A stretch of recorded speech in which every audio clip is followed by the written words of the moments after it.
Good evening, everyone, and welcome to St. Louis. Mike Flanagan here with you.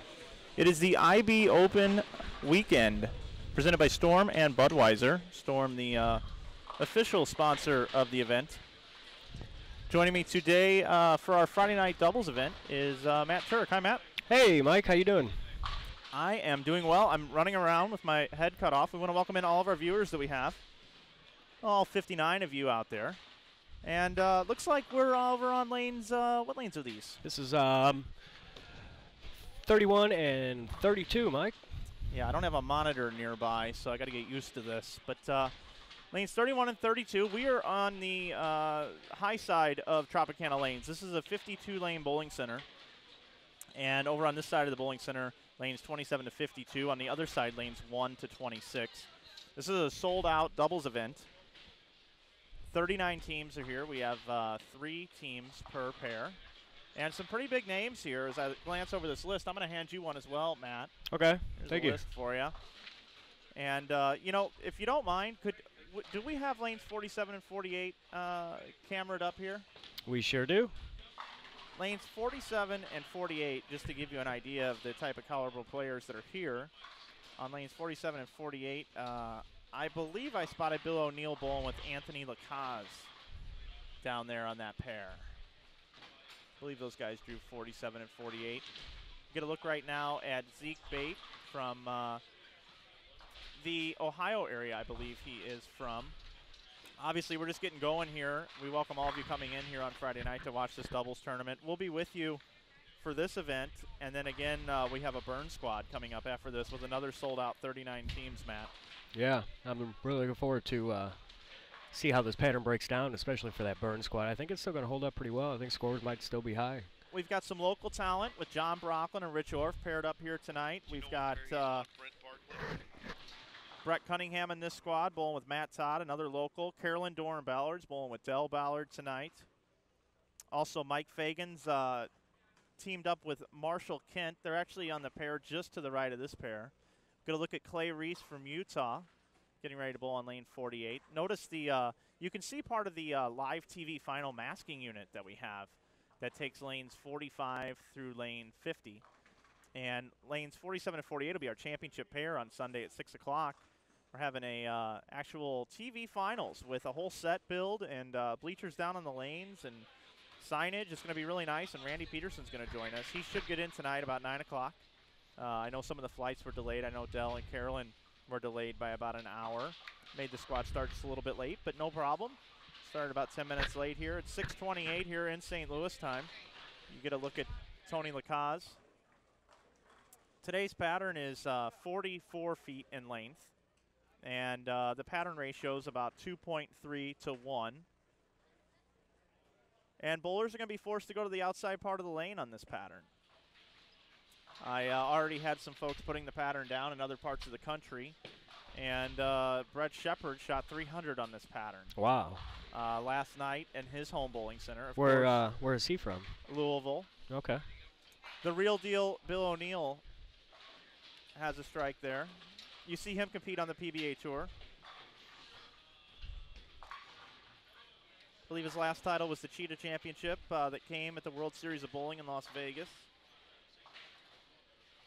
Bill O'Neill and Tony Lacaze went to college together at Saginaw Valley State. Marvin Hale made the trip in from Georgia, part of Harvey Johnson's crew. Just get a good look at Marvin Hale. I'm anxious to see the scoring pace, Matt. I am too. I think it's going to start out kind of lower, just with so much oil that on the fresh pattern.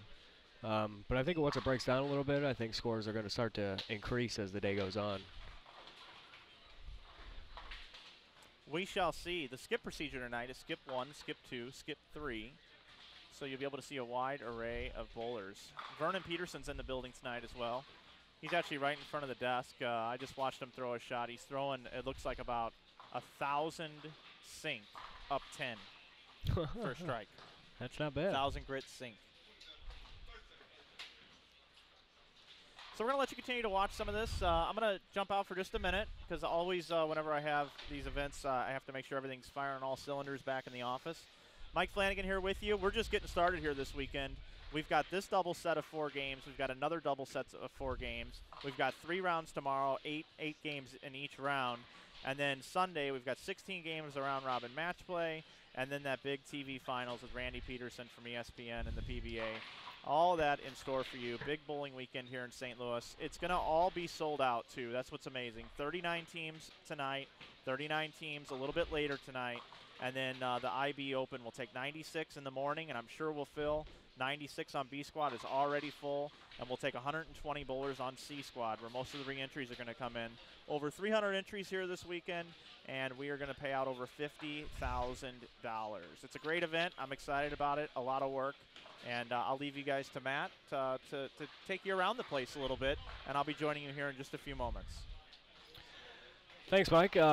We're going to go ahead and show you guys all 3 pairs that we will be watching here today. As you can see on your screen right now, that is pairs 47 and 48, where we have Bill O'Neill and some other high-caliber bowlers down there. As you see Bill there on the left lane. Throwing a nice ball with a 8-10 there. As we take you over to lanes 41 and 42.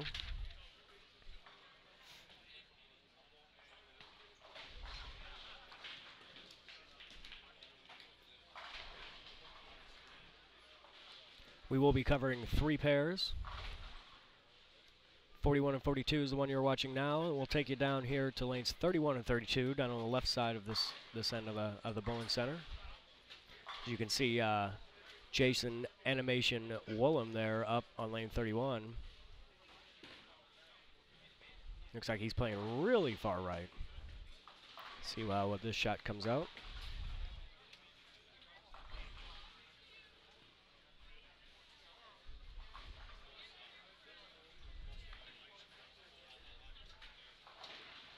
Coming a little light. It's not too bad. We also have a picture-in-a-picture feature. As you can see right here, we'll be showing you lanes 31 and 32, and then 47 and 48. 47 and 48 today, or this entire weekend, will be the championship pair. It is considered the feature. As you can see, like they have a nice little backdrop there.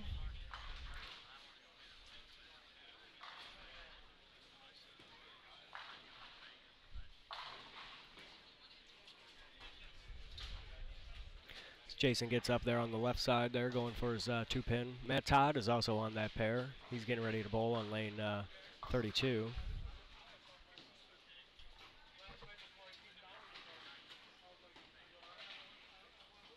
Oh, looks like he had a double wood there for Jason.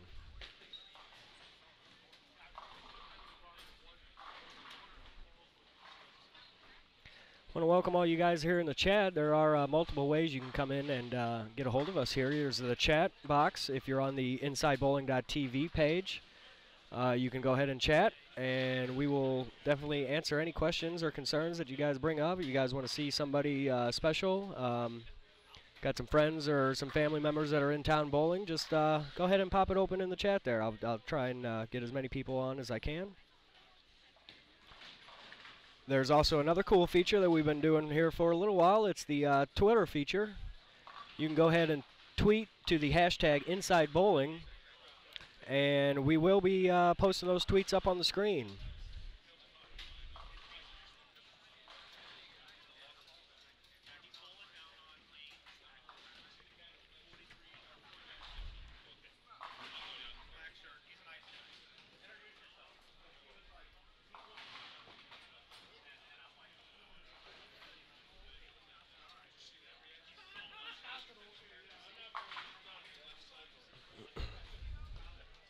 This is a 4-game block.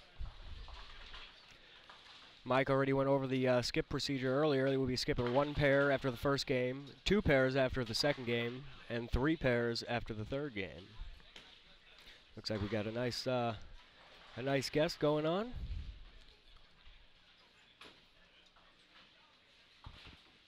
Okay, guys, Mike Flanagan here back with you. Just walking around. Things are going well, and I run into, in my opinion, my Rookie of the Year in the collegiate ranks. Kyle Sherman joins us in the booth here watching the double squad. How are you, Kyle? I'm doing good. Yeah? Big weekend on tap here. Yes. Can you believe the turnout? It's an amazing turnout. I know I don't even recognize a lot of these bowlers, which is pretty awesome. They all know me. I only know about half of them, though, but they all come up and say hello to me. So, but that's a good thing. That's a good thing. I'm really happy about what has happened here. So, really excited about what's in store for this weekend. We were already talking about all the great events. We've really got 4 sold-out events in one weekend. That's amazing. Well, 3, I guess it would be. We've got tonight's doubles tournament, which is 2 squads. I counted that as 2 on accident. And then we've got the IB Open, and then we've got the Second Chance tournament on Sunday as well. We're watching a couple of pairs here on the split screen. Matt's got up for us here. We're watching Tony Lacaze and Bill O'Neill bowl together on the IB Open Finals pair. What do you think of the banner hanging out there? That's awesome as far as the marketing of it. Yeah, that looks cool. Yeah, we thank our friends at Budweiser for hooking us up with great signage here for the weekend. Kyle, you bowled this tournament the last 2 years. You've been here with us ever since the beginning, and we appreciate your entry and being part of this thing. You were how old were you when you made the finals the first year? I believe I was 16. And the format was a little bit different back then. Yeah. It was actually where you would have a 32-person bracket, and you made the top 32, but you qualified in pretty soft, if I remember correctly. Mm-hmm.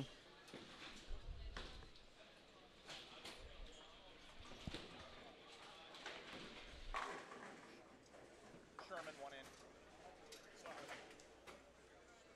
I need like some Post-it notes up here in the booth. Yeah, or we something. do. Definitely.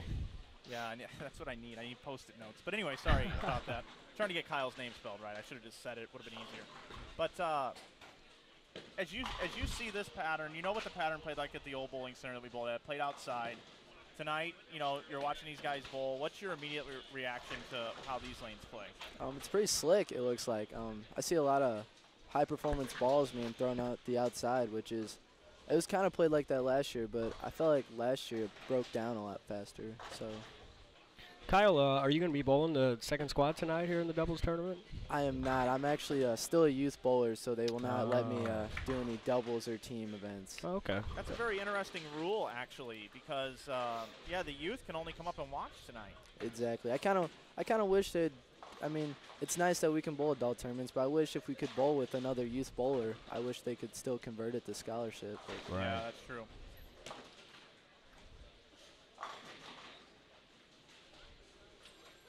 Yeah, we're just getting settled in here. Things are just getting started here at the InsideBowling.com Open Tournament Weekend. New venue this year.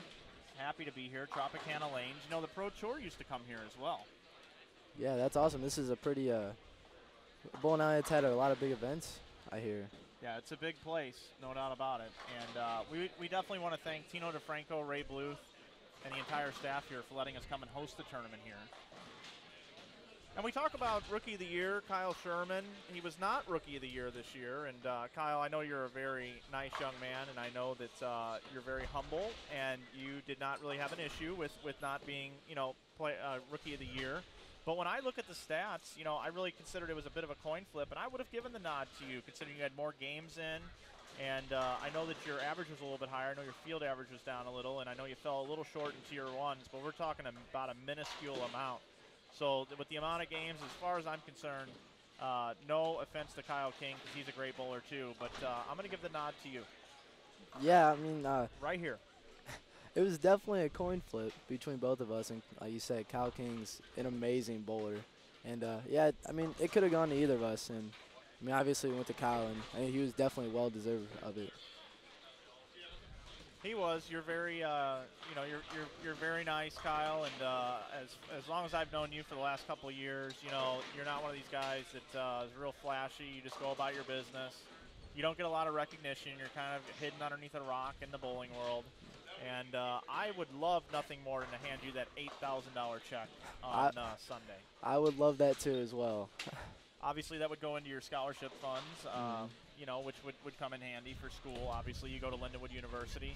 Take us through Nationals a little bit. You guys just came off of Nationals. You guys bowled a Baker 300. You guys were cruising right along and fell a little short in the bracket. Yeah, I mean, really, I feel like the whole weekend we bowled really well. I mean, we led the qualifying. And then first match, we averaged 260 as a Baker team, and like you said, we shot a Baker 300, which was amazing. I've never been a part of one before, so that was a pretty cool experience. But then the next 2 matches, I don't necessarily think we bowled too bad. We just didn't quite make the shots when we really needed to, which then we kind of fell short. Yeah, well, nothing to hang your head on. Lindenwood University, you know, when you get into those formats, I saw it was a bit higher scoring this year. Oh, yeah. So when people get to stringing strikes, you know, you get a hot team, you could be out of the tournament right away. Exactly. Which, you know, that's never fun to deal with. Yeah, we faced a really good team in McKendree, who got second, and then a Notre Dame team with, guys like Chris Feibel and Anchor. They're a really tough team to beat.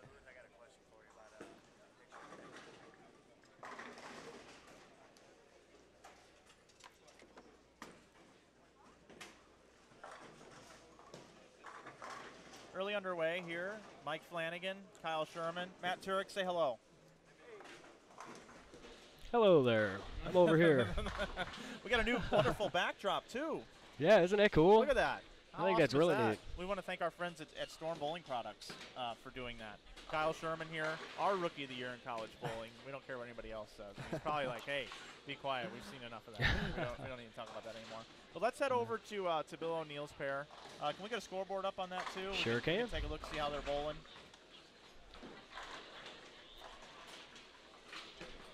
I really wasn't paying attention to which particular number in the line there was O'Neill and Lacaze on the scoreboard. Bowlers have A, B, and C into the scoreboards right now. It'd be interesting to keep an eye on these guys as they are on a feature pair. You're looking at Clay Reese from all the way from Utah. You know, we've got people here from Anchorage, Alaska, Ontario, Canada. Crazy. People from everywhere.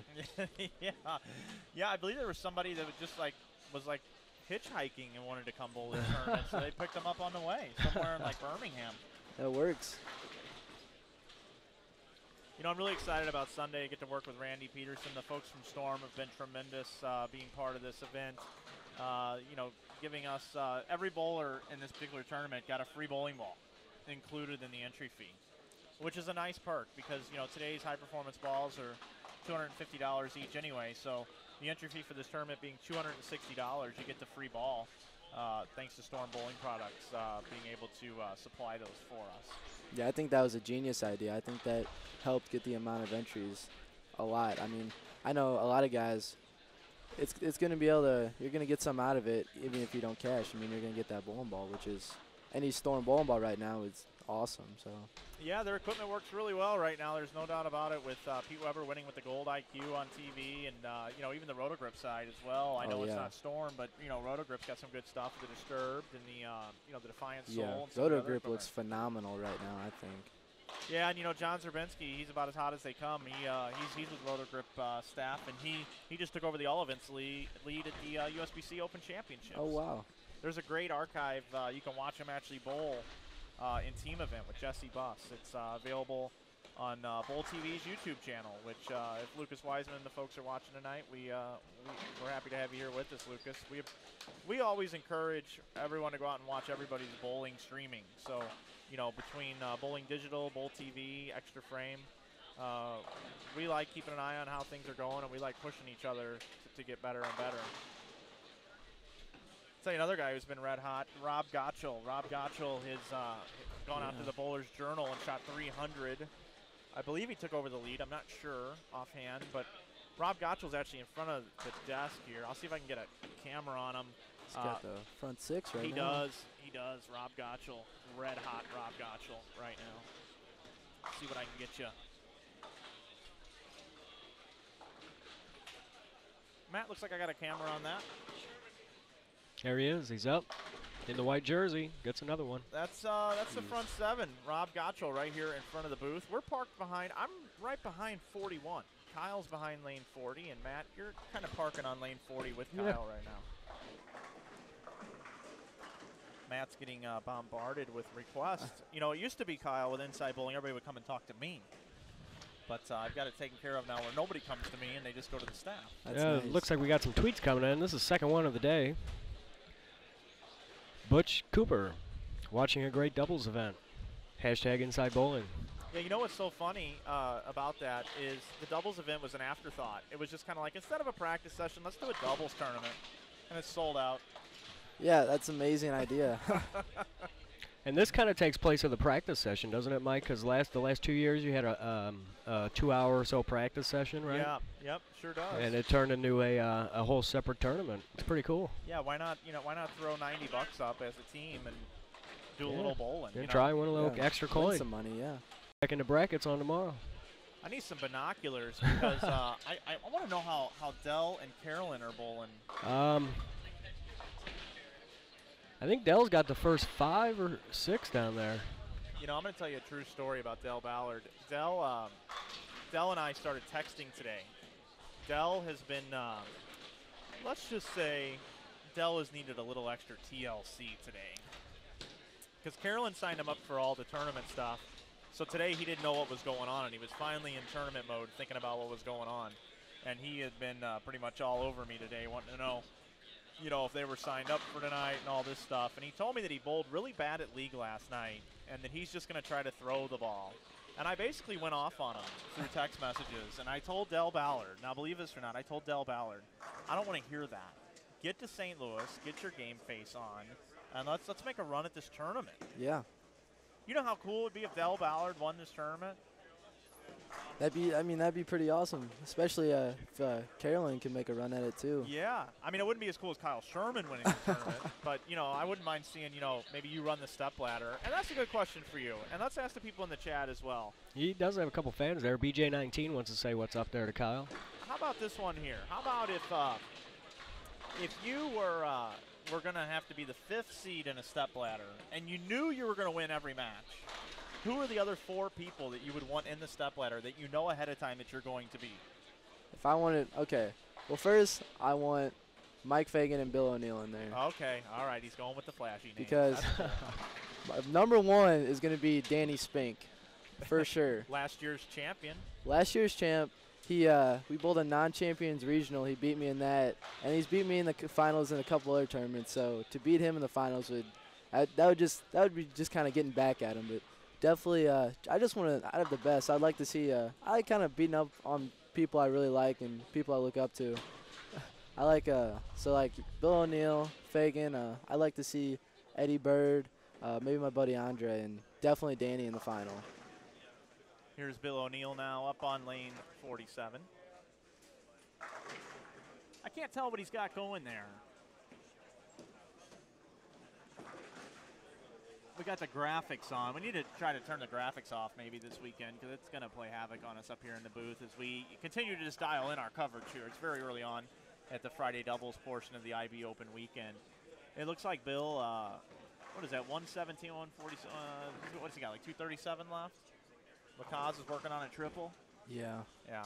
Those of you that are watching in HD with HDMI cables plugged in that are in the chat, why don't you just let us know what the scores are? Because it looks like I got a pretty good view of it here. I think I'm just going to full screen. But anyway, so that's who you would bowl against, huh? Yes. Yeah. Okay. All right. In a perfect world as a tournament director here, we need a person over 50. We need a bowler that is a touring 1 pro. We need a collegiate star. We need a female, and we need a left-hander. If we have all 5 of those, that is a tournament director's dream.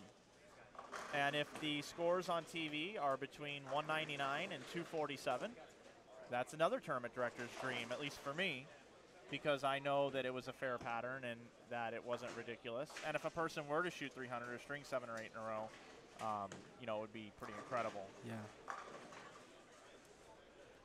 I was looking at the comment there. My buddy Connor Drum said, "Don't worry, Kyle. I'll snap you off by a stick again to take 5th place." Yeah, there you go. Yeah, we both go to Lindenwood. He bowled last year for him, and yeah, he ended up getting 16th place when I got 17th, and yeah, beat me and ended up beating me by a pin.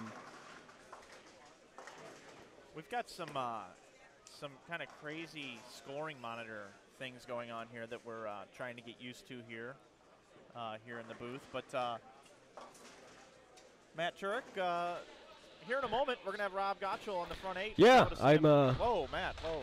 Oh, my loud. Yeah. Yep. We got a new board we got to get used to. How's that? Any better? Much better. Much Okay. better. Yeah. Yeah, looks like Rob's getting up here now on lane 39. Rob He's Gottschall. white jersey there on the left side of the screen.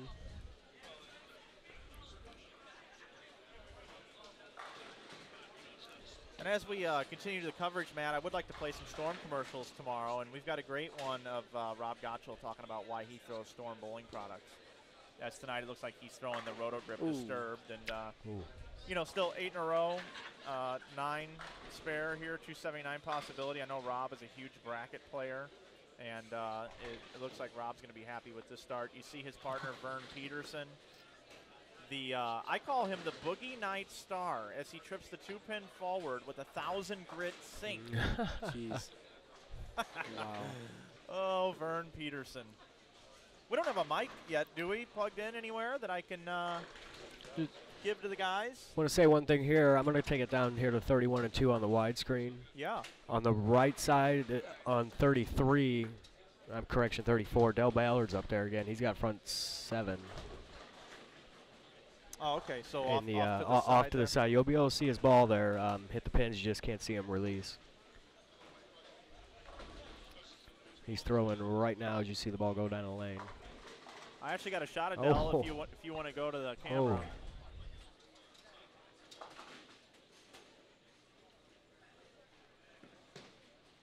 Got a shot of Del Ballard. Yeah, he's right there in the red shirt, T-shirt. Just left a 9-pin, I believe. Just stuffed a 9, yeah. That was rough. All right, we'll see what else we can find, Matt. I'll see if I can't dig you up some other dirt here.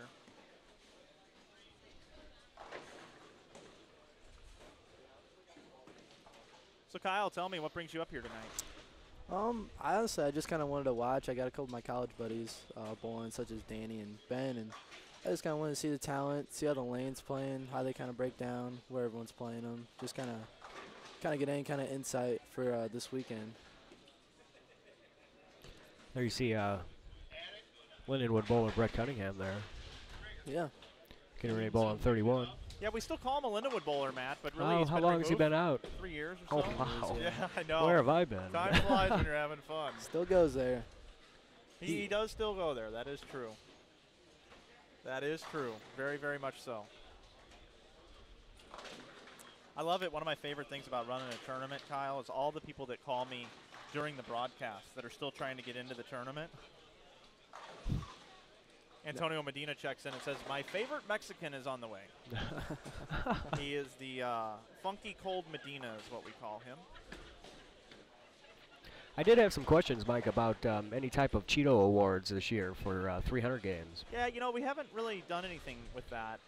With 300-something entries, we just, you know, who knows? I mean, that's a lot of Cheetos you have to buy. It is. It definitely is. Especially if scores are high. Yeah, for sure.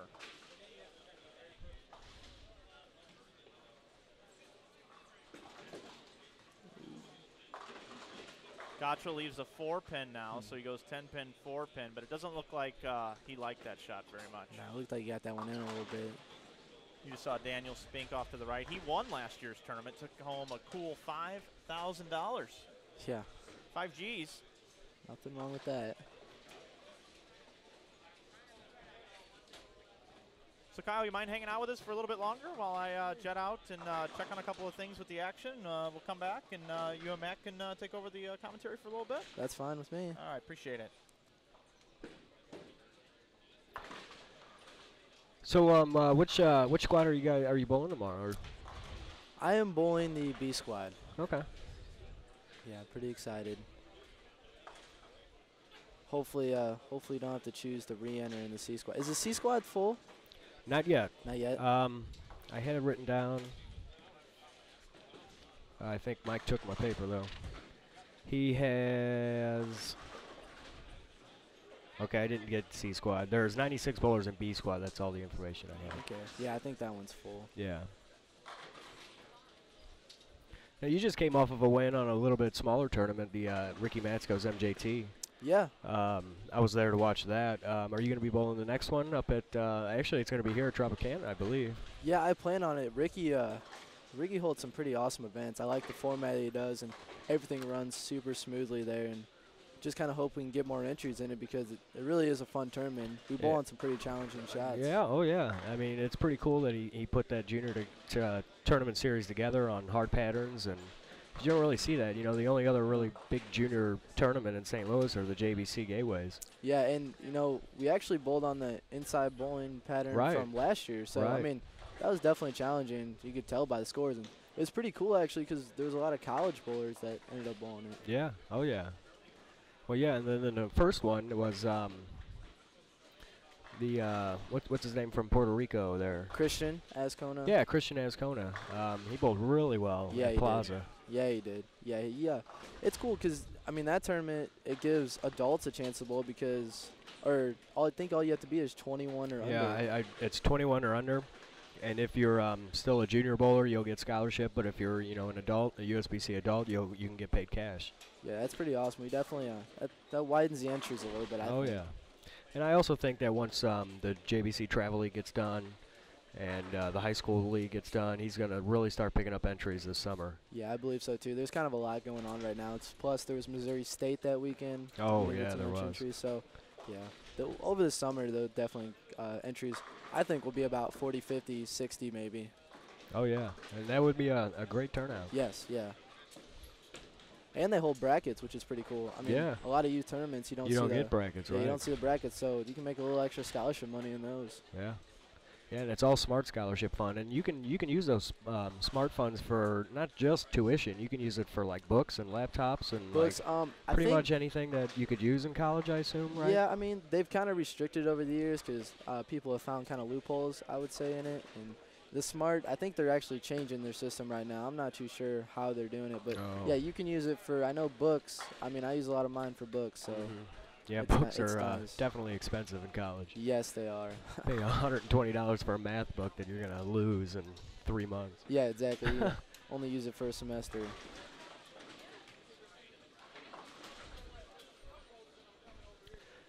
Let's take you on down here to 47 and 8. As game one is starting to wrap up across the house here.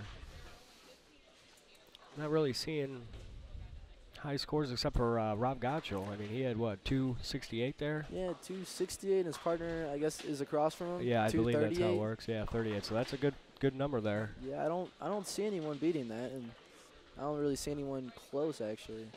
Dell had the first 7, and it looks like he went spare in the 8th and then strike in the 9th. And Carolyn Doran-Ballard, his partner, has, I can't really see that far. It looks like an open there in the middle and a few spares. Like Mike said, when you get some binoculars up here to see the scores. You can only really see a couple pairs to the right and left. But yeah, scores definitely don't look too high at the start here. Yeah, me and Mike were talking before you got in. The pattern is really slick. So I'm thinking that scores are going to be kind of lower, below average here, first couple games. And I think if it starts to break down, scores might increase as the night goes on. At the B squad or the 930 bowlers will have a little bit better look just because of their bowling on the burn. And I mean, yeah, you see a lot of high performance balls being thrown up the outside, which is, I don't know, kind of a look you don't really see too much because normally don't have a lot of oil to play up 5 or so. Make it hold out there. Yeah.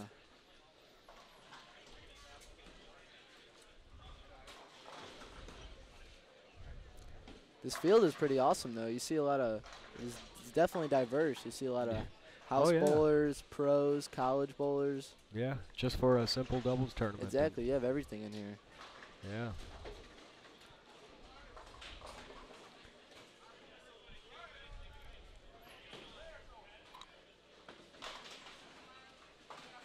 So do you have a certain team that you got picked to win, or you just kind of flying by the seat of your pants here, just watching? Yeah, kind of. I hope my buddies Ben and Danny Spink can get hot here and try to make a run. That'd be nice. But yeah, Danny is really good. Yeah, Danny's phenomenal. I mean, every shot his timing's almost perfect.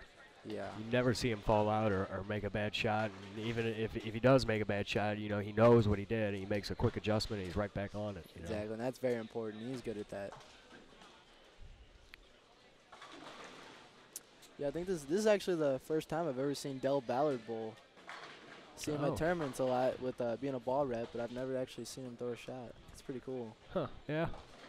Yeah. He's his partner is Carolyn Doran Ballard, who is was a women's Pro Bowler there, and oh, I missed that there. Just stoned a 10 Stoned pin. a 10 pin. That was wow.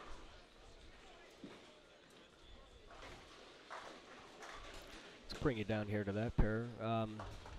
Those are your buddies. There's Danny Spink there on the left on 41. Looks like he's playing almost up 5 there. Yeah, and that's his wheelhouse. If he can play it right, he definitely likes to stay there.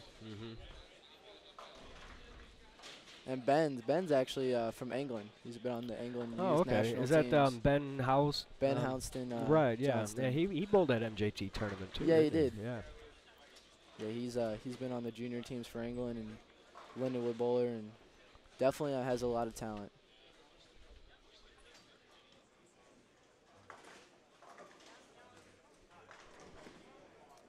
Yeah.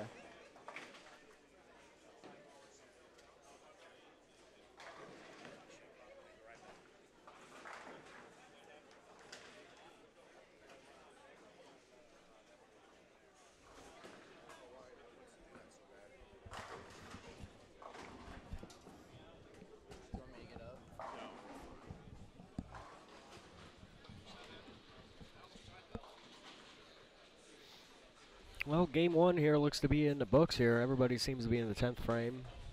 The highest score I can see across the field here is Rob Gottschall's 268.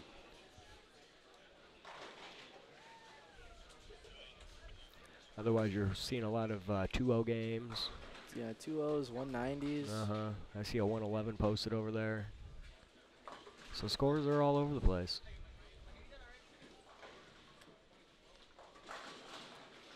Which is good. You don't like to see very high scoring at the start, especially.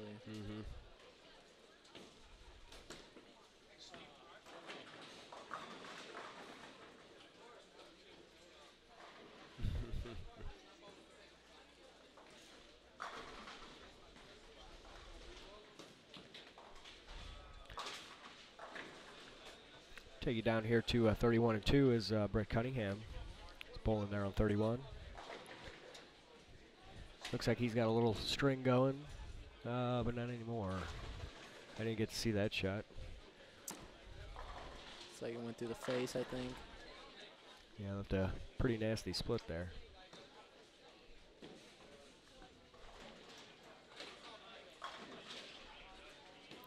Another bowler that's in this field is Tim Barron.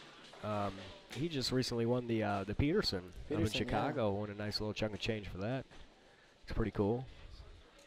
It's always a hard and difficult tournament to win. Yeah, that's with all the things they do to the pairs and the pattern. And I haven't been up there, but I've heard stories, and that sounds like one of the most challenging tournament events you can possibly be in. Yeah, I have not bowled it yet either, but sounds like a lot of fun.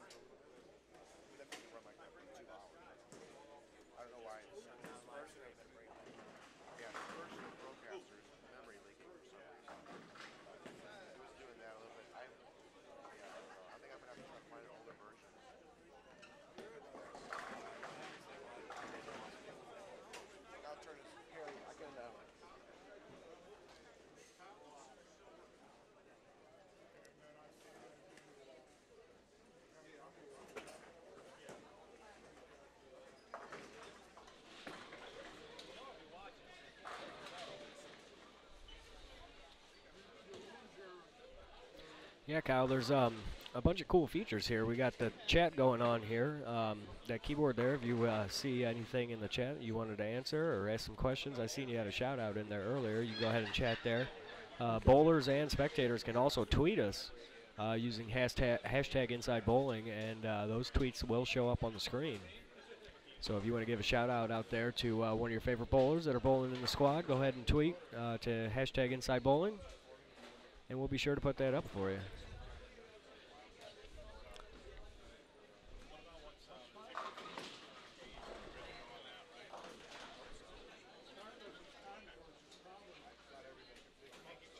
How are they moving? Are they just moving one pair to the right? Or?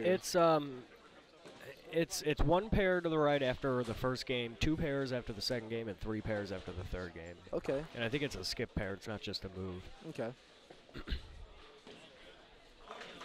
So bowlers will cover most of the field as they play because it's only a 4-game block. Yeah, so we'll get to see pretty much everyone come through here. Yeah, hopefully, yeah.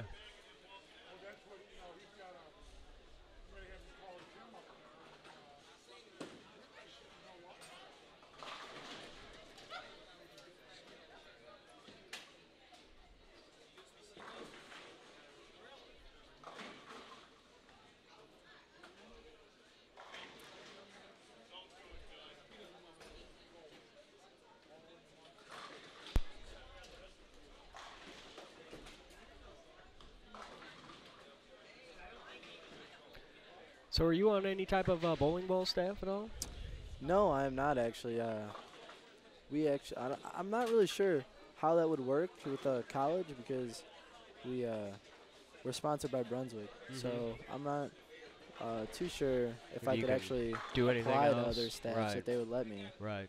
But I've been actually thinking about it a lot lately because I see a lot of kids that are, a little older than me that are going out and applying and getting staff contracts. So yeah, I think it's kind of almost amazing at how they just apply and then get a deal, and it's not really it's a free bowling ball deal or they pay you to bowl, but they do give you, I think, little discounts on upcoming equipment, or if you want to get some bowling balls, you're going to go out and bowl a tournament, you throw your patch on your shirt and they might give you a little deal on a piece. Or yeah, I'm not too sure like on the details of it, but I know it's something I definitely am interested in. I was thinking about applying to some this summer, not necessarily getting one, but kind of getting my name out there, Yeah, oh yeah, just getting your foot in the door and letting all the reps see your name, and exactly, and they can hopefully see all the accomplishments you've done over the years.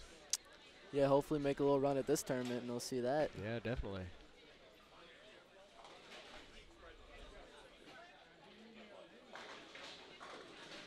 Now, they're only using this side of the house, correct? Right, yeah, for this doubles tournament, they are just using this side of the house. This, for you guys at home, this bowling center has got 52 lanes in it. It's split, 26 lanes on one side and 26 on the other. It's a pretty big facility, one of the largest in St. Louis. Yeah. With maybe the exception of St. Clair Bowl, which I think has 60 lanes. And that center straight across, that's it's like looking into another time zone when you look down. Yeah, the way. that's a big center. We had a couple college tournaments there this year. Yeah, that's I think that's McKendree's home center. Yeah, they bowl there.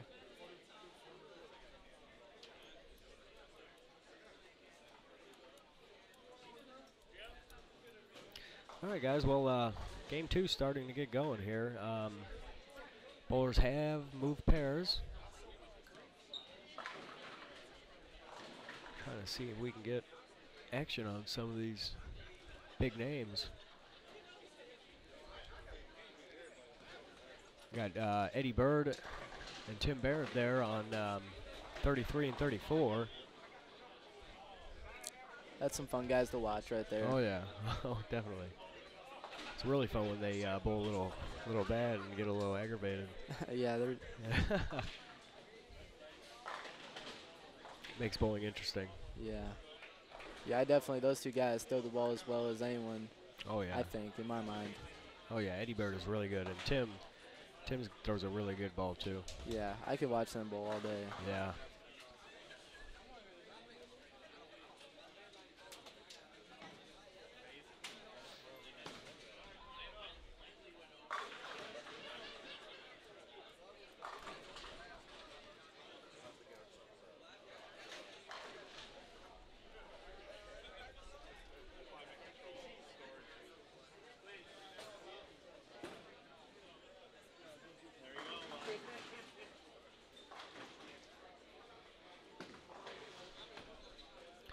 We got a little question in the chat there, wanting to know a little bit about how people's ball reaction is.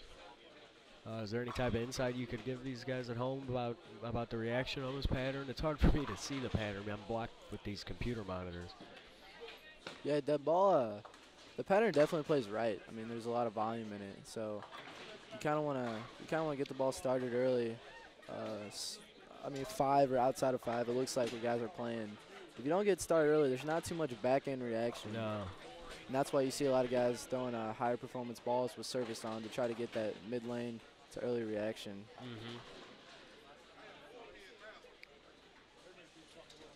See a lot of storm sinks out here.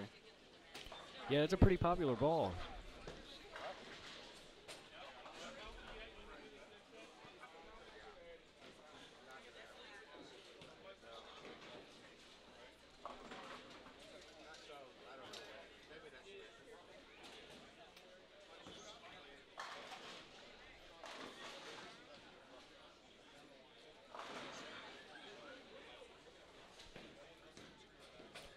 Go ahead and take you down to the other side of the house. Lanes 47 and 48 there. I don't have any type of lane assignments in front of me. So it's kind of hard to tell who's actually bowling on which pair.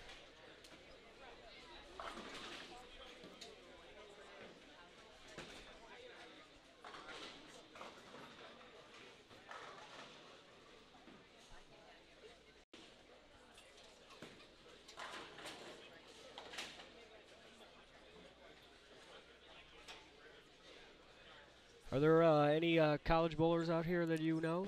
Besides the obvious there? You know, there's actually more college bowlers than I thought were going to be out here. They got Cody Shoemaker down there. He used to bowl college. I think he took this year off. And then we got Amanda Green, Brad Miller. Yeah, Brad Miller. Former college bowler. Matt Gasson down there. He's a part of the Robert Morris team that actually just won the national championship, along with Marshall Kent that's out here. And then you got a couple other guys from Lindenwood, such as Ben and Danny Spink. Yeah, I see Nick Weber down there too. Nick Weber, yeah. Yeah, he's has he been bowling a lot lately? I haven't really seen him around lately. I watch him bowl. He bowls in the Monday Night League, the Trios League at St. Charles Lanes. Oh, okay. And I see him there every now and then, but I haven't seen him bowling too much. Not as much. I used to see him bowling a lot. Right, yeah. But I haven't seen him around as I much haven't either. lately. I hear he's a pretty good poker player. Yeah, he is. He still throws the ball pretty good.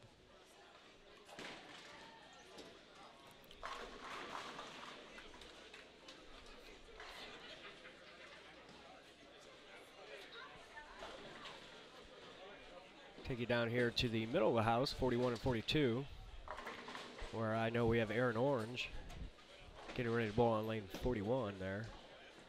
I think someone in the chat says, is there any, I think that's Wichita State. That or Wisconsin. I think in Wichita State. I don't see any Wichita State bowlers out here if that's who they're referring to, which is kind of a surprise. It's not, I mean, it's not too far of a drive. And no. There's people are here who made a lot farther to drive than in Wichita. Wisconsin bowlers. Yeah, I don't know. I don't know too many players from the Wisconsin area. I've kind of stayed around the St. Louis. Yeah, I'm not sure either. I haven't been up on college bowling lately. I think they're just talking about the Wisconsin players in general. Yeah, or just any, not necessarily college bowlers. Wisconsin, yeah.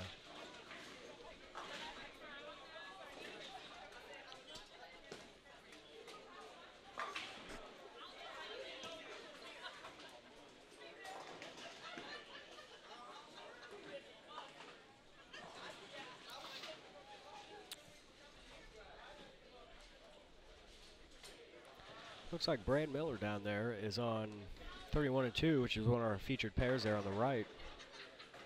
He's actually going for looks like a 2-pin up there. I'd like to see his ball reaction. I think he throws a pretty good ball. Yeah, he does. Him and Cody Clayton. He's on Lindenwood's A team, right? Cody throws it. He has one of the best physical games I think so too, man. He's so smooth at the line. And his timing is always perfect every time. You never see him fall out of a shot.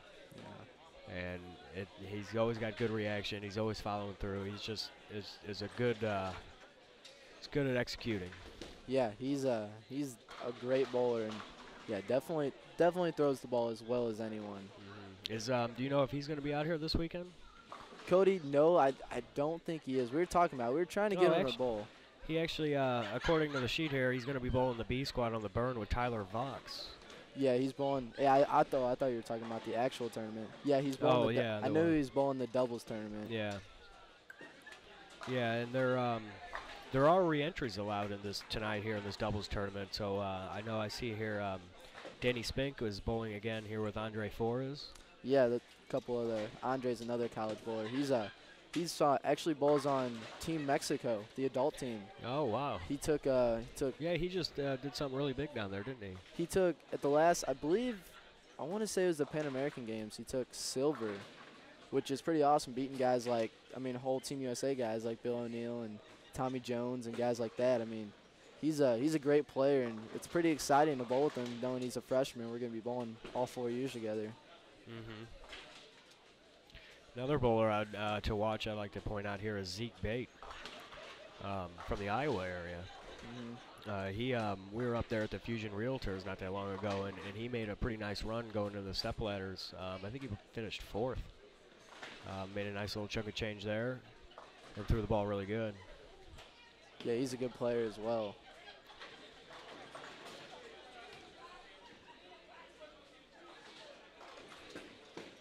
We got a question there in the chat now. They want to know what happened to Brad's IQ Tour Pearl last night. Oh, God. What's that story about? Oh, last night at League, I guess Brad Miller,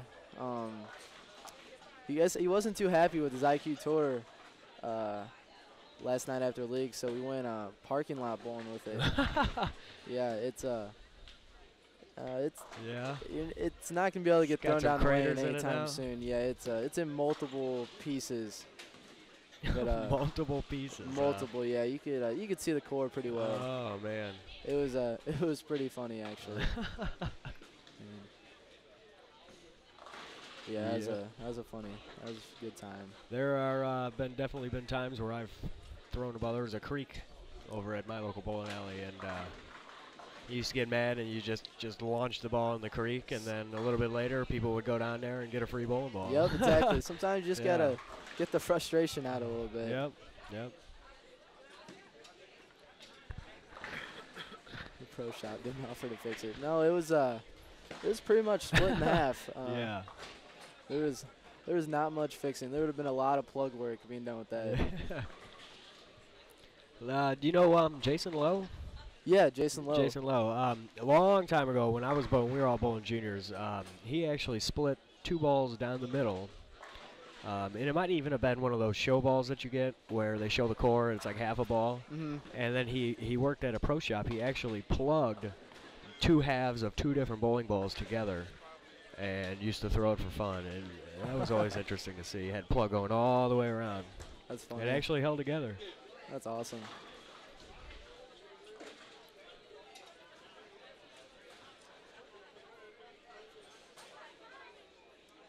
Yeah, destruction of bowling balls is always interesting.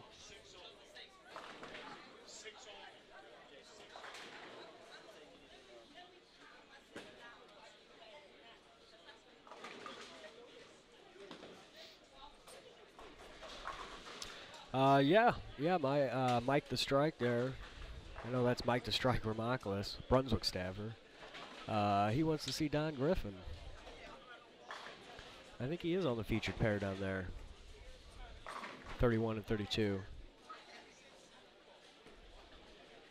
Yeah, there he is.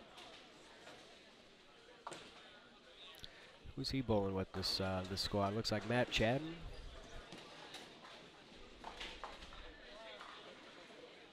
It's also John Brocklin is on the lane to the left of here, just underneath the scoreboard. You see him getting set.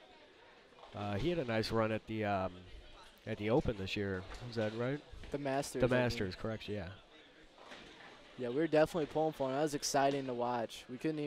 I couldn't see him actually bowling, but I was watching the live scoring updates, and it was pretty exciting to kind of see a guy from St. Louis to make such a good showing. Well, Brett Cunningham bowled that. Brad Miller bowled that tournament.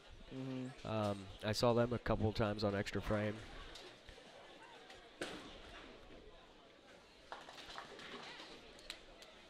So how about you? You gonna get out on the tour at all here coming up, or what's your plans for the future? That'd be the dream to have success out there, but I think that's easier said than done. Right. Definitely have to get a lot better over the years, and we'll see. I mean, I definitely want to go out and bowl that stuff. It's a great experience, and I think it'll help my game a lot. And yeah, I mean, we'll see, I guess. Yeah, maybe start off small with some regionals or something. Or Yeah, I bowled a few regionals and I'm done fairly well in them. And then I was kind of disappointed when you actually have to qualify for the U.S. Open now. Really? Yeah, they made it. I think they changed it, so I kind of wanted to go bowl that, but now you have to qualify, and I don't think I'm gonna be able to make it. We're going to take you here to split screen. Here we got a split screen feature. It's showing lanes 31 and 2 and 47 and 8. Get to see two pairs of bowling going on at once. Unfortunately, we don't have a scoreboard for that, Cam. But you'll at least get to see some people's ball reaction from across the house. I think in the red shirt there coming up is Matt Gasson. He was on the Rodmo team that just won the national championship. I think he was their leadoff bowler actually. Or no, he was in their 4-hole in the championship. Oh. Man, that would be exciting. Yeah. I like bigger games. Yeah, that was their team. They were lined in that tournament. Mm-hmm.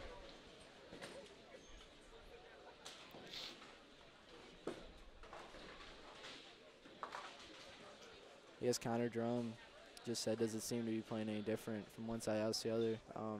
I know we can't really see. We're in the middle here. The lanes are they're tough. But we're in the middle. It doesn't look like people are really struggling from lane to lane, so. Yeah. Yeah, I kind of predicted that scores might start to go up as the day goes on. I would think so. That's usually I know Rob Gottschall, he's spare and 4-bagger now, so he hasn't really seen any difference from lane to lane. Yeah. Can you see what kind of equipment, what ball he's throwing down there? I think he's throwing a Disturbed. Okay. It looks like, which is another fantastic ball in the market right now.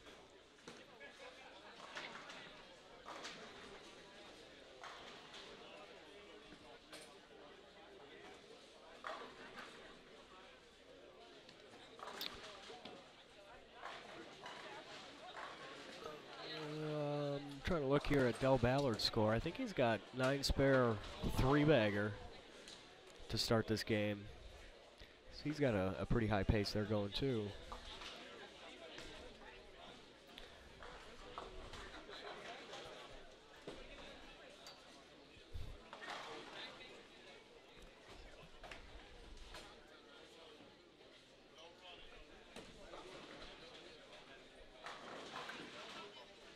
Now is Brett still on moto staff, or did he? I heard he opted out of his contract. Is that true? I think his contract ends actually. Oh, okay. In a couple weeks or so. I know it's getting close. Is he gonna go out to another company or not? I haven't talked to him much about it actually. I'm not sure. I think he likes the moto stuff. He thinks it's great stuff. I don't know. He might just want to try something different. I'm not sure. Oh, Mike the Strike. Mike the Strike wants a lane side interview with Matt Campbell. Matt Campbell, we all went to the casino last night, and I've never seen anything like it. He walks up to a blackjack table. He cashes in for $60. He throws it all out there. It hits blackjack first time. Lets it ride. It hits blackjack again. Then he's bet like $100 a hand, $50 on the 3 card. He wins another hand with like 18 or 19, and dealer like either busted. Then the 4th hand in a row, he hits blackjack again. Yeah, it was the sickest thing I've ever seen. I had to walk away. Wow. Yeah, he ended up walking out with a really nice chunk of change. That sounds like a pretty good night. Yeah. Meanwhile, I'll drop 180 on the poker table.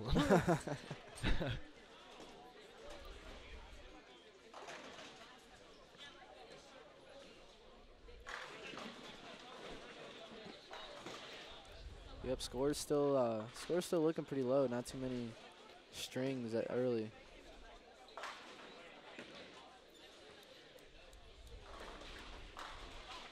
I'm gonna try and get a camera here on Rob Gottschall. He's got a 290 pace working.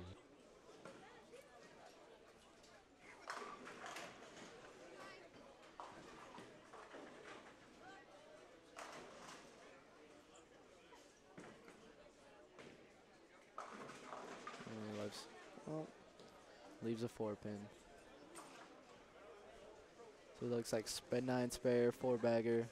And hopefully he can convert the spare on this one. What did you leave there? A 4-pin, yeah. Just came up a little high.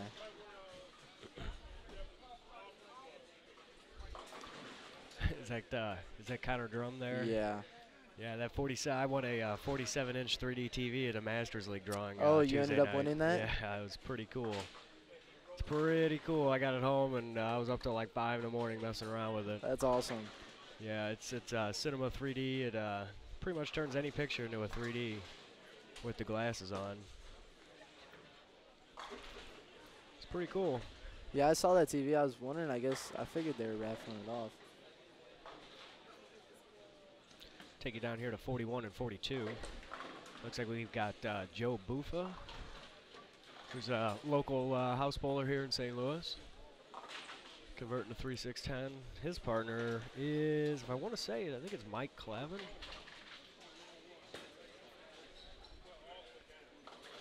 Maybe not. I don't know.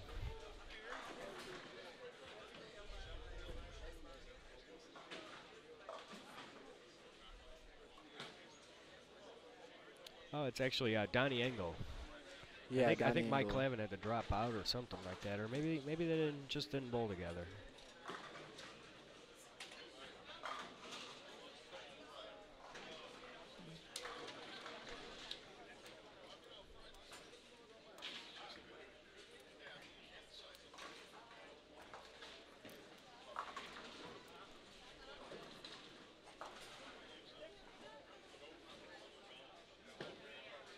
Carolyn Doran Ballard's off to kind of a struggle here this second game. She went 8 out, 7 split 2, 9 spare strike, and then 8 pin. Ooh. She's not on one of the featured pairs yet, but I think she's going to jump down to one of them here shortly after this next game.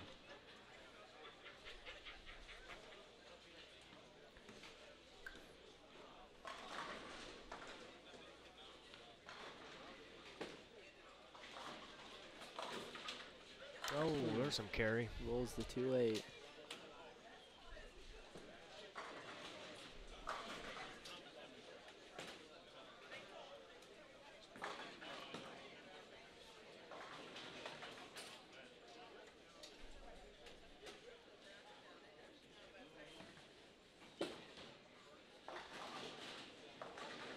Okay, so Mike Clavin is bowling. He's bowling with Andy Klein.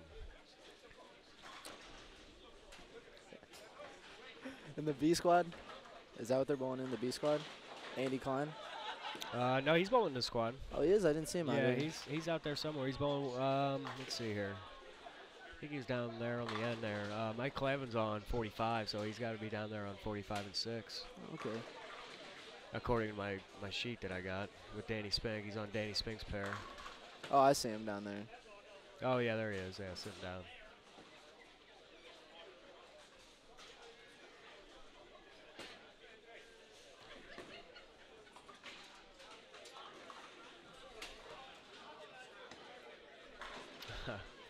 Got a little baseball update in the chat. Matt Carpenter just hit a nice home run for the Cardinals. And there we go. I believe they're in first place right now. Yeah, they're doing pretty good this to start the season. How about Atlanta, man? Atlanta Braves are just destroying Yeah. them. They got a great team this year.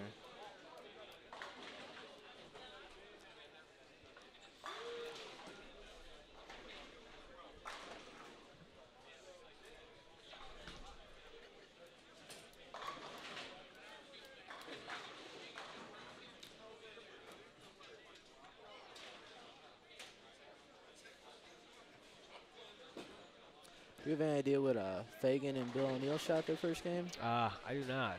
I haven't seen any type of score update at all. Yeah, they've been on the two ends. It's kind of hard for us to see the Yeah. scores. Yeah, we need some binoculars. Exactly, yeah.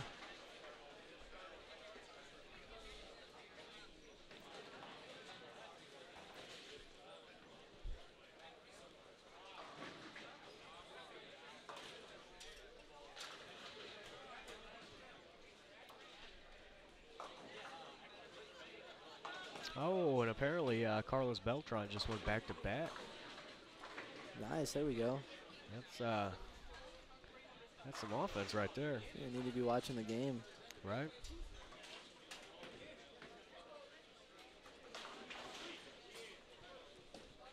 This game 2 is here, about halfway done. I see a big string down there on lane 34. Not sure who it is yet. Looks like it's the front 7.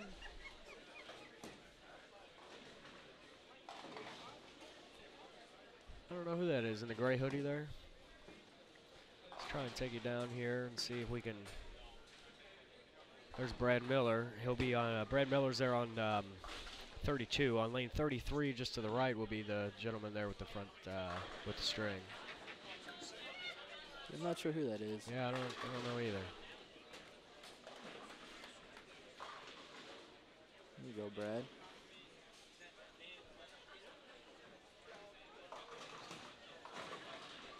He's looks like he's playing up 5 there in the gray. Oh, and he gets another one. It's a nice looking ball. Looks like he's got a roto grip patch on there. Yep, he's playing the area that I think is the correct way to play these lanes right now. Kind of just jamming it up 5 with something high performance. All right, looks like we got Mike Flanagan back in the booth. Hey guys, what's going on? Not too much. Trying to get some score updates here. We got a big string down there on lane 33. And that's about it. Rob Gottschall had 290 pace going, and then Gottschall's lighting it up. I just had to. He already cashed in brackets because we had to refund some brackets. I just went down and handed it to him. The old bracket refund. Hey, how about a question for everybody in the chat? Where are you from? Tell us where you're from. We want to know. And what's the temperature like wherever you're at, too? Because it's kind of weird throughout the country. There was snow in Kansas just not too long ago. And there's been some rain, but the rain is gone away and is not here. These approaches become a little tacky when it rains outside. We were really hoping we would not have any rain. Yeah, we definitely don't know what kind of weather we're going to get in Missouri here. Yeah, it changes every 5 minutes.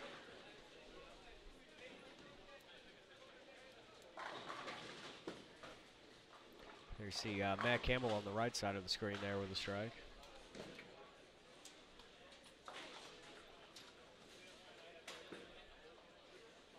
Yeah, are we experiencing any frame loss out there?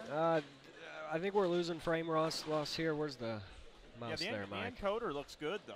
Yeah. The encoder looks good. Guys, just in case you don't know, the streaming equipment, it's not the same time ever twice in a row. We're always upgrading and trying new things. So yeah, we're always trying to push the bar.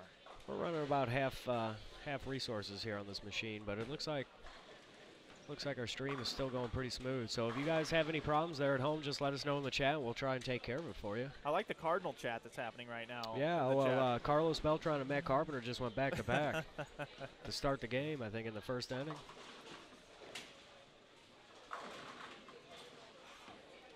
For those of you that are not subscribed to our YouTube channel, I highly suggest you go out and subscribe to our YouTube channel. All this coverage will be backed up on our YouTube channel. And also, if you're not following us on Twitter, give us a follow. And on Facebook, make sure you like our fan page and send us a friend request. IB Inside Bowling is the name of our fictitious person account. Harvey Johnson hanging out. What's going on?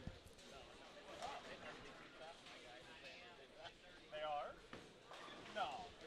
Harvey Johnson says his horses are saying they're too tough. See, Harvey brings these horses here. They're like Clydesdales, which goes with Budweiser, which is one of our sponsors. One of our title sponsors. Yeah. So basically what's happened here is they say they're a little tough, but he's got Vern. Vern's doing all right, isn't he? Vern and Gottschall are doing all right. So they are tough, but we should have a scoring update soon, guys. It's always the very first one. That's why we do a doubles tournament, so we don't screw up the main event. Get a little practice time in. Right. This is just a practice tournament. That just by the way, happens to be full.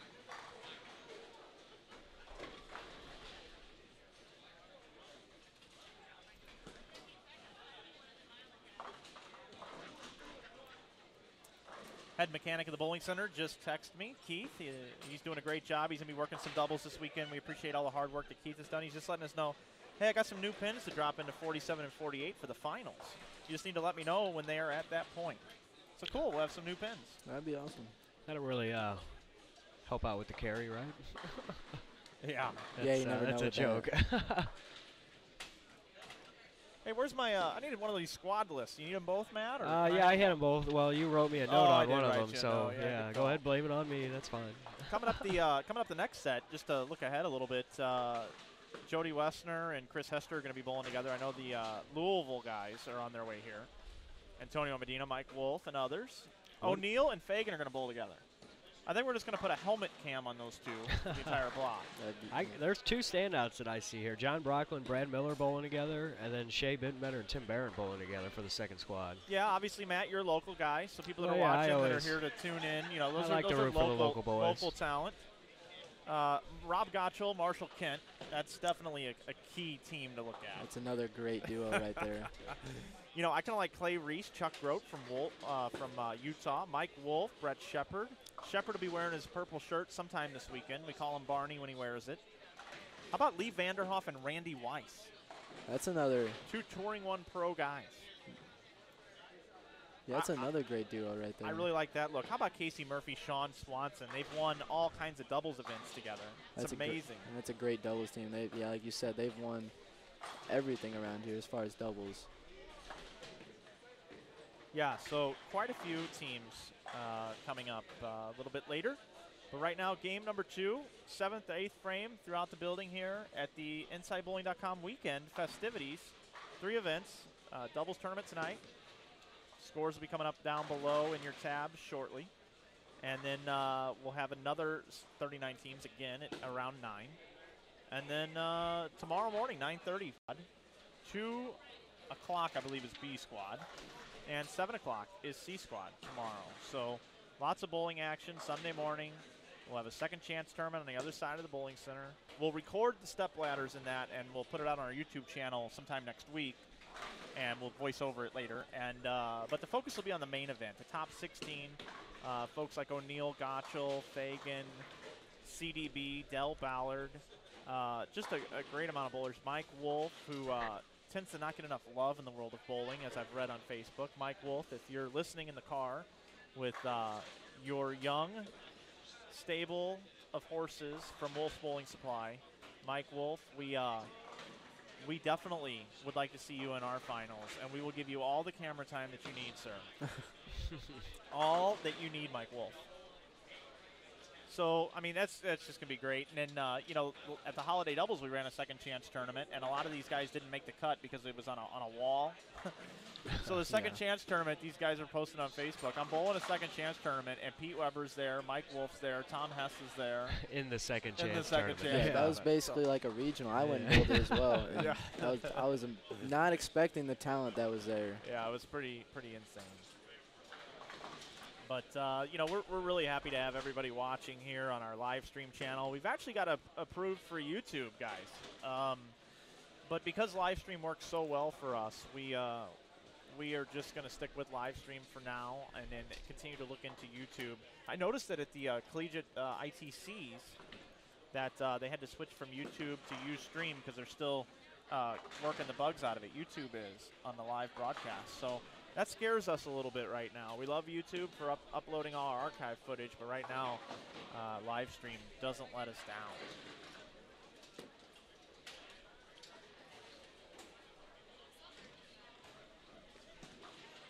So let's see. We're going to have a skip 2. So Dell and Carolyn will be in sight. Here's a quick camera on Rob Gottschall here. He's got a nice, good game going. Yeah, he's working on 269. 269, it looks like. Yeah, that was his first shot in the 10th. So he can open up 279, 269. Did he have 79 the first game? Maybe he didn't. No. He went 10-pin, 4-pin. Was it 68 maybe? Okay. Yeah, 68, I believe so. 68, 69, that's not a bad start at all. Absolutely not, especially in a 4-game block. No, if he continues at this pace, it'll be 270 even the next game, guys. Just for you quick math people out there. Do we have a front 11 down there? Front 10? We do. Where do you see this Is at? that? Looks like on No, 7. that's the gentleman there in the gray. We couldn't figure out who that was. He's got a rotogrip patch on. It'll take you down there. He's on the right side as you see Brad Miller strike. He's getting up onto the approach. Yeah. What's he throwing there? What is that? Looks like a storm sink as Oh, well. Yeah. Should be coming up right there now. he is. He's on the lane. There's the shot. Oh, a little light. 7 count. 297. Nice game. Yeah, it's definitely impressive with the challenging shot they have out Yeah, here. definitely. Yeah, the scores, now in the second half of the game, scores look like they're going up a little bit compared to the first game.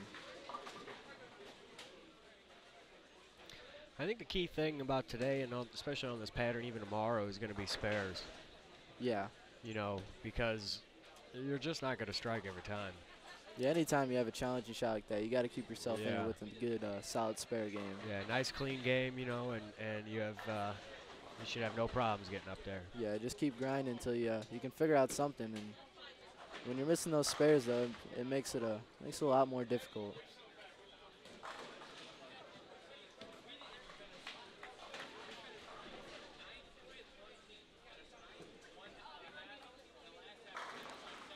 Rob Gottschall shoots 269 in his second game. He's on fire. Doubles partner can strike here for 214, which I think he shot 230 his first game. So as a doubles, they got to be close to the top, if not leading it. Yeah, hopefully we'll have standings updated here shortly. We can see exactly what positions people are in.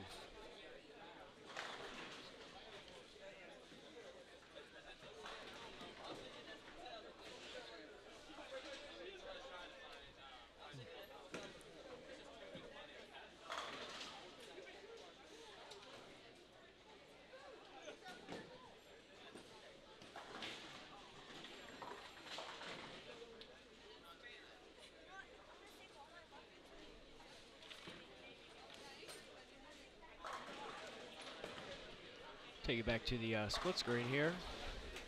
Lanes 31 and 32, 47, 48.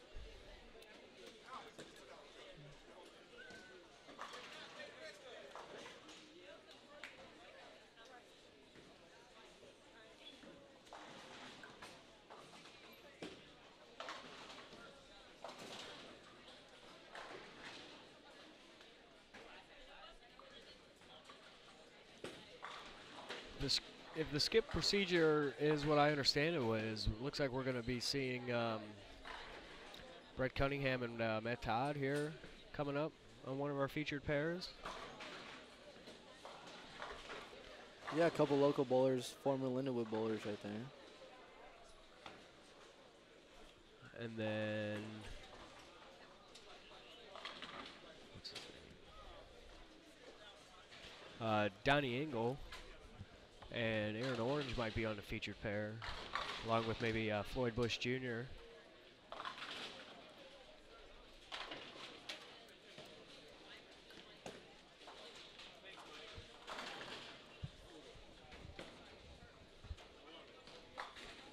Hey guys, 297 Tommy Barish. He's actually, if you look at, if you go to any of the Inside Bowling social media, you'll see that there's a picture of somebody following through on the ball as our promotional piece. And it's Tommy Barish from the very first IB Open. He's been a supporter of Inside Bowling all along. And if you go out on Twitter or on our IB Inside Bowling Facebook page, you will see a picture of Tommy with his sink that he just shot 297 with. I just took a picture and just posted it on social media. Speaking of social media, there's a cool way you guys can interact with us at home, the Twitter feature.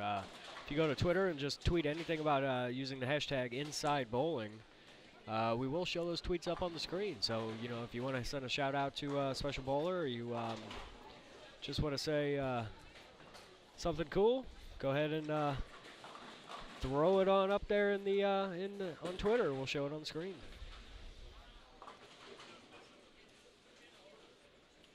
Roger Norholt from Storm just stopped by to give me a Storm patch to throw on here.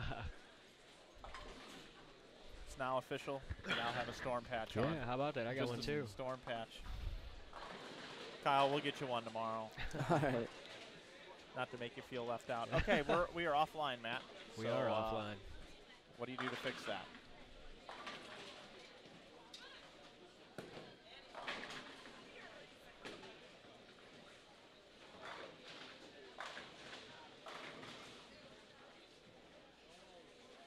We should be back now. Yep, no problem. There we go. And the reason why sometimes that'll happen is because the live stream procaster gets behind. Is that right? That's a question for Brian. I think that's what he told me. So sometimes that's going to happen. We did have an error on there, but it didn't really affect the stream earlier. Looks pretty smooth right now. Yeah, we're doing pretty good. You know, some bowlers have drilled up their brand new Storm bowling balls they get that are included with this event, and they're using them in this actual doubles right now. Matt Campbell is one I know for sure. Yeah, I was kind of thinking that because there's definitely a lot of the Storm bowling balls being thrown. Storm Sync seem pretty popular in this field right now. Yeah, which usually if you watch the PBA and that, it's normally a lot of the lower end Storm stuff, you know, the symmetrical pieces. But on a very tough, long pattern like this, you're going to see a lot more high-end bowling balls. I try to force all the players to the right outside part of the lane to get the best look to the pocket, despite the pattern being long. So what I'm going to do is I'm going to walk around. I'm going to try to get a few more scores and let you guys kind of know what's going on. We will have some standings here I know are going to be rolling in very quickly. I want to make sure all that's coming to you, and I'll be right back. If you guys don't mind hanging out here. Kyle, you going to be with us for a bit? You okay? Yeah, I'm fine. Okay, whenever you're ready to jump out, you just let us know, okay? Will do.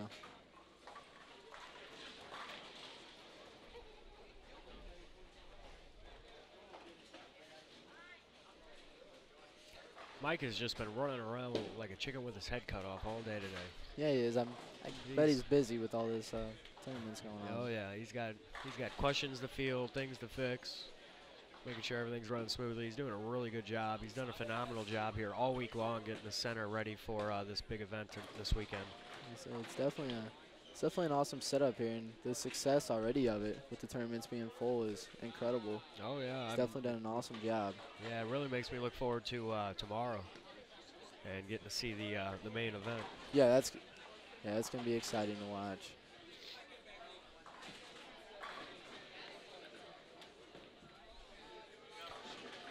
Well, game 2 is wrapping up here.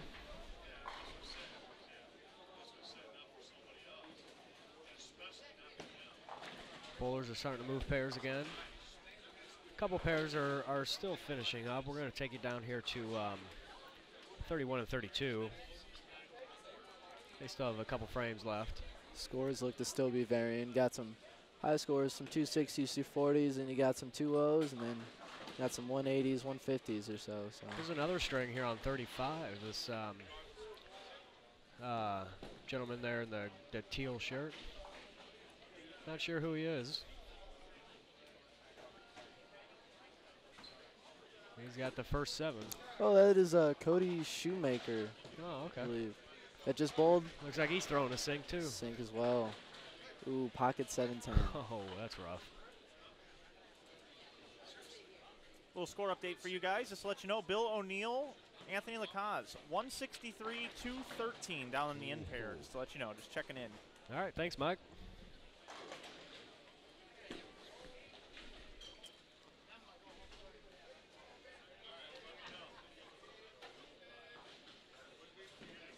Yeah, it looks like Carolyn and Dell, they're kind of falling off a little bit. Dell still's got a 203 pace left, and then Carolyn looks like 173 off the sheet, a 10th.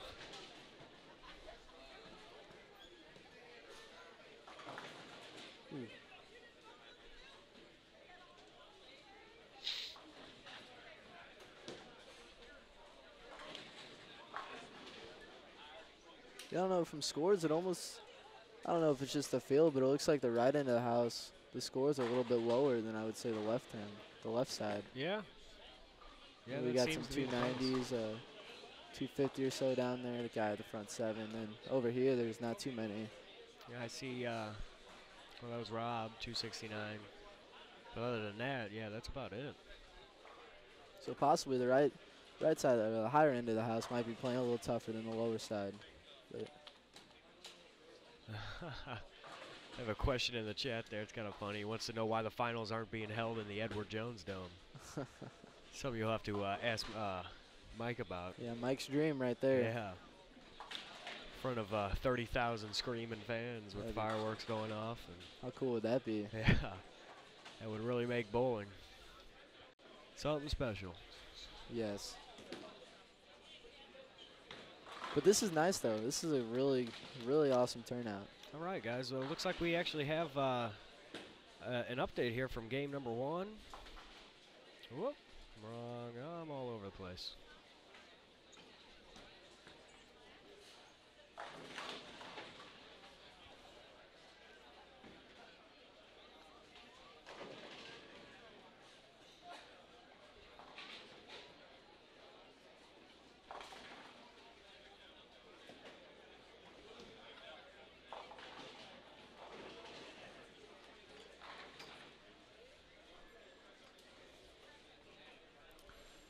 David O'Sullivan throwing a shot there. Actually, the first IB Open, actually, in the double elimination, I lost my first match to him. Oh, really? Yeah, I won my first match, and then I faced him, and I think he ended up beating me by a few.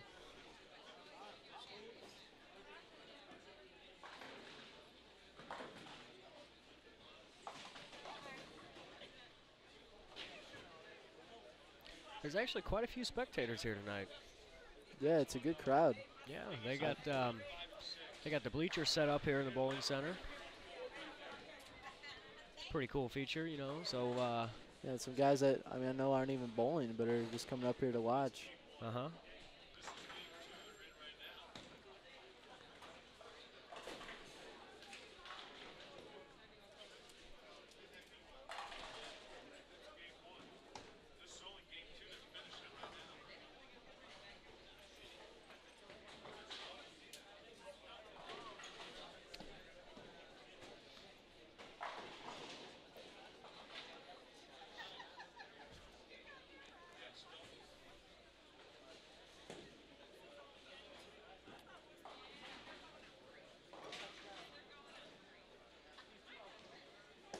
Yeah, and then really no surprise there. Gotchel and his team's in the lead. Then Yeah, you can see that. Ballard in second after. Yeah, and then O'Neill and what is that? Lacaz. Yeah, I can't read that. And Green fourth. and Miller. Wow. That's awesome. Yeah. Fagan and Kent sitting in 10th right now. Danny Spink and Howard Johnson are in 12th. Brett Cunningham and Matt Todd look like it was in 14th. Yeah, so not too many teams plus after the first game. Yeah, I know. I did notice that.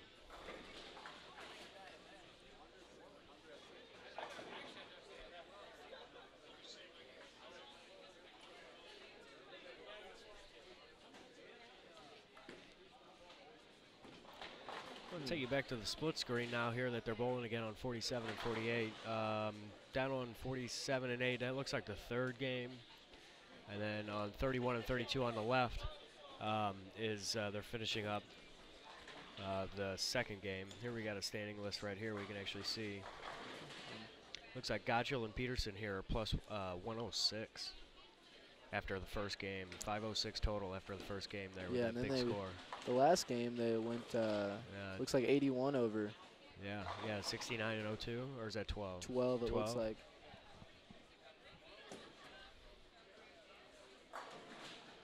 Well, that's cool there. So,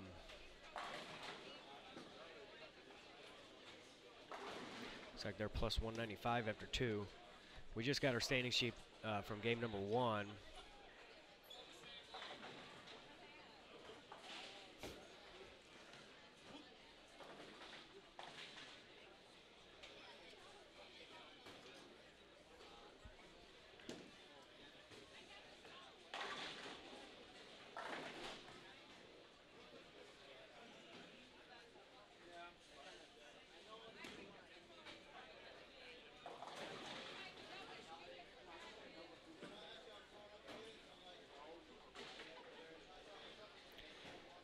As here you go, there's a scrolling ticker. Why, that's moving really fast. Yeah, it is. I don't know if it's supposed to move that fast. It looks like only 16 teams plus after the first game. Yeah. Here's the sheet here.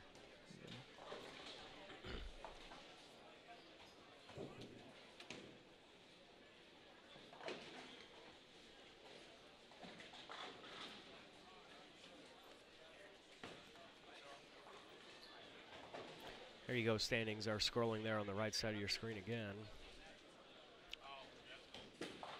as we watch lanes 31 and 32.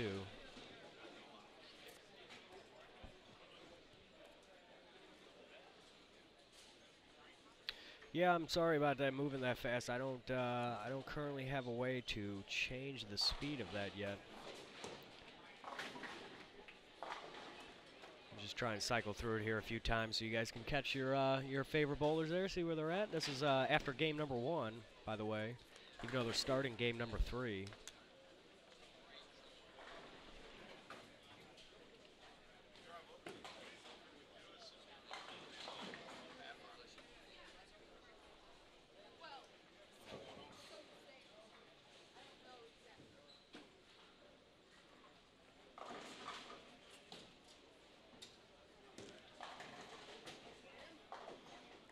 Looks like we got Eddie Bird and Tim Barron in front of us now this game. Oh, yeah, we do. Let's see if I can get a camera on them.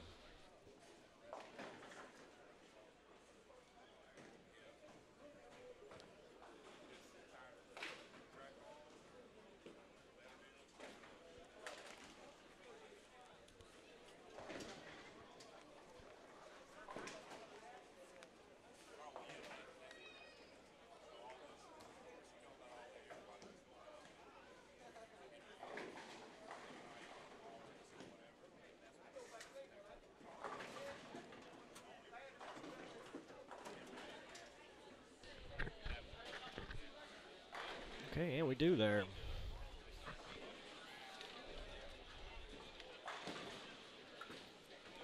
Mr. Barish with the 297 his last game. Goes a little high that frame. Trips out that 6-pin.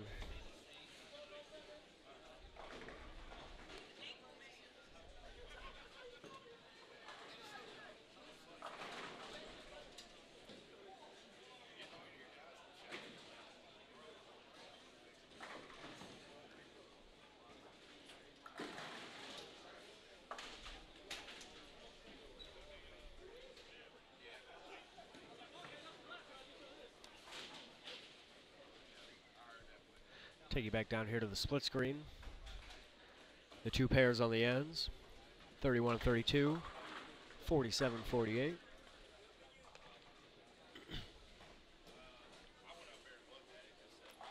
This is game number 3 here at the 2013 IB Open weekend. This is the Friday night doubles tournament.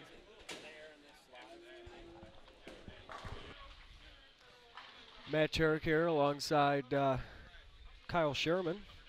Mike Flanagan's running around trying to get some scoring updates.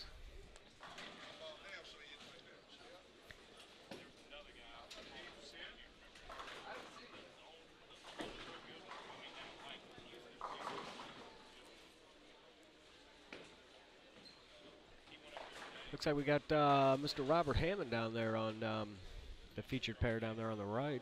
He's there with the hat on. See on the right side of your screen.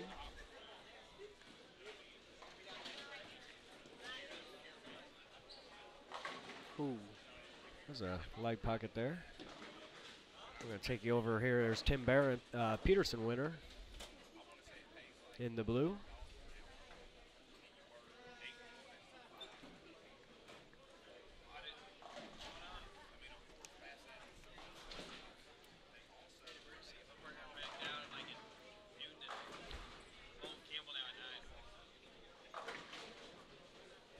Little light switcher there. Yeah, nice Move ball. some pins around. Nice ball.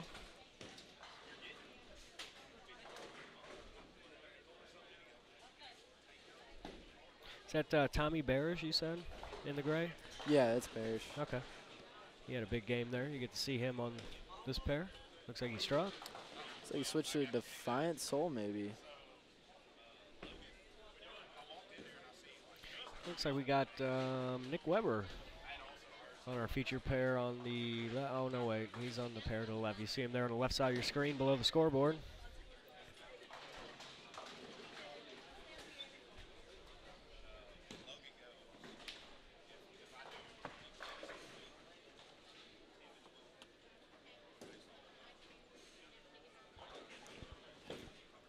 Welcome back, Mike. What do you got for us? Well, I can tell you that some of the big action bowlers have been telling me that this pattern is demanding. And there's many, many of them that feel like on the next set, they're really going to open up. But for those of you that are at home, listening, watching, maybe on the road, watching, is that what I said? Watching. Those of you that are watching, I just want to tell you something right now. Let me tell you something, brother. Brother. Yeah, let me tell you. Here's the deal. They might be right, but I'm going to give you another theory to think about. There's a really good opportunity or chance that once they move left, depending on who they followed, the oil line is going to be different, lane to lane and pair to pair. And if you do not make a perfect shot, it will wiggle. It will wiggle. And if you move too deep thinking there's something there, you're going to have to be perfect. So just a little heads up. Also, just want to let everybody know, our commentators throughout the weekend are going to be quite stellar, as we have Jeff Riggles will be joining us all morning tomorrow on the broadcast. Great. That's cool. Del Ballard told me he wants to spend time in the booth this weekend. Of course, we'll have Randy Peterson. Of course, the one and only Matt Turek, who's in the booth right now. Yep. He actually, you know, they paid him not to bowl on tour, Matt Turek. Did you know that, Kyle? I didn't Yeah, actually. they paid him not to bowl on the Professional Bowlers Tour because Yeah. he's such a good announcer. Yeah. I Sport figure I can make needs more them. money doing this than bowling, right? Exactly. I've moved a camera here. You get a good look at our masking units there. You see Budweiser, Storm. We can't thank them enough for making this tournament so successful and helpful to us. Be able to bring it to you live on our live broadcast here, Inside Bowling TV. Check out our social media. We do talk about that a lot, but the more followers we have, the more of a fight we have when we go to companies trying to add money to the prize funds. And we continue to put that money directly into the prize fund. We don't take a cut or anything. We do take the bracket money from these events, and I think for the first year ever, we might actually operate in the black. So we're very happy about good. that. That's Yeah. real good. Yeah, we came into this deal about $7,500 in the hole, I believe. So we need that to get to break even. So, but we'll get there. We'll get there. This is a big facility, beautiful facility. Tropicana Lanes. We're happy to be here. Synthetic surface this year. It's been on wood the last 2 years. And here we go. Hall of Famer, USBC Hall of Famer, Carolyn Doran Ballard, coming at you home in your living rooms or on your mobile device if you're out in your car. Hopefully you're not pull off to the side of the road and watch her bowl this game. CDB, she is the F bowler, DEF, ABC are up there, and 4-pin for CDB. She's using quite a bit of surface, it looks like. Yeah, it today. looks like probably about 1,000, maybe even 500. Yeah, maybe even 500. You're right.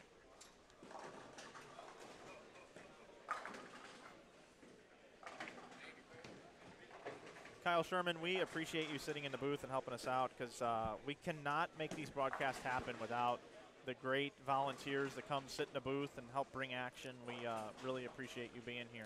It's a joy to be here. Thanks for having me in here. Yeah, hey, no problem. I mean, a guy that's out bowling collegiately, a guy that's competed in this event the last 2 years, made the match play portion, missed by just a couple of pins last year. What kind of expectation do you have this year, honestly? We talked to you earlier about who you thought would be, you know, people you'd want to bowl against if you made the step ladder and win, but, you know, what's your expectation? I want to win. I mean, I really want to make the cut, but I think I'm throwing it well. And one thing you got to have is confidence, and I think I can come out here and compete against anyone out here. So I really think I have a decent chance to make a good showing. Freshman at Lindenwood University, going to be a sophomore next year. Second team All-American right out of the gate. I bet that really made you feel well. Yeah, it was. I had a great opportunity with the guys bowling with this year, and yeah, to be named second team All-American my first year was. I don't know. I was very honored to be in that position.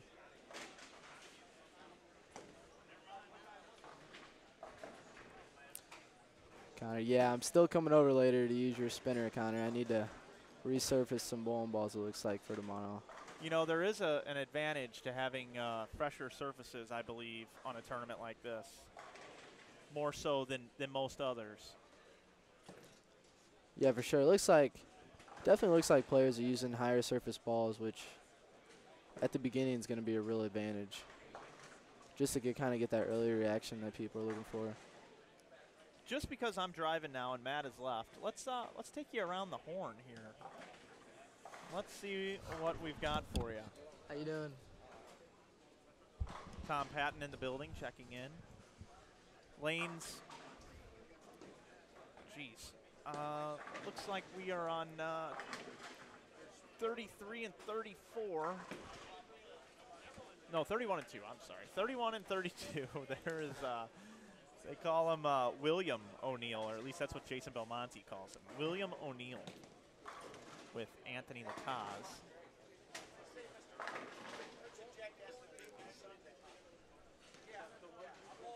Wow. It's enjoyable to watch him bowl, man. Throws the ball amazing. He's a good bowler. You see Shea Vittenbender there coming into your screen.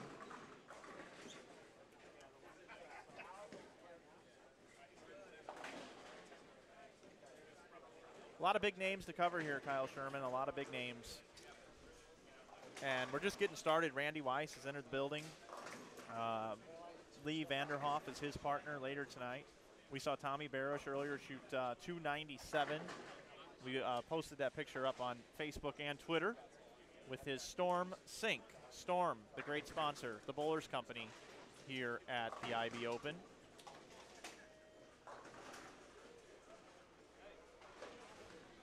Don't forget, you can tweet us during competition, and we'll put your tweet up on the screen. Hashtag Inside Bowling. Let people know you're watching live bowling coverage online. Eddie Bird hanging out in the booth now as well. Eddie, how you bowling? Good. Good? 220, 270. Wow. Eddie Bird, 220, 270. Where are you playing the lanes? Right. Straight, Right, yeah, right. which is unusual. Yeah, you know, obviously I want to force everybody in the same zone. Yeah. You know, Eddie Bird has a pretty high rev rate. Are you using Surface? Yes. Using a Enigma? Light 1000 Enigma. Okay, Light 1000 Enigma, Eddie Bird. He's about 100 over. Playing after straight. 2. Who's your partner? Tim Barron. Tim Barron. What's he doing? Not good. Not so well. 160, 170. All right, well, keep plugging along. You know Tim's capable. Oh, yeah. He can get in there. We've got, looks like Carolyn and Dell up here. There's Carolyn. Dell stuffed another 9. Carolyn with the strike right there. So yeah, cruising along here. Matt, take your spot back, bud. We're just, I just wanted to see what we had going on over there. You ready to go, Kyle? Yeah, do you Kyle mind if I get out of here? No. Well, I guess we'll let you clock out. All right. Kyle Sherman, ladies and gentlemen, thank you for joining us, Kyle. We Thank wish you nothing but success in the tournament, obviously. We'll have an open mic down here during the event, so tomorrow, if you want to just come up and tell us what's happening out there on the lanes as you come through, you're more than welcome to do so. Awesome. Thanks for having me. Yeah, thanks for sitting in the booth, Kyle. Thanks, Kyle. Thank you. That's Kyle Sherman, Lindenwood University, second-team All-American. In our opinion, he's our Rookie of the Year. No offense, Kyle King. We like you too, but that's our man. Thanks, Kyle. So Kyle is out of here. We move him out, and now it's just me and you, Matt. All righty.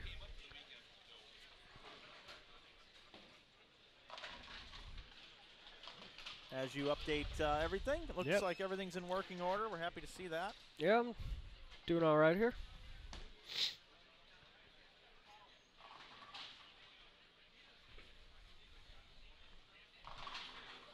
Need to label these on this new mixing board, who's who and where and Yeah. how and everything. I really like this mixing board. It is nice. It's real nice. It is nice. We like it. We're upgrading. Always upgrading here as best as we can. What? So you've had a chance to walk around here, Mike. What? How do the scores look from on the ends? It's real hard for me to see, like the last 4 pairs on each side. Oh, You know, nobody's really wrecking them. I mean, Eddie Bird was just up here. He's 100 over. He shot 220, 270, so he's really happy with that. I want to try to locate, you know, there's another guy we haven't talked about. David O'Sullivan is in this field. He's come all the way up from Florida. David bowled the first year. He was on Team USA for a while. Good friends with P.J. Haggerty and some of the other guys, you know, some of the other great talents out there. And David is in this field and bowling well. I've got a shot on Amanda Green. Yeah, we're on Amanda Green now. Amanda Green goes to Lindenwood University, first-team All-American. She's bowling with her boyfriend actually tonight, Brad Miller, so an opportunity for those two to bowl together. She was a little skeptical on whether or not they should bowl together. You know, the duo team, I don't think they've ever bowled doubles before, but they are tonight. And And I haven't looked at the standings yet, Matt. They should be available. Yeah, they're up there. I had them scrolling on the screen here for a little bit. It's going really fast, Brian. I got to get Brian to slow it down a little Let's bit. bring them up. Let's bring them up again. Let's look at this. Let's take a gander. It also should appear down below in a tab, and it doesn't look like it's doing that yet. So when Brian gets back, we'll get that taken care of. But there are your scores after game number 1. New side graphic that we're doing. It's pretty cool. Yep, so there you go. And we should have that tab for you very, very soon down below, folks.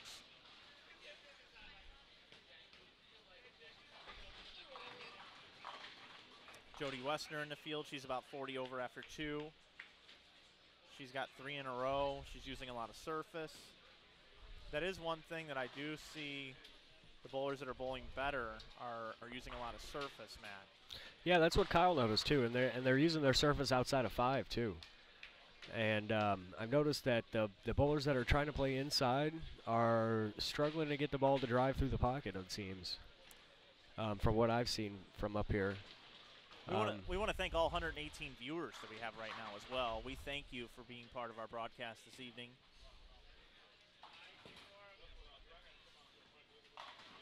Mike Fagan is bowling with Marshall Kent, those of you that are asking in the chat. As a matter of fact, you know what?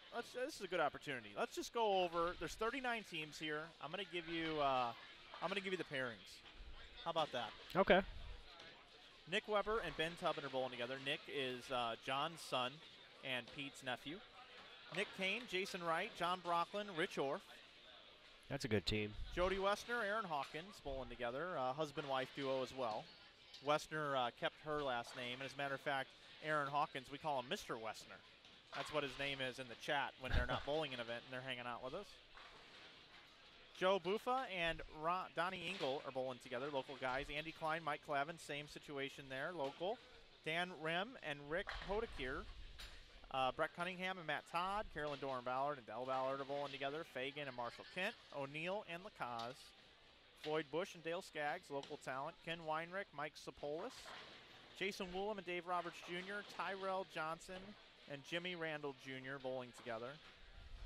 Lawrence Chan and Jason Catano, Douglas Yu, Marcus Chung, Maggie Chow, Sylvester Young. Those are all folks from Canada that have come in to join us, all the way from Ontario, Yeah, I Canada. think that's really cool that you got some international players coming in, especially from Canada. I know there's a couple from England here this weekend. Yeah, absolutely. Younger talent from England, too. Yeah, and where's Rodolfo Madriz? I see he's on the B squad. Yep. He's Rodolfo. from Venezuela, I believe. Venezuela, yeah. Yeah, Yeah, I can't I say already- that. Say very- that 5 times yeah, fast. yeah, that's good. Then we got Neil Sanson, Aaron O'Brien, Rick Gatlin, and Eric Benke. Rob Gottschall, Vern Peterson. Boogie Night Star, Vern Peterson, I like to call him. Tommy Barish, Brian Kuykendall, Clay Reese, Chuck Grote from Utah. Zeke Bate, Marvin Hale, Anthony Scott, and Joey Tucker. Ben Houston Johnson's bowling with our defending champion of the IB Open, Daniel Spink. Jeremy Boyer, Chris Taylor, Brendan Williams, Cole Arnell, Charles Crenshaw, and Bruce Franks. Robert Hammond and Aaron Orange are bowling together. Amanda Green and Brad Miller, who we were just talking about. Then William Richardson, Tony Weston, Brandon Moyle, Steve Divers, Eddie Bird and Tim Barrett, Benjamin Davis and Scott Hunick, Don Griffin, Matt Chadden, Sean Swanson and Shea Bittenbender are bowling together. Cody Shoemaker, Jason Monkberg, Matt Gasson, and David O'Sullivan. And then Matt Campbell and Justin Veach. So there you go. There you have it. There is your lineup. There are your horses. Game number 3. St. Louis, Missouri, Tropicana Lanes. Lee Vanderhoff enters the building. Hi, Lee. Mrs. Vanderhoff is here as well. Mrs. Vanderhoff is here. Yeah. Wow. The gang's all here. Dale Butler's in the house. Yeah, I did. I talked to Dale for a little bit. Yeah, everybody's here. Team Motive in the building with Lee Vanderhoff. Okay. Motive staffer, Lee Yeah, we Vanderhoff. were just talking about Brett and his contract with Motive. I believe that's almost up with him. Is that true, or? I have no idea what's going on with Brett. I heard something about that. I didn't actually confirm it with him. This is just hearsay, but I hear, yeah. I have no idea. Yeah. what players do and who they bowl with and what they do is I just try to keep up with calling the action.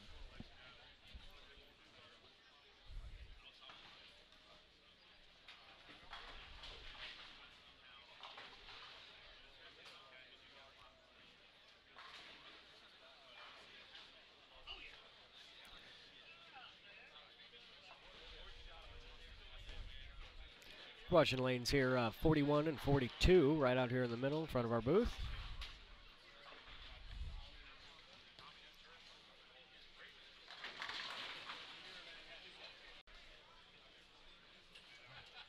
People wanting me to find them doubles partners for the next set, Matt. Good luck with that. Looks like Louisville has pulled in the parking lot as I just saw Brett Shepard arrive Oh, on okay. the scene.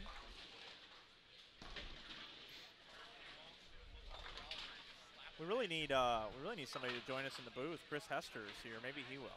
Yeah. Maybe I can get old Hester to come up here. I think I can get him.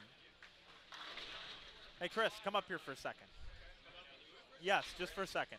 I know you got to get checked in and everything, but I know there's a lot of people that would want to hear from Chris Hester in the booth. Yep, just fire it up right there. We'll turn you up. Ladies and gentlemen, boys and girls, children of all ages, Mr. Video Maker, the YouTube Video Maker, Chris Hester now joins us in the booth. Hi, Chris. Hello, everybody. Were you guys listening on the way up?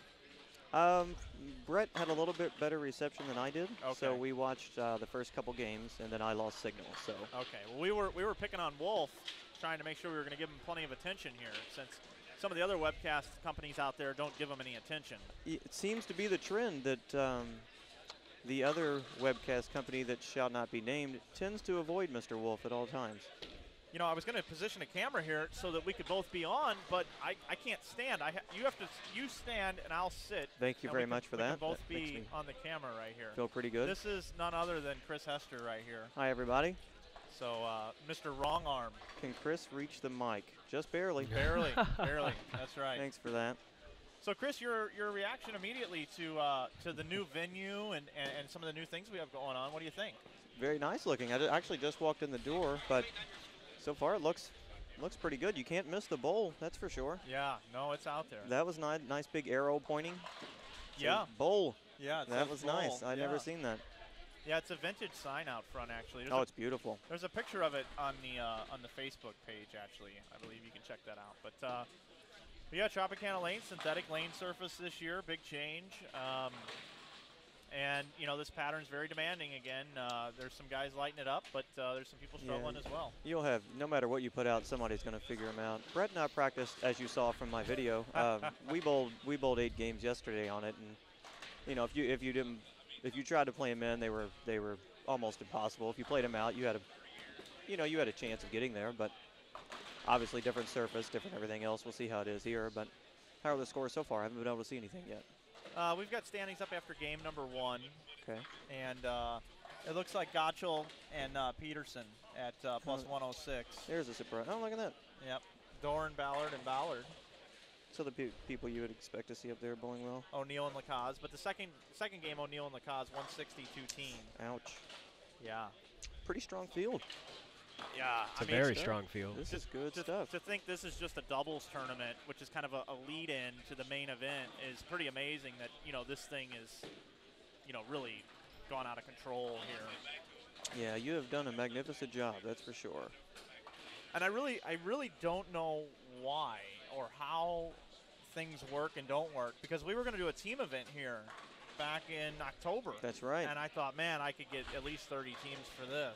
And I got like 12 and had to cancel. I remember that. I think we were signed up for that, or we're planning on coming, one of the two. And there were some people that were pretty, you know, upset with me, like, Mike, if you're going to say you're going to have it, just have it. But there just wasn't enough. Yeah, you can't run it if there's no interest, but this. So then here we are, IB Open. We had 91 to first year, 117 year 2, and now we're going to fill the field and have to turn That's people away with 312. Who would have thunk it? That's amazing. Yeah. Just goes to show that you give people something to bowl, they will show up. Everybody keeps complaining there's nothing to bowl, so.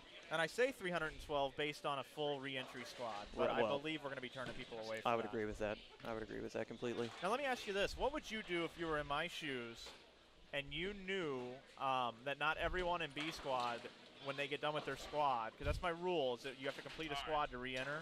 Okay. All the people on B, there's going to be people who want to re-enter and they can't. They're not going to be allowed to. Yeah, Brett and I were actually talking about that yesterday. He said he was considering moving to A just for that reason. You know, if we get into B and realize we're not going to make it, how many spots are going to be available? So do you just do first come, first serve, the first person in line that pays, you know, the first people, or do you just say, hey, anybody that's interested, you've got 20 minutes after the last ball from the squad has been thrown, and we're going to randomly select names? The Holiday Doubles tournament, I believe, does it that way. And actually, I think that's about as fair as you can get. That way you're not penalized for bowling the B squad. 'Cause obviously, if you bowl A and you don't make it, you're locked into a spot for the re-entry if you wanted to bowl. And B is a little different. So, yeah, actually, I think that would be the fairest way to do it. Do you think that it's smart that I didn't, like, on the fly change to how many bowlers could enter each squad and I stuck to my guns? Oh, no, absolutely. Okay. I do. Yeah, as soon as you start changing things. Because do you know how tempting it was to say, hey, A squad tomorrow, I'll take up to 5 on a lane. Absolutely. Or 5 on a pair, I'm Right. sorry. B squad, same way. Yeah, and but C squad, I'll take 6 on a pair. I'm one of the firm believers that you stick to your guns and people know what's happening and you get in or you don't. Because as soon as you start changing things, people start questioning what's going on and what else are you going to change and this, that, and the other. Just right. Don't want to give people a reason to question anything. I just didn't think that we would get to this many entries to where this would even be a problem. Agreed. You know what I mean? It's a good problem to have. It is a good problem to have. I see my partner next squad is shooting the head pin. That's pretty good. I'm bowling with Jody next squad.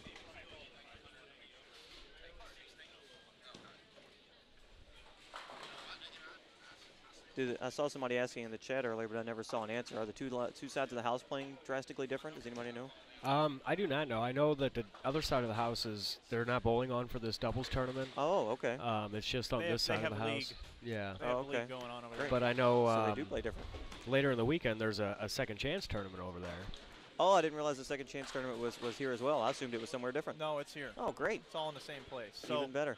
So this side on Sunday, 27 to 42 will be your 16 games of round robin match play. Okay. Lanes 44 and 45 are going to have bleachers on the lanes with mats down. Beautiful. Ready for our TV finals. That'll be built Saturday night. The bleachers are going to come all the way up into this carpeted area down here. Okay. And then in front of it will be some homemade Dorna signs like they use for PBA. Nice. And we'll have all the sponsorships there, a couple of directors' chairs down there, a table to put their water bottles and stuff on. Beautiful. And bleachers all back here. Randy Peterson, myself on the call, Carolyn Doran-Ballard doing the sideline reporting, provided she doesn't make the top 5. Exactly. Then we'll fall back on Dell or Mike Fagan or one of these guys. And we should have a packed house here. Got a quick tweet coming in here. Dennis Hacker, this is my first ever tweet, and it's in support of the tournament. Great job, Mike. There you go. Thanks, Dennis. Dennis is actually going to be helping all day tomorrow and Sunday. As you know, we are going to be running second chance on the other side. And Chris, I'll talk to you about that as well. I talked to the players that bowled earlier, and I'll tell you about it as well. But I'm going to change the second chance tournament. I don't think that's as bad. No, absolutely not. And what I'm going to do is, once we get to 78 entries for the second chance, if we have 79 or more, instead of it being 6 games and then 3 games and then 4, it's going to be 4, 4, and then 4. Okay. And that way we can accommodate up to, what is that, 4 on a lane times 26, 104. Yeah, that's not bad then. Yeah, that way you don't drag it out all day. Yeah, so 104 could bowl that, and I bet that'll sell out as well. I would imagine so. So, geez. How many do you have tonight? That's a good turnout. This is a full 39 teams. That's beautiful. Well done, sir. I don't know how or why or what. I mean, I blame it all on social media. That's very helpful. And then I guess I could say that Storm and the bowling ball was a really nice touch for a lot of people. It's value added. You insta-cash, so to speak. Yeah, I mean, people are spending $260 and you're guaranteed a $240 ball. I mean, that's hard to pass up. Yeah, it's almost like an instant win with, Absolutely with right. that bowling ball for that entry fee. Yeah, it's a lot easier to justify putting up that kind of money. Yeah, when you're definitely. And you have your choice of storm ball. Which- It's not just, everybody gets the same one. you Right, know. absolutely right. And there's backers also. Whenever you have like backers in a tournament, how cool is it if you're a backer and you can put a guy in this tournament and you get the bowling ball? That's my guy. I called my guy before we left, and I said, obviously I'm not going to be able to use the ball. What ball do we want? Right. So Chris is with Ebonite International. Correct. Ebonite's been great to him, and Al. we support all the ball companies. they could not be better to me. I can't thank them enough for all of their support. Obviously, this is a Storm-sponsored event, and we have a very close relationship with Storm, and we're happy to have that with them. But, we at Inside Bowling have had so many great relationships with all the ball companies over the years. Brunswick's been very good to us. The Ebonite brands, Mike Judy, Jeff Ussery, Bugsy Kelly, all those guys right down the line. Right. And, it's awesome to see so many Hammer guys here in this event, too. Oh, it looks like Mike Fagan there with the front nine. Oh man. Yeah, Chris, if you don't mind hanging out here for a minute, I'm good. I'm actually gonna go down there with a camera, and I'm gonna get some footage of him and make sure that I can get that up for you. Where is Mike? He's on 33 and 4. He's C on 34 down there, Mike. All right, I'm gonna move that camera down there for you, Matt. So go off Okay. on another camera. Yeah, and I'll go I'll down. get that switched up. We'll take it down We'll to get some 47 Mike and Fagan 48. action here for you. Have we had a 300 yet? 297. I think Not I yet. heard? Yeah, 297 is the high score so far. Not bad. Who is that? I had written it down on one of these sheets. Oh, okay.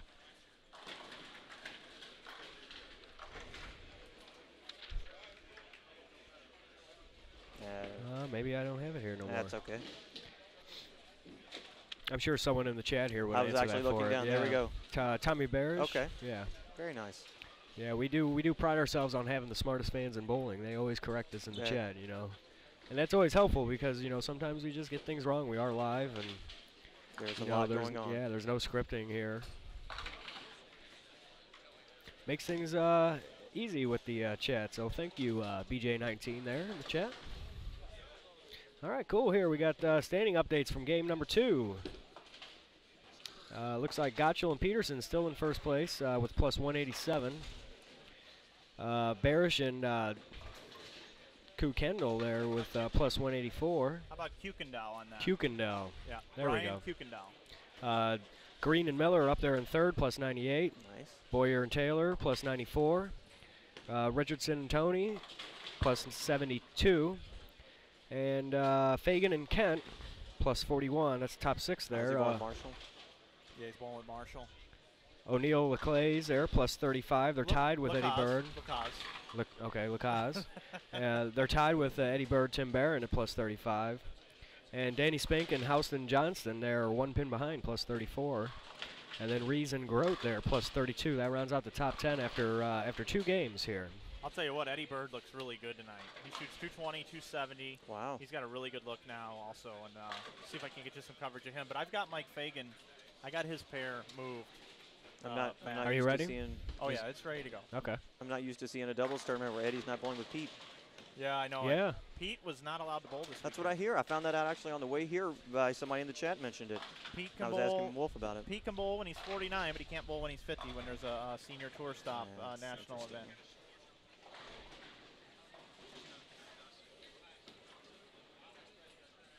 You looking for it, Matt? It's not tilted much. It's your 33 and 34 lane cam, or it was 31 and 2. I was throwing up here. This is game number 2 standings here nice. on the ticker. I Nice wanted to make work. sure we get Mike Fagan on the screen there too.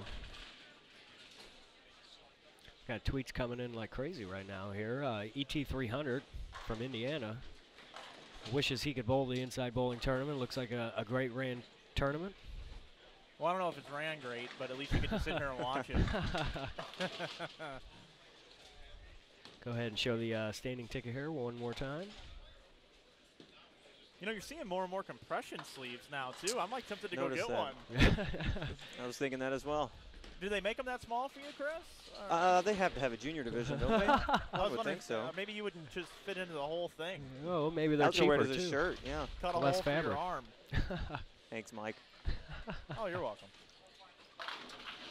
What's the cash ratio tonight? Is it 1 and 5 tonight too? 1 and 5, yeah. We got front 9 on 51 and 52, I was just told. So I'm going to go down and see what I can't figure out down there. Okay. Go over to the Fagan pair, man. Yeah, I'm on the Fagan. No, I got a better camera angle. Oh, okay, down here on 1. Yeah. No scoreboard, though, because that's the wrong scoreboard. There Right. you go. Got some more tweets here. Bull Mikey, since I can't be there in person, it's a great way to watch the action. It is a good way to watch, and we do appreciate all the tweets coming in here. Just go ahead and tweet with the hashtag Inside Bowling, and they will pop up here on the screen. If you want to give a shout out to certain bowlers, you can also interact with us on the chat. I know you can go, there's 2 pages you can go to watch this. There's the InsideBowling.tv page, which is the one that you should be on because that has the chat. But it also might take you to the live stream page, which you'll see the same action, you just won't be able to see the chat or the tabs or any of the information that we pass along here from the tournament. That must have been what I was watching. Yeah, the cash ratio is 1 and 5.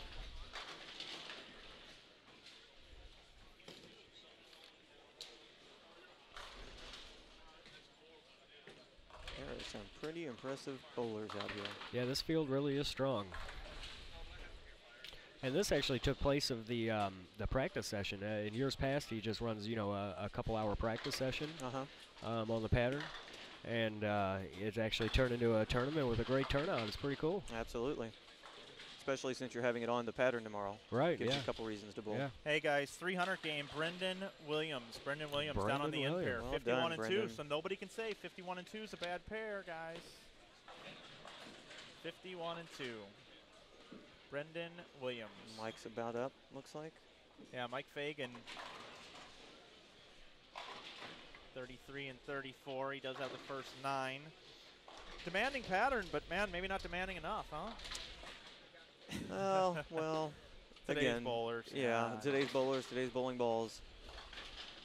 That's why Brett, like I said, Brett and I practiced yesterday. We made sure we changed pairs after a couple games rather than just break them down for ourselves, and Right. that becomes no fun. Brad Mills throwing strikes. Wonder what ball Mike's using. I Yeah, know I that can't he's, tell from he's here. a free agent right now, from what I understand. That's what I hear.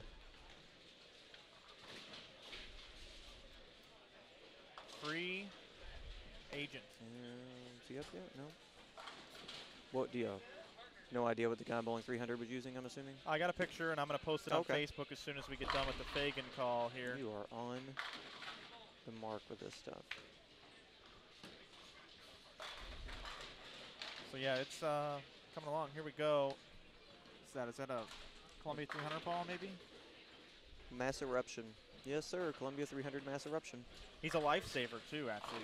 It says on his shirt. Oh, well, that's even better. Look at that How can you not poster. root for him? And is that Rob Gottschall running one out in the background? It sure is. Oh, It's that's even better. photo bombing the 300 guy. That's not nice. a surprise. Yeah, we get So some- here we are, guys. You see half of Bill O'Neill, or a third of Bill O'Neill in the left lane over there. Yeah, nobody wants to watch Bill O'Neill. And then you've got Michael Fagan here up in the 10th frame.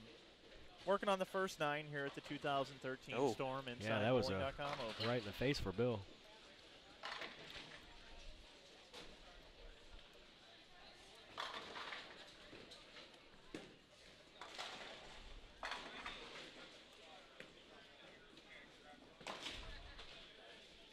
And while we wait for Mike, it's just Anthony Lacaz up on the approach. Team Motive.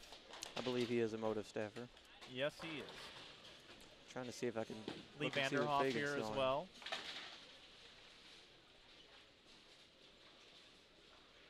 Kind of got real quiet in here. Fagan in Yeah, the front there's 9. quite a big crowd down there watching. I have an idea what he's throwing, but I would hate to guess wrong. Oh, looks like he carried that one. IQ But that sure Tour, looked black with solid. some red lettering on it. Yeah, Yeah. that sure looked like an IQ tour. Which, by the way, is the ball that Brett bowled 300 with me against me last night on this pattern. So you're watching the 2013 Storm InsideBowling.com Open. Mike Flanagan, Matt Turek, Chris Hester joins us in the booth. Just made the trip up from Louisville. We're watching Michael Fagan, free agent right now. using a black ball that we know for sure with some red lettering. That's right. Working on the front 10, looking for 11. Lane 33 here, Tropicana Lane, Friday night doubles. Ooh. He's Okay. okay at bowling. Got that one too. The one thing you can see here is that as the ball is going through the pins here, it's not a violent snap down lane. Oh, It's a very gradual hook into the pocket.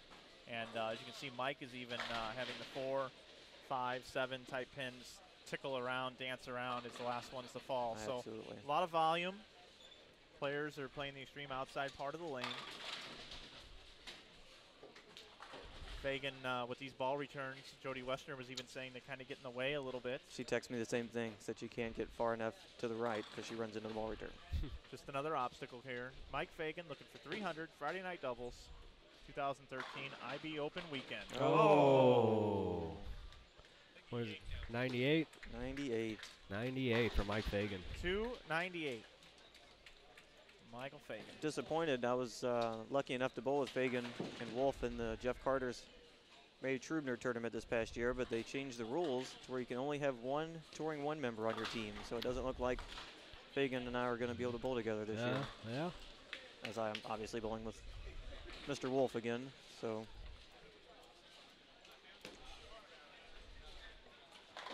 well done. Yeah, well done for Mike Fagan. Where was he at after game 2 here? They were in 6th.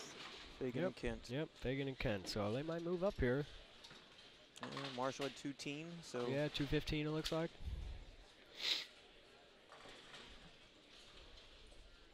Tim bowling 240 in front of us. Scores don't look, again, they're all over the place. You have people bowling 240 and look around and see your 170 still. So Yeah, I've kind of noticed here after the first couple games that the low end of the house seems to be scoring a little bit higher than the high end of the house. Oh, okay. But in my opinion, I expect it to change once the lanes break down, especially for the next block. That is a IQ Tour solid, as Mr. Flanagan's getting his picture of it. Yep.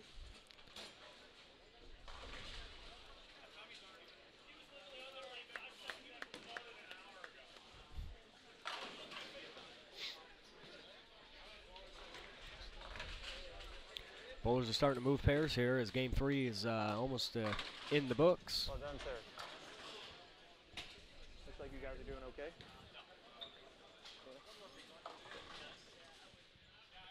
Sorry. Had to stop and say hello to Mr. Fagan for a second. Oh, yeah, for sure. So only one 300 here, or 2 300s. Brendan Williams there just shot one this game.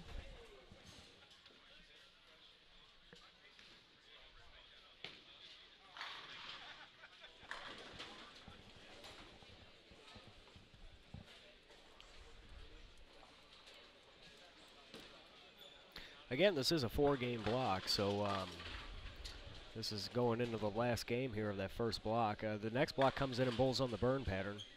They will not be re-oiling. Now tomorrow they will be re-oiling after each block. Which is good. Gail Myers confused. What are we confused about? Yeah, what are we confused? My sink are flippy. That's what she says earlier. No.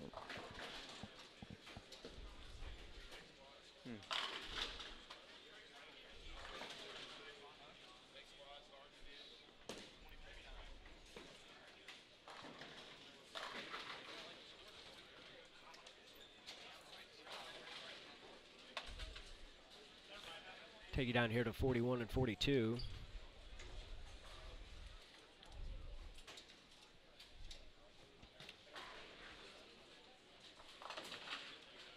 Yeah, nobody bowling them right in front of us. Yeah, action's just finishing up here.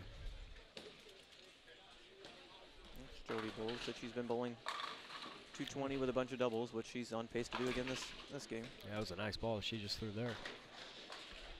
Yeah, that's who I get the pleasure of bowling with next squad. So Oh, good, good. see how that goes.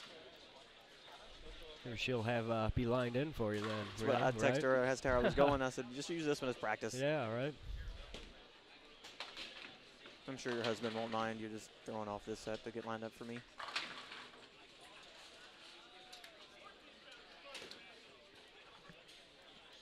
Well, looks like we'll have Fagan right in front of the cameras. The next game on 41 and 42. Yeah, that'd be great. He is one of those guys I can literally just sit and watch bowl over and over and over and never get tired of watching. He's got a real smooth release. Absolutely. And he can do anything with the ball. It's just, he's impressive. Definitely. Hello, Kim.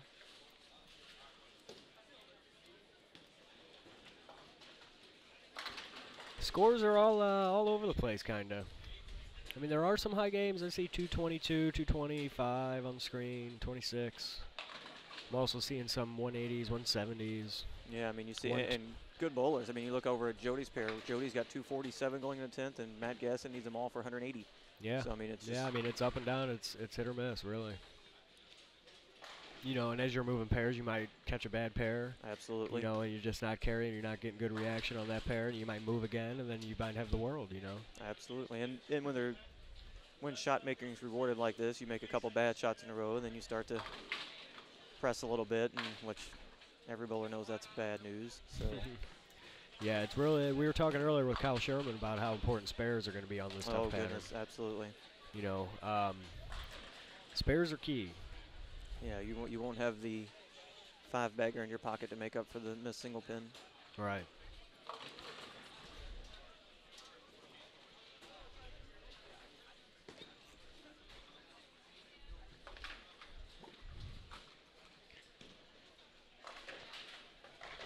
Yeah, I agree with Gail on that one. The scores will probably, I would imagine, be a little higher on the Bs, assuming that most of the people played them to the right to start. That's where a lot of people that were scoring high to begin with were playing. You saw the people that were moving a little bit into the track or even a little bit deeper were coming in just too flat and leaving 7s and some buckets without the 8 or. Makes sense. So yeah, if everybody played them to the right to start, and now the next set you can get in and throw it to that a little bit. Right. It'll probably be a little higher. But as you can see now, I mean, again, there's 210, 220, 220, 230 right in front of us. You see Matt Todd there on the screen coming in, leaving a 4-pin. His partner, Brett Cunningham, is getting ready to get up here on 42. Brett's got 171 in the 8th on a strike in the 9th.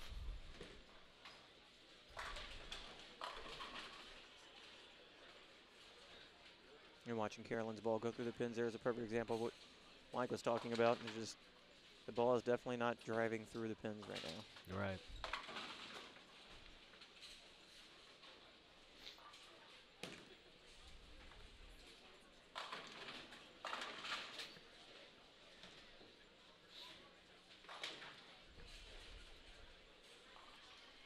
I'm assuming there's bracket action and everything else this Oh, as yeah. well? Definitely. Nice. There's a lot of bracket action. I haven't got any information about it yet, but there is bracket action. Bowlers like to gamble. Yep. That's an understatement.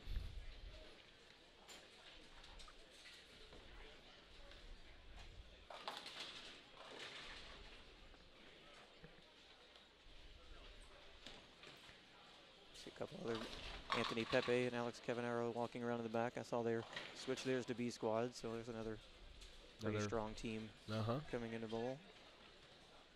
We'll go ahead and throw up this split screen here. Oh, wait a minute. Maybe not. Sorry about the Reds today. I'm assuming they lost 1-0. It was 1-0 when I got out of the car. I'm assuming that's what they lost. Ahmed is telling me sorry about the Reds. They weren't doing so hot when I got out of the car. Who are they playing? Are they playing the Cubs? They were playing Washington. Oh, okay, Washington. Zimmerman had a 1-hitter going when I got out of the car. Oh, really? Yeah.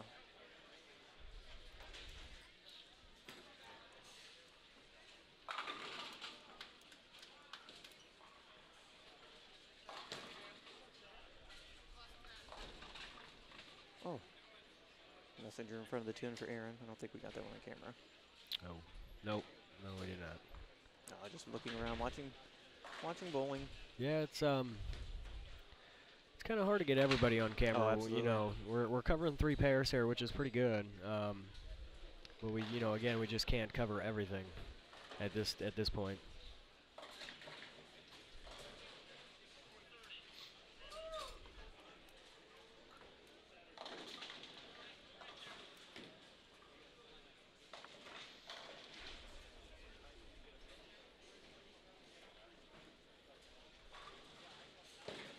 Here's a tweet from Brendan Williams. Or this might be a retweet from Inside Bowling, talking about Brendan Williams, 300. Right. Mass eruption, Columbia 300.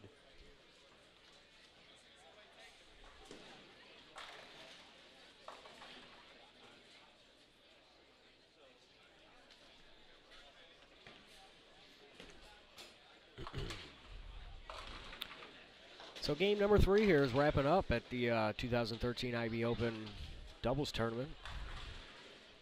Game number 4 is getting ready to get started. It is the final game of this block.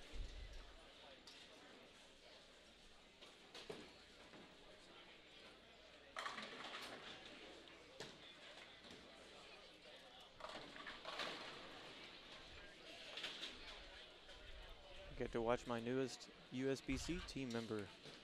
We lost, unfortunately, Art Brown broke his wrist, and we've been searching and searching for a replacement, and looks like Zeke is going to join our team this year. Oh, really? Yeah, I like Zeke. I just met him. We bowled a team tournament together a couple weeks ago in Columbus. Was the first time I met him, and Yeah, beyond being a very talented bowler, he seems like a very good kid. So. Yeah, he's a very nice kid. I had a pleasure of watching him bowl at the Fusion Realtors, and I'm sorry, I think it was a TMBA. Oh, the Cleveland TMBA. Yeah, the Cleveland TMBA. Correct. Yeah, and he did pretty good. You know, Yes, he did. He got into the steps. I think he lost in the second round of the steps, if I'm not mistaken. I could be wrong, but he bowled phenomenal. Yeah, that should be a lot of fun. Get to bowl with the Mr. Wolf this year is eligible, so Oh, that's good. should be fun. See, Mike Fagan here is going to be on our feature pair 41 and 42. You see him here in the salmon-colored shirt. And the arm sleeve. The fashionable arm sleeve. I hear that adds like 10 pins to your average just by wearing Apparently. it. That and a Good white belt. stuff. I need If to you- get one of those too. If you had that and a white belt, you'd be unstoppable. That's a fact. Need to look into that white belt thing.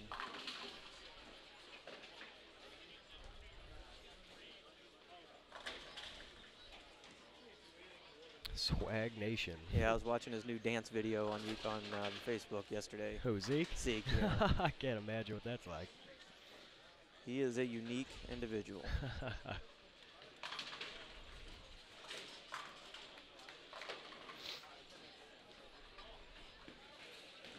So game number 4 here underway.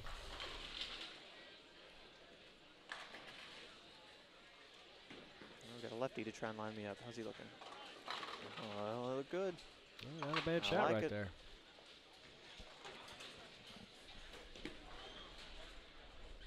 Yeah, we got Bill O'Neill out in front of us too. Yeah, that's all these Bill and Fagan, Derek Sapp. I got fortunate enough to bowl college bowling at the same time as all these guys, and man, what an era that was. Dave O'Sullivan was actually on my team at Moorhead, bowling to the left over here, so got to experience a lot of tournaments with these guys. Lots of fun. College bowling's a lot of fun, man. Nothing will ever be like that, in my opinion. No, all the Baker games and just the having so much fun going out of town. And that's, you know, it almost got to the point that I mean, the bowling was great, obviously, but the trips were right. you The know, best that's part the best about part it. about it. Yeah. Absolutely.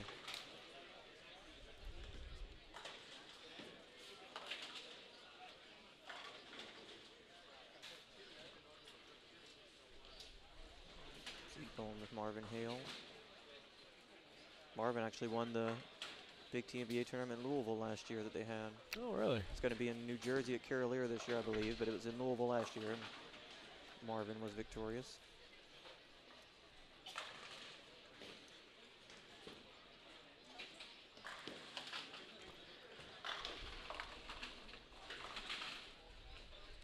I believe Marvin made the top 5 at the True Amateur Tournament in Vegas this past year as well. Oh, did he? Accomplished bowler.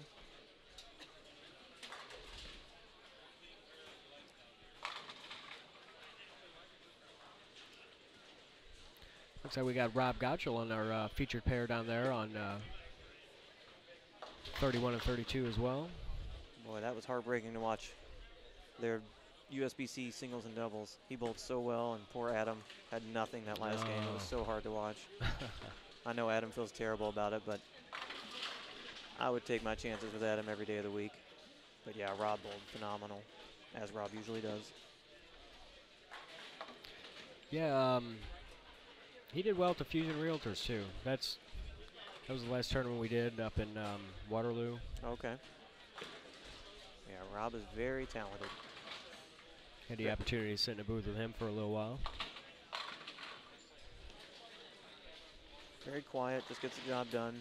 Yeah. One of those guys who don't really realize that he's beating you by 20 every game until you look at the standings. Yeah, he does it quietly. And Absolutely. Those are always the best, you know, just kind of quietly sitting there and going up and up and up and posting 220.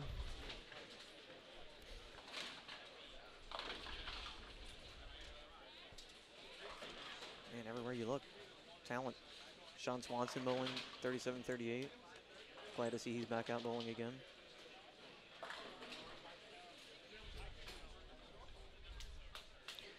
See here, Mike Fagan starting out his game number 4 on 41. With a 10 pin.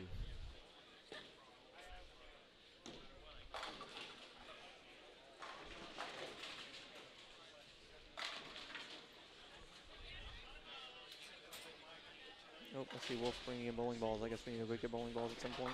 Get ready for the next squad.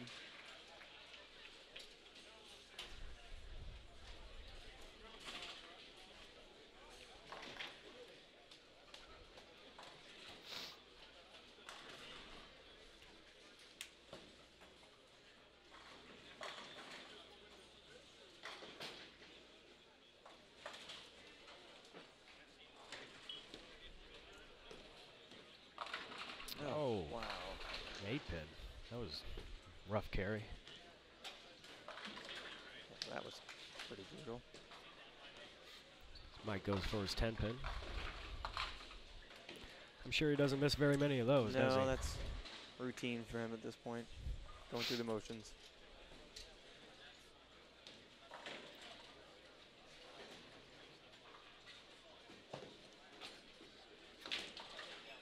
Go ahead and take you down here to our other pair, 47 and 48.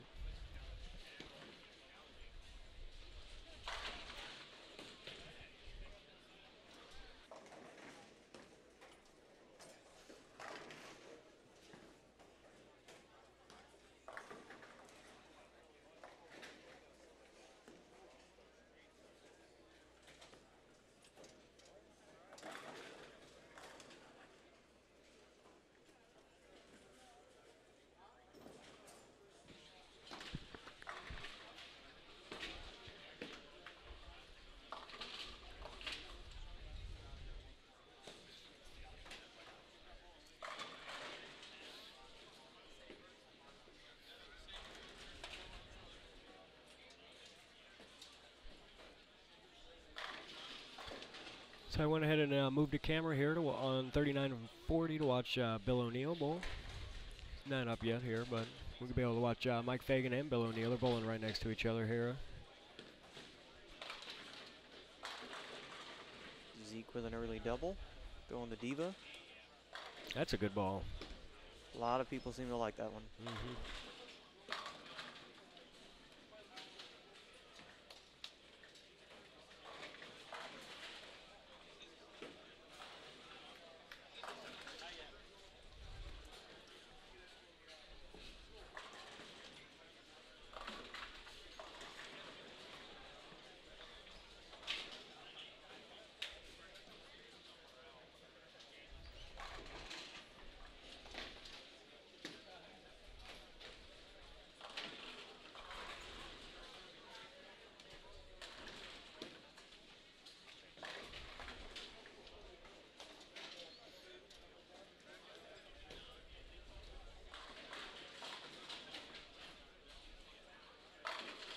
That's more like it. That was a nice ball there by Fagan. He's impressive. His partner's not too shabby either. Marshall's pretty strong.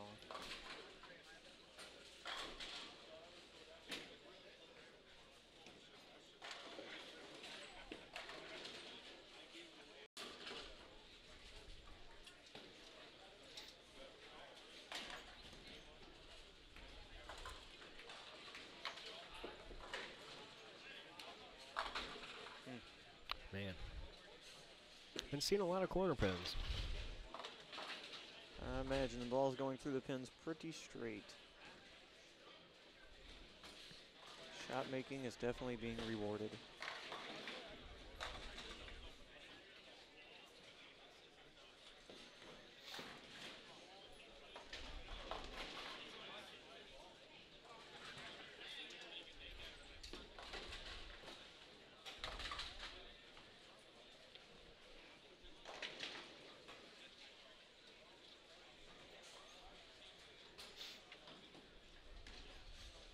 Getting picked on from the bowlers. Dave O'Sullivan just tweeted me from 43 and 44 to tell me this is the first time ever I've looked tall. Thanks for that, Dave. Glad to see he's focused on his bowling. Yeah, right. Show you here our Bill O'Neill cam.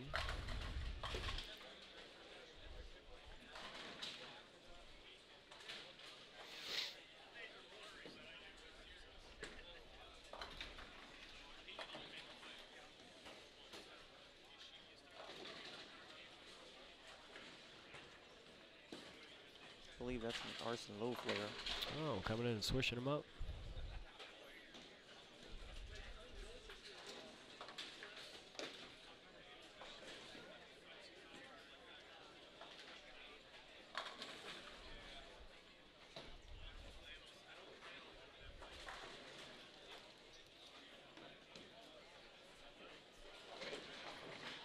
Sean Swanson, 38 throwing strikes.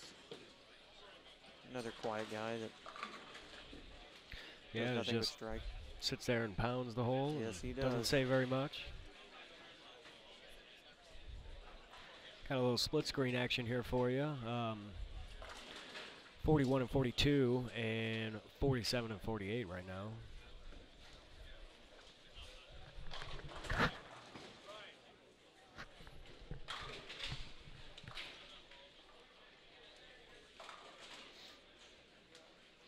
Looks like some of the bowlers from the next squad are coming in here. Yeah, I'm probably going to need to Jet Oh on boy. out of here. and a couple. Yeah, we still haven't brought our stuff in yet, so I have to run back really? out to the car and check in, see if we know where we're going to be, and start moving our stuff down that way soon. Yeah. Yeah, well, it was nice having you in here. Always a pleasure. Oh, wow. Carlos Beltran, second home run Another tonight. one tonight? Wow, Yeah, I maybe know. maybe he can do it this time without the next guy getting thrown at. Well, he went back-to-back with Matt Carpenter earlier. I read that. Then I think they said the next pitch went at Alan Craig's head. Oh, really? Yeah, and Sanchez got thrown out of the game. I believe that's what I was reading. Really? Yeah. Oh, Zeke, get it. Oh. That was a very good attempt.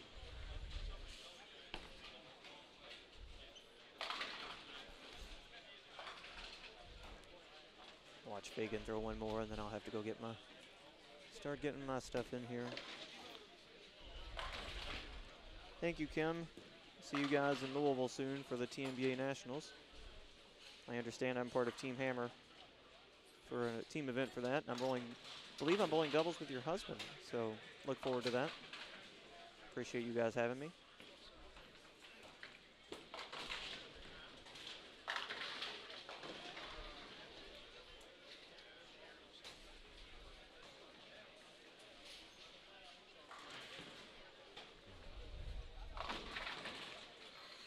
See Mike Fagan here, up on 41.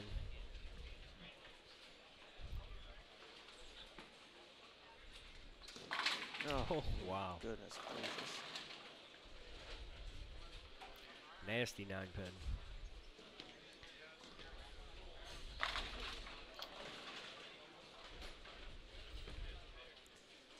All right, I think it's time for me to start getting ready. Alrighty. So I appreciate you having me. Thanks for everybody in the chat for joining in and watching. I hope everybody's around all weekend to watch. It's going to be exciting. Definitely is. Thanks for sitting in the booth, Chris. Anytime. Thanks for having me. All right, yeah, no problem. That was Chris Hessler. Yeah, no problem. Sitting us in the booth. He's going to be bowling coming up here, the 9 o'clock squad.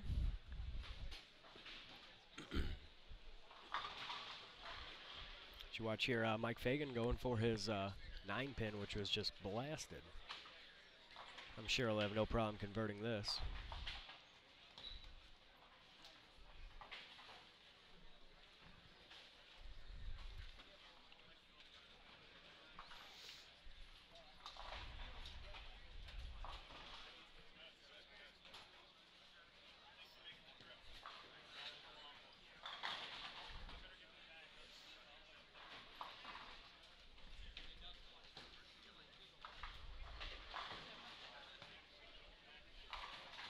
Take you down here to 47 and 48, where we have Eddie Bird.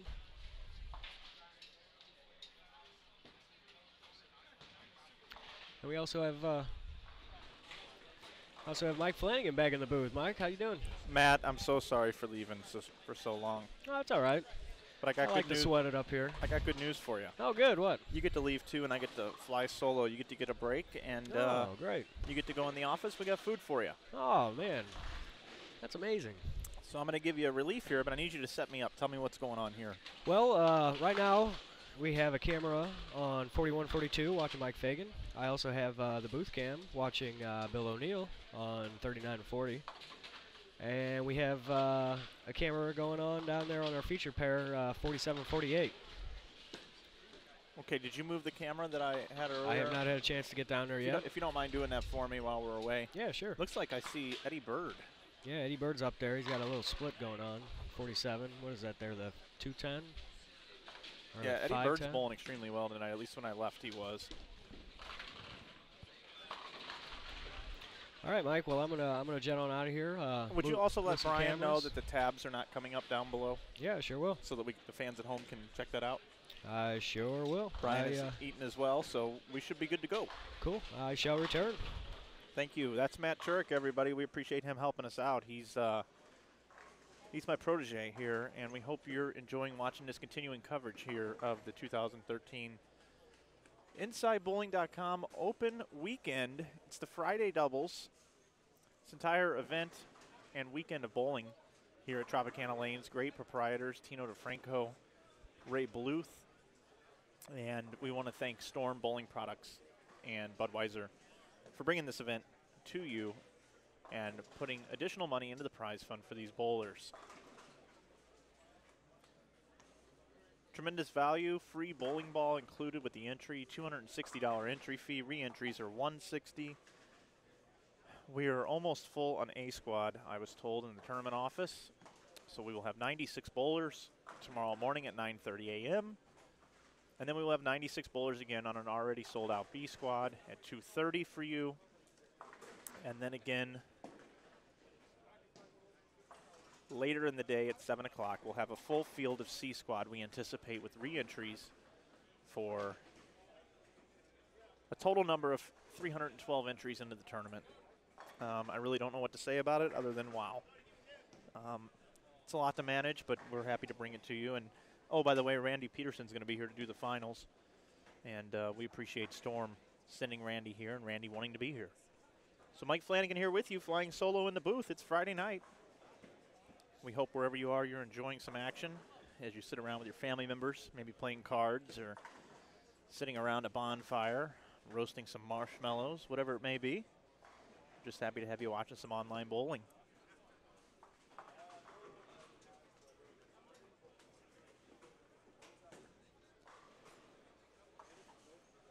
See David O'Sullivan,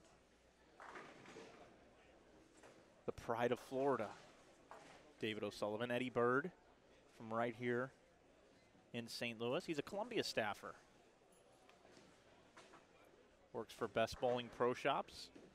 Runs the location in St. Charles. When Eddie gets it going and he's throwing the ball well, Eddie's had success over the years. Eddie has bowled well at the majors, like the Masters. I know he rolled off against Dave Wodka one year to make the cut, you know, to make the actual match play. So Eddie Bird, he can definitely play, and it'd be good to see him do well here at this event.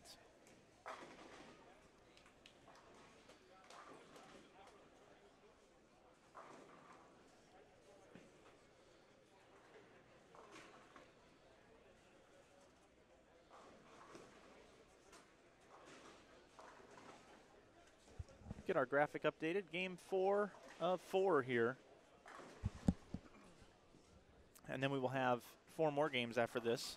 The squad was supposed to end around 8:45, and the next squad was supposed to start at 9. Obviously, we're running a little bit late, but starting at 6 to 9, we started at 6:15, so 3 hours. Looks like we're going to have coverage for you all the way up until about 12:30 this evening here in St. Louis.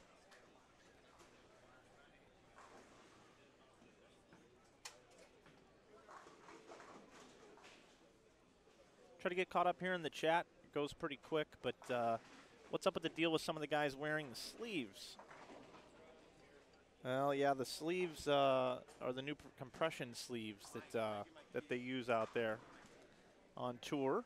And you can get those. Different companies sell those now. You can check those out. Get your own compression sleeves.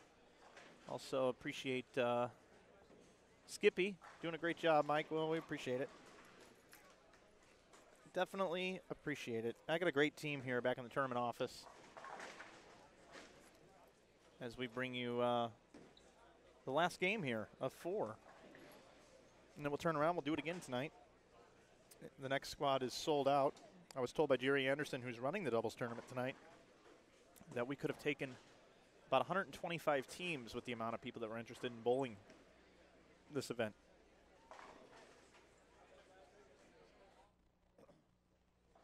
Excuse me.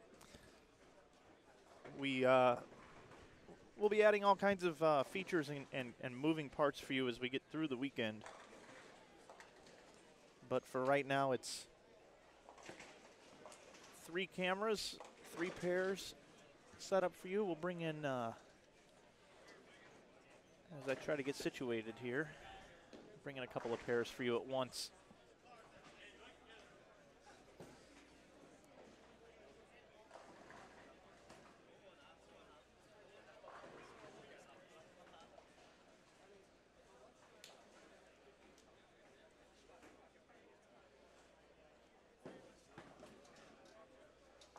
Lanes 41 and 42, you get a look at Chris Taylor, a local bowler who used to dominate in the late 80s.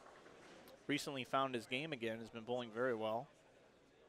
I bowl with him at Nationals. I believe he had 1950 or so last year, 1900, which is very respectable, especially with last year's scoring being down. This year the scoring pace being up a little bit higher, especially in team event. You see Marshall Kent, you see Michael Fagan. As Marshall and Michael are on lanes 41 and 42 here in front of the booth. Jeremy Boyer, he's on Hammer staff. Sure if Jeff Ussery's watching, who watches a lot of our coverage.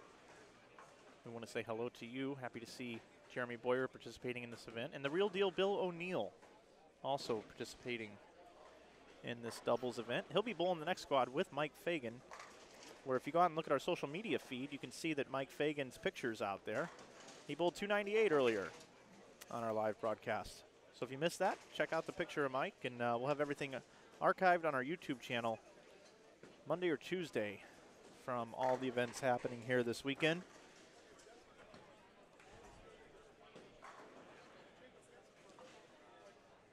And I'm working to get you score updates to actually have it refreshed down below on the bottom of your screen. It'll create a tab, and we're working on that right now for you. Just get a look at Mike Fagan. He's certainly keeping his ankles tight. He's making sure the ball return moves a little bit over out of the way. Jody Westner earlier was actually talking about how the ball returns, she can't get far enough right with these ball returns the way that they are. Not a lot of maneuverability when you're trying to play right. A lot of times when the bowlers are trying to play deep inside, you have a hard time with having to go around the ball return. This being the opposite effect. With that compression sleeve that Mike has, it almost looks like a skeleton. I almost feel like we're watching Karate Kid, and he is with the Cobra Khan. I believe they, in the Karate Kid, there was a Halloween costume, and all of the Cobra Khan guys dressed up as skeletons.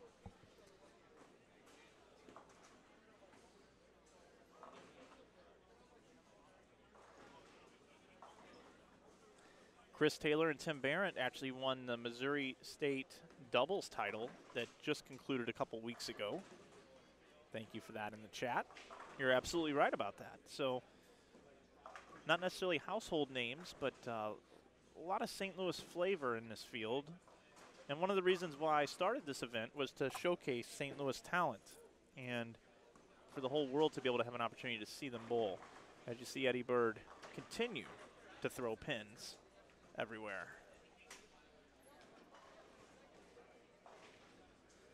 I believe on his Facebook page he's changed his name to Ed Bird, as some of the guys he bowls with, they have a good time when they bowl. And I think somebody nicknamed him Ed Bird. That he would sound better being Ed.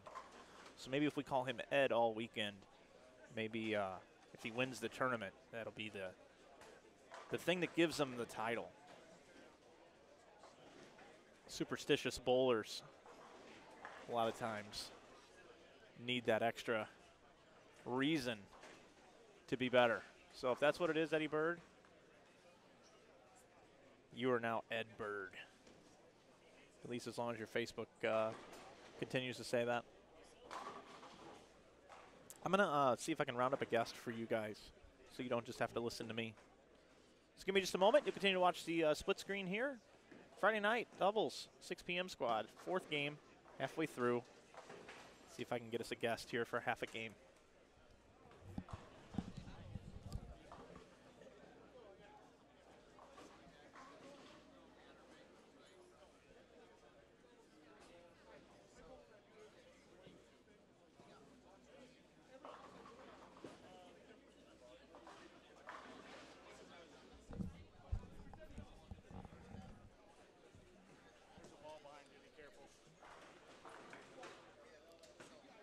I did find a guest. It doesn't take me long. Does not take me long to find a guest. This bowler is a past champion of the Bowlers Journal tournament that coincides with the USBC Open Championships. And this year, I'm excited that this guy is actually going to be on my pair of lanes, helping me break them down the correct way. To those of you at home that are wondering who that is, it's Casey Murphy. Hi, Casey. Hi, Mike. How you doing? I'm doing great. What do you think of the new venue here for the tournament? I like it a lot. It's pretty nice. It's I'm a big fan of these split bowling alleys, and this is a really nice facility on top of that. It is. It gives us a lot more flexibility with what we can do for a weekend of events. And my follow-up question is, why and how did we get what looks like is going to be 312 entries in a sold-out field and a sold-out dual squad doubles tournament on Friday night, and I'm sure a sold-out second chance tournament on Sunday? Well, my opinion is number one is money. You know, that's a great first prize, you know, first place prize on top. The ball feature, I think, really added a lot of value to a lot of guys. And they're just trying to justify a way to get out for the weekend and bowl a good tournament. Plus, what is this, the 3rd year of this tournament? Number 3, yes. Right. Number 3. You've had an impeccable reputation for this tournament for 2 straight years, especially with the live stream. You know, I think everybody just, they put your events on their calendar and they just know, hey, this is the ones we need to go bowl. And especially with that much money on top, I mean, that's a no-brainer. And then you add the ball. It's just, how could you miss this tournament? The ball is a nice touch. Obviously, Storm Bowling Products, you're on Storm staff. You've been throwing their stuff quite a bit. And, yeah. And since, actually, since 07, since 2007. Yeah, and it's nice to be able to get that ball, even with being on staff. You know, it's just a nice throw in. And, you know, there's a lot of backers. We were talking earlier, guys that back others in the tournaments, they're able to get something out of backing their bowler, too. They can get a free ball out of it. Yeah, because everybody walks away with something. Nobody walks away empty-handed. And that's really a big bonus, I think, for a lot of these guys, you know. Anymore when people look at tournaments, they say, well, what is the likelihood that I'm going to come back with something? And now they know, hey, I got a ball no matter what. Plus, they get to bowl with some of the world's best bowlers. I mean, there are a lot of really good professionals and really good amateurs. Marshall Kent, Rob Gottschall, Adam Barta, just a lot of guys. I mean, I could go down the list. I could do that right now. Mike Fagan, Brad Miller. Yeah, actually, if you like, why don't you go over the standings for me? We'll tell the folks at home what the standings look like. You can take a look at those names. After 3 games, we have Gottschall and Vernon Peterson, 2 really, really good bowlers whose teams are at the top of the USBC leaderboard, in fact. Tommy Barish and Brian Kirkendall out of Memphis are second. Oh, I didn't give the numbers. Gottschall and Peterson are first with plus 242 after 3. Barish and Kirkendall are plus 235. Boyer and Taylor are third with plus 188, and those guys are locals. And in fact, they're going to be on Mike's pair for the USBC with me. Yeah, absolutely. Mike Fagan and Marshall Kent are fourth at 164 over. Richardson and Tooney are 118 over. In sixth place, Bill O'Neill and Anthony Lacaze at 108. Seventh is Rees and Grote at 101. Eighth is Doran Ballard and Ballard at 93 over.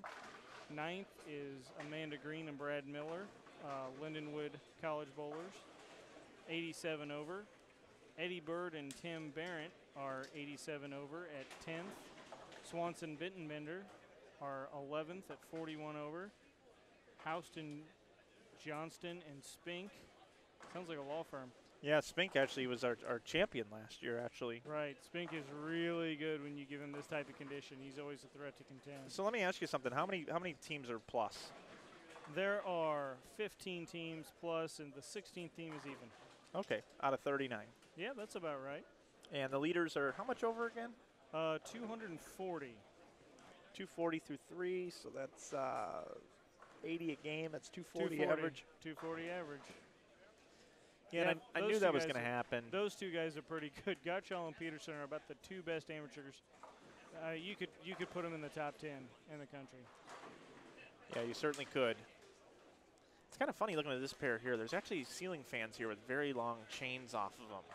So if you're wondering what that is, what that little thing is off to the right, as Don Griffin follows through it, that's a chain in the fan. I got to do something about that, I think.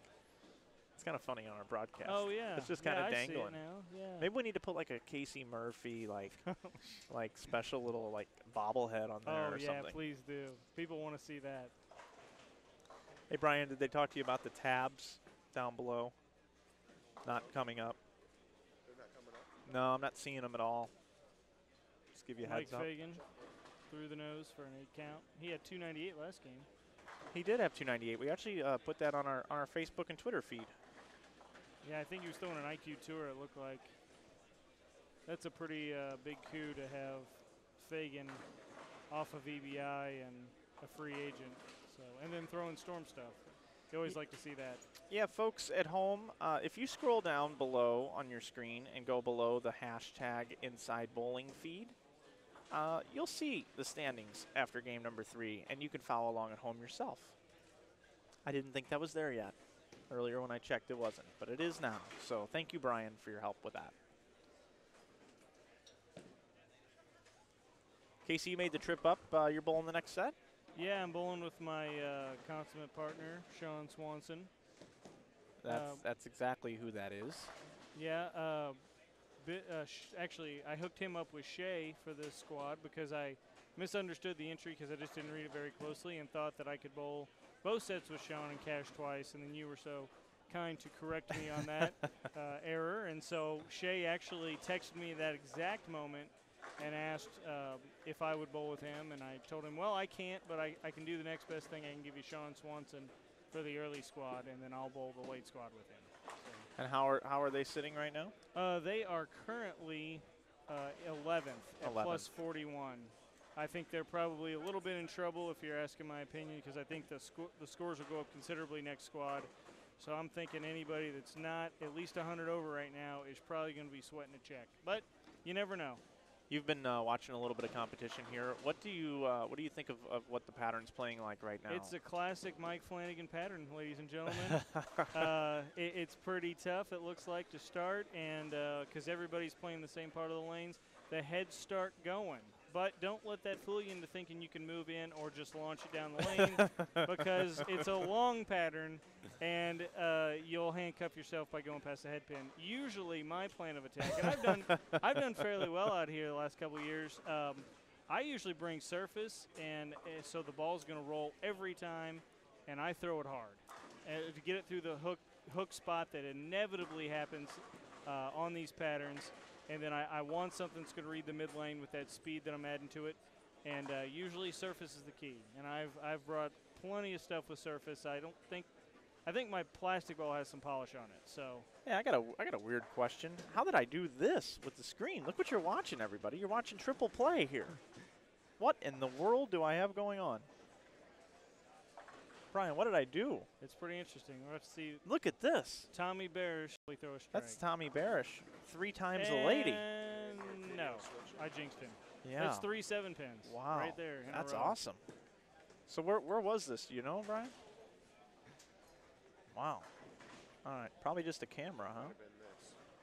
Oh, that's, yeah. I don't know what's happening. Who messed it all up? All right. Well, I got. You're playing with the mouse wheel and changing. No, that's not where I want to go. I'm gonna get you out of here. I'm gonna get you over to Mike Fagan, who left the bucket.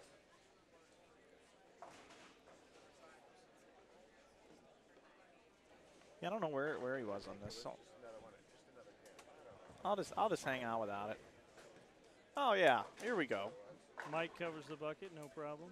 As I continue to learn the new setup here in the booth, Casey, I appreciate you you joining me. What kind of expectation do you have in this event? For myself, Yeah. actually really poor, really awful. I've been bowling really bad lately, and So nothing to lose. oh yeah, no, I had to come bowl. I would have driven myself crazy if I didn't come bowl it, but I'm really throwing it bad right now. So All right. I think actually, all joking aside, I've been hot, super hot and cold with my mechanics the last few months. I've been winning or not cashing and nothing in between. Don Griffin actually just bumped me off of the all events lead at Missouri State, and so was Tom Schukart, something like that. But Tom Schukart, yeah, something like that. yeah, I don't know. I've Tom never, bowls the travel league. Yeah, I don't. Yeah, I know don't. I Tom. didn't know who he was until he beat me Yeah. along with Don for first place. And, Right. other than that, I've just been fighting some mechanics issues. I've been working with Sean a little bit to work on it, and so hopefully I've got them fixed and I can bowl well. So we'll find out in about 30 minutes. You normally bowl pretty good in the events that we put on. Yeah, You've had success. yeah. Usually just the last year or so has been a little turbulent for me personally, and it's taken its toll on my swing a little bit. And like I said, I've won a bunch of tournaments, probably 10 to 12 tournaments this year, and not cashed in about 10 tournaments. It's pretty frustrating. So hopefully I can turn that around. Yeah, I think you can. Now, Sunday night we're doing this very special webcast. It's going to be like a TV final of an actual Yeah. PBA event almost. It's Yeah, going to it's give really that kind of exciting. feel. So, we're going to have bleachers down the lanes. We're going to have, our signage like you see on TV with, the Dorna type signage. And Absolutely. Randy Peterson will be here. Yeah, that's what I saw, and I think that's got to be a big attraction for people. And honestly, that is my goal today. When I shoe up, I'm going to try to make the show. That is my honest to God goal. No matter how well I am or am not bowling, I really want to make the show. That's my goal this weekend. If you were to make this show, so to speak, let's just put yourself there mentally. And there's bleachers out on the lanes. We're going live. We've got some lights. We've got Randy here. You see myself and him on the approach, and we're going through the whole thing, the whole 9 yards. You got a big $8,000 check. You got 250, 300 people in here cheering for every shot. Will you have experienced anything close to that before? Not me, no. It's nothing like I've ever experienced. And I don't think many amateurs get a chance to experience something like that. And let me just say, I've been a part of high roller finals. I've never made the top 2 or anything, but I've gotten in the top 10 a couple times. And then, of course, I've done well out in Reno a few times. And no amateur has many opportunities for something like that. It's going to be really exciting. It's usually so hard to crack in any PBA event to make any Right. type of show because those guys all gear up for these. There's so few events, these guys all gear up for them, so they're all on their A games. And it's really hard for somebody like me, a weekend warrior who has a 9 to 5 during the week to come out and to actually contend to make a show. And so if I were to somehow get hot and find my way, boy, that'd just be beyond belief. It'd just be a dream come true. Let me ask you a question. If it was even odds both ways and you could take the amateurs or the pros in this event, which one would you take? In something like this, I'm going to say amateur, honestly. I believe that the pros are excellent, but when you take away the factor of a known pattern, like these guys bowling all these animal patterns, and of course they're going to come out on top because they bowled on them so much. But when you take that away, there are so many good amateurs out here that are so good at what they do. So I would have to take the amateurs. Okay. Take the amateurs. Yeah. I tend to agree with you. Yeah, and I'm not trying to take anything away from those guys. It just seems like these amateurs, they have to bowl on 100 different patterns a year. And the pros, I know they have a lot of different things they have to bowl on, but as an amateur, as a guy who's bowled with some of the best non-professionals in the country, I'm a little biased. So that's going to be my answer probably. So You teamed up with Mike Fagan, Mike Wolf, Chris Hester, and I believe Chris Sand yeah, for Mary Tubner, Jeff Carter team Yeah, event it was a championship. really fun you guys event. won. yeah. So would you be nervous if you had to bowl Fagan in the final? Not really, no. No. I just don't feel nerves like that. You know, you get to bowl so many little events, and there's so much on the, you know, there's a lot of money on the line a lot of times. It's not going to be the type of money that you had, but, you know, if I got to the finals, I'd be pretty calm and pretty collected. I'm probably more nervous my first ball of this doubles than I'll be all weekend. that'll be the first one. If it's close to the pocket, I'll relax a little bit. Okay, my swing's where it needs to be. What? Let me ask you. What? Is there one bowler in the field maybe that if you had to bowl him in the final that you might just be like, oh man, this guy, I really got to bowl him? There's only one answer for that. It's Sean. I don't want to bowl Sean. Really? Yeah, he's not impressive to watch, folks. He's not impressive in stature or to watch throw one strike. It's when he's throwing strike after strike after strike after strike. I had the opportunity to beat him actually in the Hustler tournament in Columbia in January, and I tell you, I was a little nervous there because I just know that Sean's going to out-execute me every time. He'll out-execute everybody in the field. It's just a matter of reaction. That's just a simple fact with Sean Swanson. If it comes down to execution, I'd put him up against anybody. Reaction, he can get out-reactioned. Somebody can create more power and more angle than him, and that's exactly what I did in the Hustler. I created more angle with more speed than he could, and that's why I beat him. But if it comes to execution, Sean will get me 99 times out of 100. So Sean Swanson would be yours. Mine would be Bill O'Neill. Yeah, Bill's an excellent talent. I actually bowled college at the same time he did and got to see him when they started. He got the nickname The Real Deal. Yeah. And I remember the time that I knew there's moments where you know guys are going to be pros and they're going to be amazing. I remember Sean Rash's, and this is when sport bowling, it was new. And I'm sure you remember this because we bowled college at the same time. And they put out the nastiest stuff for us that you could imagine. Oh, yeah. And Sean Rash threw a shot one time that everybody 3 pairs away from him, either side, just looked at each other and said, what did we just see? Because nobody knew what that reaction was. And he had so much hand and so much torque and so much speed and created so much angle and the nastiest shot you could ever imagine. You knew he was going to be great. Now, Bill O'Neill did the same thing because when he was coming out as a freshman, and it may have been his sophomore year, everybody said, this guy's no good. He can only play fourth arrow. He is terrible. You know, if you got to get him right at 15, he's awful. And Bill came out with 2 balls that tournament. It was something like this.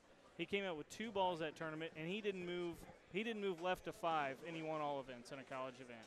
And that was impressive. I've never seen anybody just decide, I'm going to play this spot on the lane because they think I can't and win a tournament. Yeah, it's pretty amazing stuff there, Casey.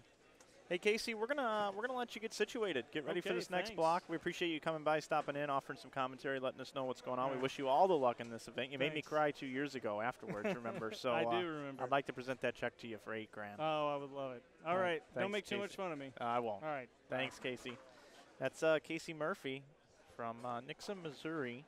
He has bowled the event the last couple of years and is looking to come out in the doubles tonight and bowl well with his good friend and friend partner that he wouldn't want to face in the final, Sean Swanson. So action beginning to wrap up here from the Friday doubles event, 6 p.m. squad.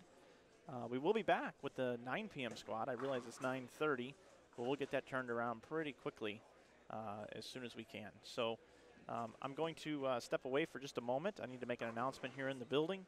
And when I will come back and keep you abreast of the situation that's going on. This is Mike Flanagan for InsideBowling.com, and I will be right back.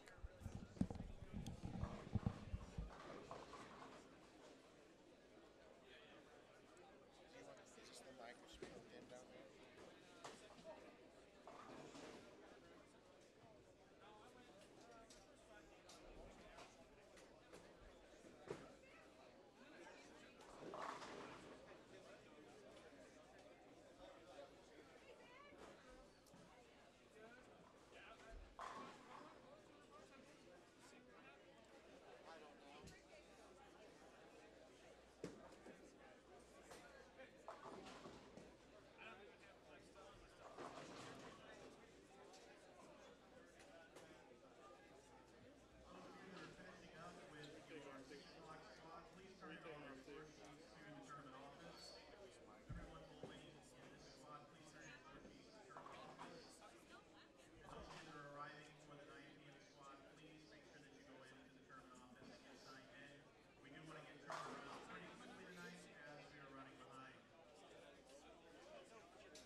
I made my announcements. Marshall Kent, Mike Fagan here finishing up. Marshall Kent has, looks like 2:12 left. Mike Fagan 2:16.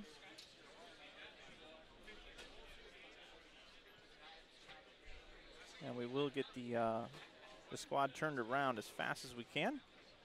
Have some great players in the next set. Got a couple of great teams. I'm looking forward to watching Lee Vanderhoff and Randy Weiss bowl together. Also, Bill O'Neill and Mike Fagan bowling together. Can they take down Gottschall and Peterson? That's going to be a good match, or a good team. How will the lanes transition? Mike Fagan looking at 196 this game. I was talking earlier, Matt, when you were away. Yeah. You ever watch Karate Kid? I The have movie? not. No, yeah. Oh, No. jeez. I don't see movies very I often. need somebody older. Anyhow, basically, all the Cobra Khan, those were the bad guys in the movie. Uh-huh. The bad karate guys. They went to a Halloween party, and they all dressed up as skeletons. I was talking about how Mike's compression sleeve looks like a skeleton. Yeah, it does kind of.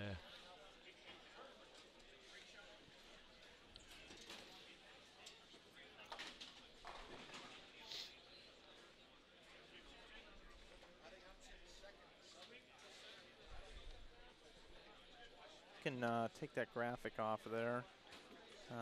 As action wraps up, we're gonna leave you from this broadcast. We're gonna jet out of here. We're gonna set some things up and do some things here. Let the bowlers get situated, and I would say we're probably gonna come back to you just before the 10 o'clock hour. Probably about 20 minutes. We'll come back. This is one of the last balls of competition being thrown by Michael Fagan. And I'm Mike Flanagan, Matt Turek here as well.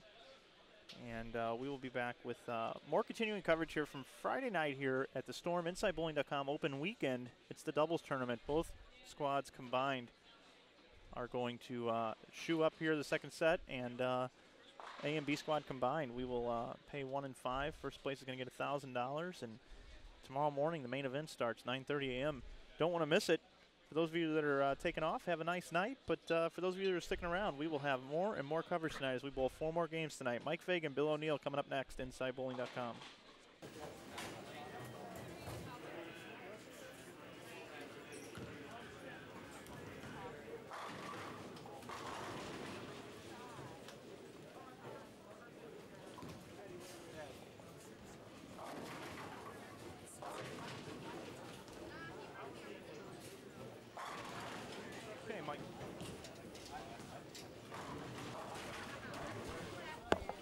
Mike Flanagan here with you.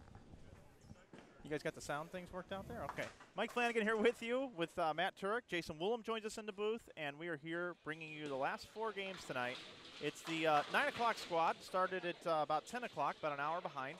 The bowlers took a while to bowl and complete those games. It's moving around, and it was a sold-out squad. 39 teams tonight. Fagan, O'Neill bowling together. And also some other very talented teams as well that we'll go over. Welcome to the booth, Jason. Hello, Mike. How are you? Pretty good. You bowled the first set. Yes, I did. We'll talk about that in just a minute.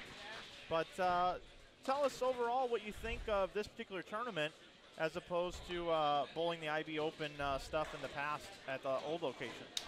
This is actually my first year bowling it. Last year I did not have the opportunity. I was in Baton Rouge for the nationals, for USBC Nationals, and I didn't bowl it the first year. Yeah, I guess you didn't, did you? You bowled some of the other stuff. I just know that you're a very popular person in our chat. Yeah. Matt Turek, there's a lot of Jason Woolham fans. There are. Definitely. There's a ton of them.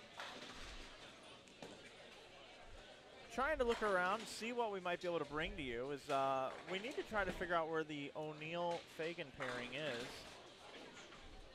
as I have not been able to discover that yet.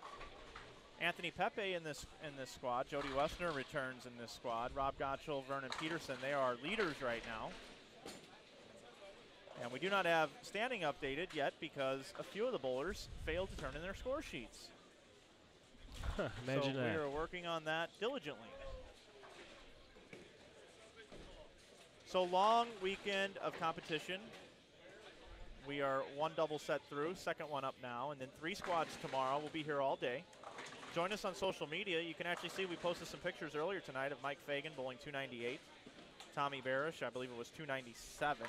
Yes, it was. And Brendan Williams bowled a 300 game. And those pictures are all on our IB Inside Bowling Facebook page and also available on our Twitter feed. And don't forget to go over to YouTube and give us a follow there, as we will continue to be bringing you this coverage archived on YouTube moving forward. So Jason Woollum, Matt Turek here with you. You're in good hands. I'm going to step out of the booth and continue on with tournament stuff. And you guys take over the show here. Everyone enjoy some bowling action tonight.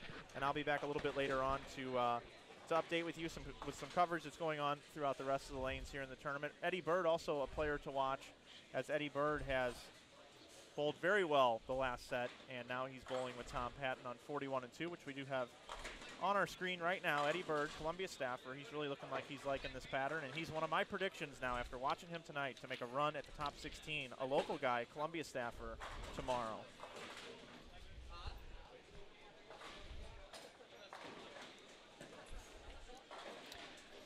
How you doing, Jason? Doing pretty well, Matt. So, yeah, like Mike was saying, you did bowl the first block here. It was a 4-game block. What could you really get out of that, you know, with the condition, and how did you bowl? And I shot about 740-ish. Just a few spare misses cost me getting to about 800. Overall, pattern played like I was expecting. I played around 3 up the boards, really, or more up the boards at the pocket, just trying to float it in there a little bit more. I just needed to change some surface on some stuff. Mm-hmm. Yeah, I did notice we were watching some of the bowlers bowl early on in the first squad, and that seems like everybody that was playing outside of 5 seemed to have decent ball reaction. And then, you know, you could see some of the people that were playing, you know, kind of in the track area, maybe a little inside track. They just couldn't really get the ball to drive through the pocket, and they were leaving a lot of 7s, a couple buckets here and there. Yeah, I only left one bucket on just poor shot. Mm-hmm. So. Yeah, we were also talking about how important spares were, especially on this harder pattern. That was the biggest thing tonight. I was just really trying to just focus on my spares. Don't leave anything. I surprisingly did not leave any washouts. I was very happy about that. That's good. That's good. That's always a good sign that you were making some good execution. I think I only left 1 rail, maybe or 1 or 2, and picked them both. I think I had 2 10-pins, 2 10-pin misses, a bucket miss, and 1 or 2 splits here or there. Mm-hmm. What ball were you throwing? I was going in between a DV8 Brutal Nightmare and a DV8 Nightmare itself. I figure tomorrow, as we get later in the blocks, I think maybe I throw a lot of DV8 stuff. Actually, I throw all DV8 stuff, excuse me. The Diva will probably be a ball I'll use, maybe the Marauder Madness, just to get down the lane a little bit more as they start to break down. Well, what do you think about the field here today? How about all these pros and high-ranking amateurs coming in here to bowl? It is the coolest thing ever. Because Mike was talking, he's like, "Oh, figure we'll get 150 in that," and I knew I was going to bowl A squad, and I just the possibility that I might re-enter on C squad. But going through, I was like, just seeing as the weeks progressed, there was more and more and more people signing up. B squad started to fill up to like 70, 80, and A squad was getting around 40. Mm-hmm. And then A squad just like blew up to like 85 or whatever it is now or something. It's full now, isn't it? Pretty close, if not. Looking at, because I'm bowling A squad, looking at Mike Fagan, Carolyn Dorn Ballard, Dell Ballard, Jody Westner, Tony Yarbrough's from the Springfield, Missouri area. Dave Roberts, who local pro here from St. Louis. Just the number of people is just amazing to see. Yeah, it's pretty cool to see all these pros come out. Mike Fagan, Bill O'Neill, those are 2 standouts for me that I really enjoyed watching. I'm not sure if they're actually bowling this squad now. No, I think they're. I think they had put their stuff downstairs, if I remember, in the paddock. I do believe. I was helping Carolyn take her stuff down. I do remember that. So yeah, I've got a picture of all 4 of them in the tournament office. I'll post on my Facebook. Yeah, and you got a pretty good following, don't you? Yeah. You see, you're an avid blogger. I am. Been vlogging probably at least since the beginning of this season, 2012, 2013 season. I think I did a few vlogs before that for some tournaments and stuff, but Yeah. I've gone back and I've read a lot of them and just noticing little things that I do and stuff, what balls worked well, what balls didn't work well, has really helped out a lot with my game, actually. Well, yeah, and it also helps out the people that read it, especially people that that might be coming in or know that they're going to bowl on the same pattern that maybe you bowled on, or throw the same equipment, and they get to learn how that equipment really played on that surface or that pattern. Yeah, I'm going to try, and probably when I got out here tonight, going to try and put up the blog I did for the double squad that I just did. So hopefully I can get it done. Yeah, well, that's cool. But yeah, I've got some plans to do some more stuff with that. Just get a few more things on the board with the animation Woolham Bowling blog center thing. So it looked like your partner here was Dave Roberts, right? Yes. He runs a pro shop down in Imperial Lanes, is that correct? Yes, he does. He runs the Imperial Best Bowling Pro Shop location. Okay, cool. How did he end up bowling? He shot about 760. The last game he was struggling, and he was trying to find some stuff because he's bowling this squad right now with someone, Joe Booth, I believe. Can't find him. He is somewhere.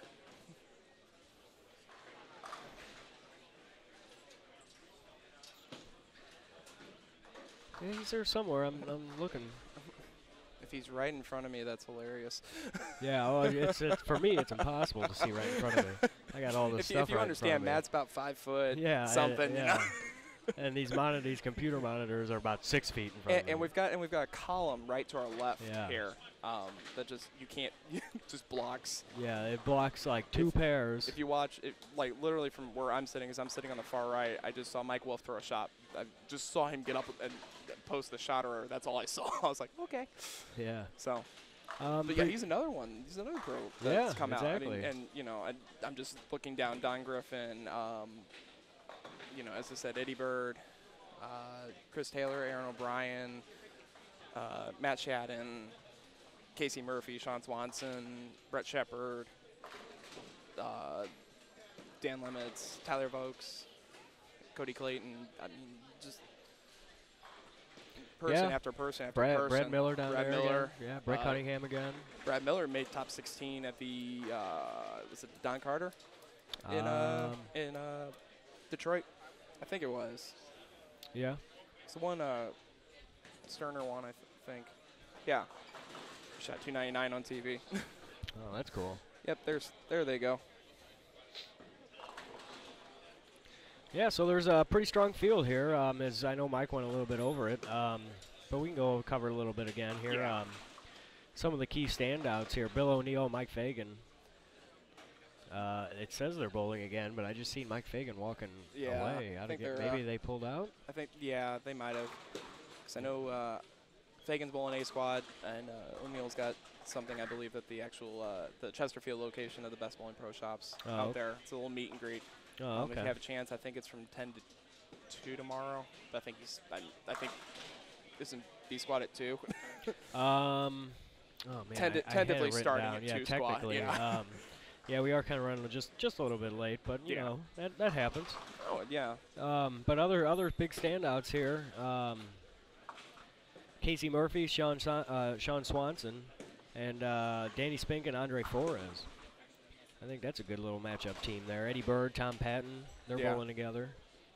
Tyler Vokes, Cody Clayton. Cody Clayton throws one of the smoothest and best timed balls that I have seen in the St. Louis area. Ron Libbs, who is captain this year, or my captain this year on the St. Louis Masters League, has just said that he throws the ball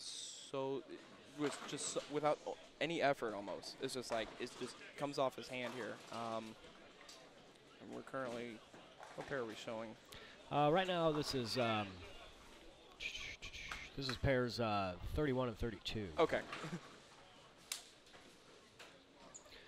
We do have some cool features here. If you guys are just joining us out there in the chat or out there in TV world, we have a chat that you can interact with us, ask us questions, send shout-outs to your favorite bowlers. If you want to see certain bowlers on certain pairs, just go ahead and give us a shout-out. I'll try and get those bowlers as best as I can. There's also a cool interactive feature. You can tweet us using the hashtag InsideBowling. Your tweets will appear on the screen, and we do encourage you guys to do that. Send some shout-outs. We also encourage the bowlers themselves to tweet as they're bowling, and that has happened from time to time. I will be doing that tomorrow. I promise you that. Yeah, I'm sending us some updates on the how the lanes are playing. And very avid tweeter and social media and all that. If you want to follow me, it's at Animation Bowler. Friend me on Facebook. We'll get more on the blog. I think the blog website is animationbowler.wordpress.com, but that'll be changing very soon. Do something a little more streamlined. I think animation bowling itself is just going to become something that I'm wanting to work on. yeah, that's your blog series. That's isn't my it? blog series. I'm going to do some other stuff with it eventually. Kind of just make it a little more streamlined and get some more stuff out there. Mm-hmm. Yeah, that's good. The big one question that keeps coming up with about the dress code tomorrow. That I don't know. I'm wearing slacks and one of my Gemini jerseys, but that's just because it has been very hot in the bowling center this evening. Just with all the bodies here, Yeah, it's also a little humid outside. 6 too. on a pair, I understand there's going to be less on the pair, but there's going to be so many fans out in the stands. It's just going to be amazing and just hot. And Right. So. Yeah. I do know that once the humidity rises, especially in this center, that the approaches become very tacky. Yeah. Luckily, I did not have any issues with that tonight. That was something I was very happy about. Yeah, because it did rain a little bit this afternoon, but I know like the weather has cleared up a little bit out there. Yes. But yeah, I haven't really heard anybody complain about the approaches yet, so hopefully they are in good shape. No, I think when I got down, here on 41 and 2, I think was where I bowled. Or 41 and 2. It kind of slid a little more, and I was like, wow, I didn't expect that. So Yeah. as I got further down in this way, it was starting to slide a little more, which was fine. I also think we have Andy Mank actually bowling in this squad as well. Yeah, he he just bowled 900 series. That was a couple of years ago, I think. Oh, was it? Yes, that was I think about 3-4 years ago now. But still, I mean, who cares how long ago it was? It's 900. Yeah, that's an impressive and it was number. subbing. If Oh, I remember, really? he was subbing in the league, if I remember correctly. Yeah, He's it in looks like he did it on March 27th of 2010 here. Okay. Yeah, it looks like looking up some information here on the internet. Roll 36 strike. No, March 18th. March 18th. Yeah, oh, March it was a 18th. Thursday men's handicap league. I Yeah, thought it was Bel a Air different Bowl league. in Belleville, Illinois. Yes. very He's nice a Belleville bowling center. native. Yes, he is. So that's great number. Yeah. It's so impressive. And we just for had that to one. happen. We just had one, or it's been two in the last, 2 weeks at least. Maybe it was the last week, but I know there was two. One was in some league, I think in Florida, if I remember correctly. I'm not 100% sure on that. Anyone wants to correct me, please let me know. I think that was with a track 912T. Oh, really? And then we actually had another one that was shot at the PBA 50 event in the second squad of qualifying on day one. I think it was Joe Scarborough, if I'm correct on the name. And that was with the Storm IQ Tour Pearl. It's supposed to be a really good piece. The IQ Tour Pearl. Yeah. Made by one of the key sponsors here at our event, Storm Bowling. Yes, it is. I think, honestly, out of the three, because there's three IQ bowling balls in that, the one that I think is the most underrated, and I was crossing next to Carolyn Dorn-Ballard and Dell Ballard. Carolyn was throwing the original IQ, just the IQ itself. She made that ball look so amazing. It was unbelievable to watch that. Just that ball roll. And I think she's one of my picks to make top 16. Yeah. I really do. I think she's got the game. Her head's on straight from what I saw tonight. She was throwing the ball very well. I think she maybe missed one spare that was makeable, if I remember. One or two, but I mean, she's my pick. She's one of my picks to make top 16. Of course, I like to put myself in there. If I can get a game over 200, I'll be good. Yeah. Yeah, no, Can't, I mean, can't really shoot negative, I don't think. the main thing about this, especially on this pattern, is your spare coverage. Yeah. I mean, as I said, I had 5 opens. I missed a bucket, 3 6 10, 2 10 pins, and one split. A 6 7 10. So I see we're in the double box feature here now. Yeah, the split screen. We've got some cool features here. I like that. The split screen right now here, we're watching lanes 41 and 42 and 47 and 48. We had some questions in the chat about Eddie Bird there. You see him on there on the left side of the split. Just left a split. Just left a 2-8-10. That's a very common split you'll see this weekend. You'll see a 2-8-10, a 2-4-8-10. Just get the ball a little wide.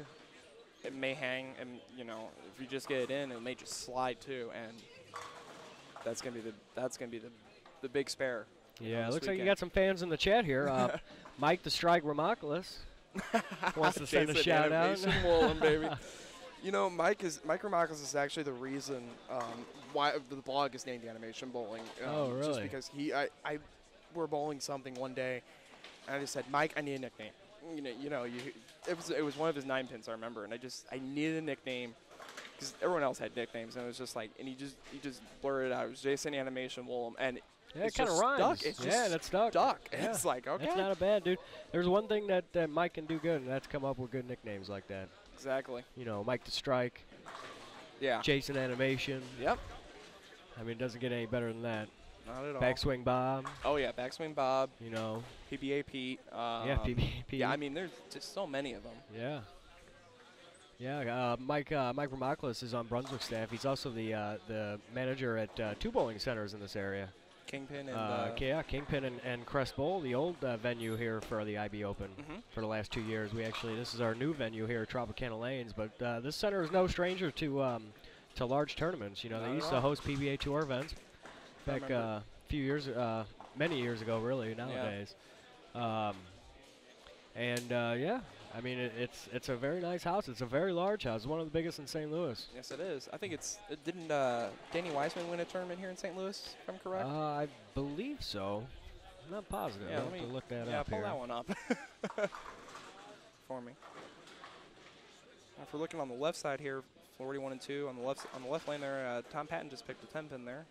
Tom Patton's a local a bowler out of the Kansas City, Missouri area.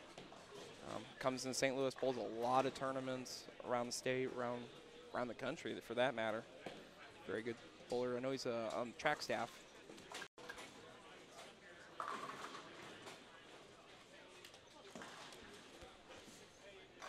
And on the right pair, on 47 and 8, with the IB Open Finals signage there. Got 2 very angry gingers there. Very angry gingers. You must be talking about Shay and Tim. Yep. Yep. They are Tim just won the Peterson. I know I mentioned that earlier, but if you're just joining us, Tim Barrett did win the Peterson this past year. That was unbelievable, and I heard about it and all that, and the big thing was with a lot of Twitter followers and stuff and Facebook posts and stuff. It was just you heard about this person getting close, this person 20 pins away. Fagan was 20 pins away as well, if I remember correctly. I mean, it was unbelievable to just see the number of runs at it. And, Peterson's hard. I've never bowled it. Right, yeah, I have not either. But it is difficult. It's a very difficult, very challenging event.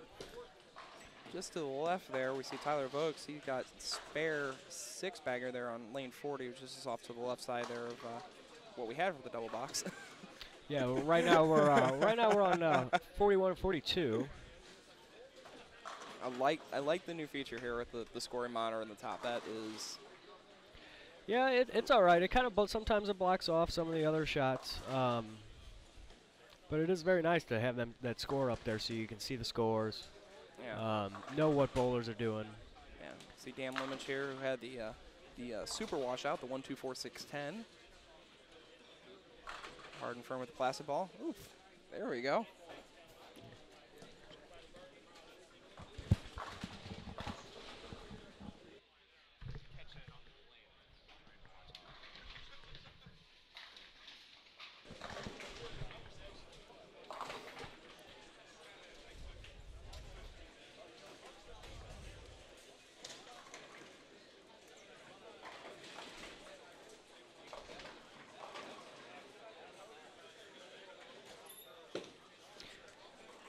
Some other notables that are bowling this squad: Cody Clayton, Tyler Vokes, we talked about.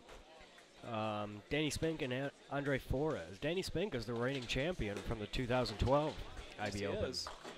He bowled very well there. I think he defeated Jake Peters last year, Yep. who actually won the first one. Yeah. Um, Not so seen him yet this year. I don't think he was bowling the doubles. if I'm correct. I do not believe he's bowling this doubles event. I believe he will be here tomorrow. Yes, I think he's bowling B squad if I'm correct. I know he's not bowling A squad. I know that. Yeah, I Here think you he's see, bowling B squad. Eddie Bird on the screen. See if he strikes here, and he does. A beautiful ball. Looks like he's moved inside. I kind of predicted that once the shot kind of transitioned and broke down a little bit, that scores might be on the rise. So I think it's probably going to be around, I think 40 still to cash, plus 40 for cashing. I think you may get to, for top 20 or top 16, excuse me. It's probably going to be about 130, I would think. I think Yeah. if I remember, I think I posted that on the Facebook thread. We were talking about it. You know, what was the cut going to be and what was the cash line going to be. You know, with 250, 300 bowlers, you know, getting a check here is not going to be, you know, any sore thing at all. You know.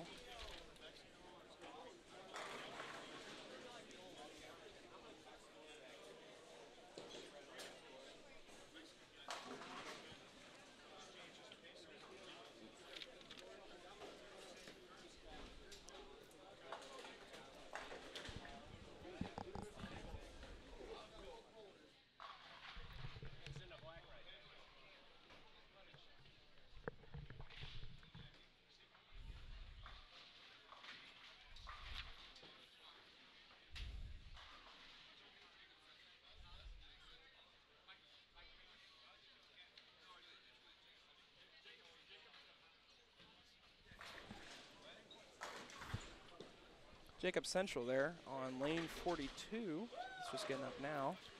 His front six.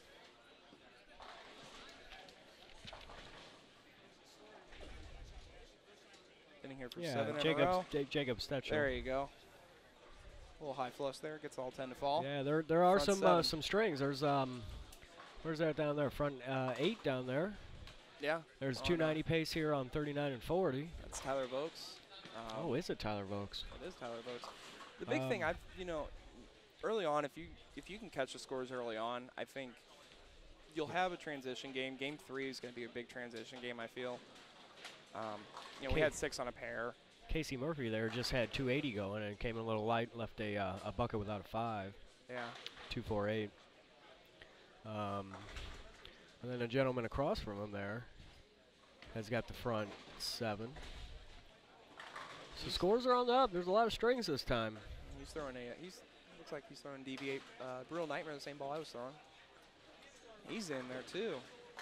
That was a great ball, that was a flush. frozen rope shot kind of. We like don't have a camera on that yet. Yeah. Eddie Bird up here. Oh, an 8-pin.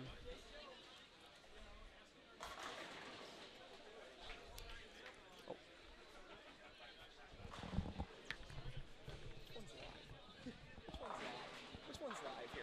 You know, are we going with that one? Is that the best one? Okay. Got so many computers up here. Yeah, there's a lot of equipment here. As you see, Dan Lemish getting up there and leaving a little light 10.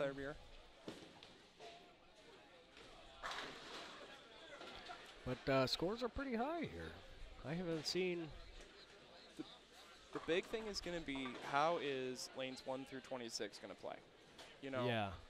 Well, you know, that's for tomorrow because 27 through 52 are going to have the pattern on them already.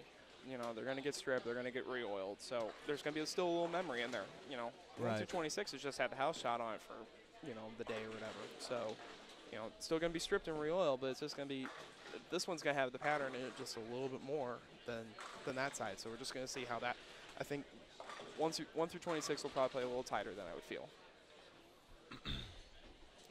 Yeah, and tomorrow for the main event, they will be bowling 4 games on one side of the house and then 4 games on the other side of the house. Correct. And the other side of the house, lanes 1 through 26, we're not using tonight. So all these bowlers that are bowling this, I'm calling it a practice/doubles tournament, are getting their practice in on just one side of the house. So that might come into play tomorrow when they come back. And have to, move sides and see how that side of the house plays. There's Tom Patton with another nice shot there. Gets a double.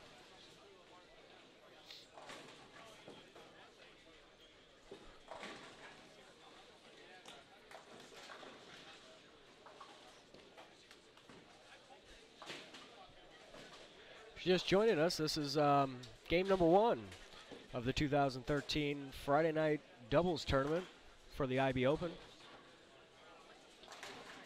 This is the second block. It's a 4-game block. And it is on the IB Open pattern, which is a tough pattern. It's nice and slick, but this is the burn pattern. There is no re-oil tonight. There will be re-oiling tomorrow. We said that, but not tonight.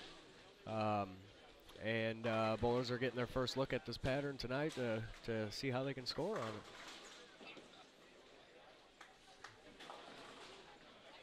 Is there anything that you're going to come in tomorrow with any type of different mindset at all, after bowling tonight? I think the big thing, as I said, surface is going to be my biggest adjustment. Get some surface on the ball, probably around 500, 1,000. But just don't panic. The biggest thing is for me is just I cannot panic at all in this tournament. You can't panic in this tournament. You've got 8 games, so you've got a little bit of a stretch. Right. Yes, there is going to be, 250, 300 bowlers. Right. And only the top 16 are going to make, Sunday match play. So, and that's going to be a huge accomplishment no matter who you are. If you make that top 16, that's going to be a huge accomplishment. So, if I make top 16, awesome, congrats to me, whatever. If I make, if I make a cash line, that's fine. If I don't, if I finish dead last, I'm happy. As long as I come in, I don't get frustrated. I try to make the best shot I can every time. I pick my spares. I'll be fine. I have no problem finishing 300 or first. It doesn't matter, Yeah, well, the cool thing about this tournament tomorrow is that Storm, one of the title sponsors of this event, has given a ball to everybody that pays for an entry. Exactly. So it's almost an automatic win. Yeah. Because you're paying, the entry fee is $260. However, you can pick a high-performance bowling ball. Yeah. And it is a ball of your choice. It's not just, like everybody gets one ball, whether they like it or not. Now, obviously, it's in the Storm line, but I mean, right. Okay, a Sync.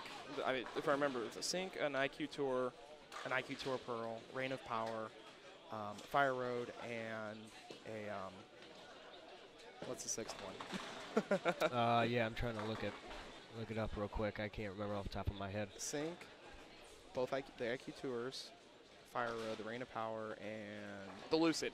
The Lucid. That's right. You got it. And those are all great balls. They're all great balls. The whole thing right now is that I don't care what company out there right now.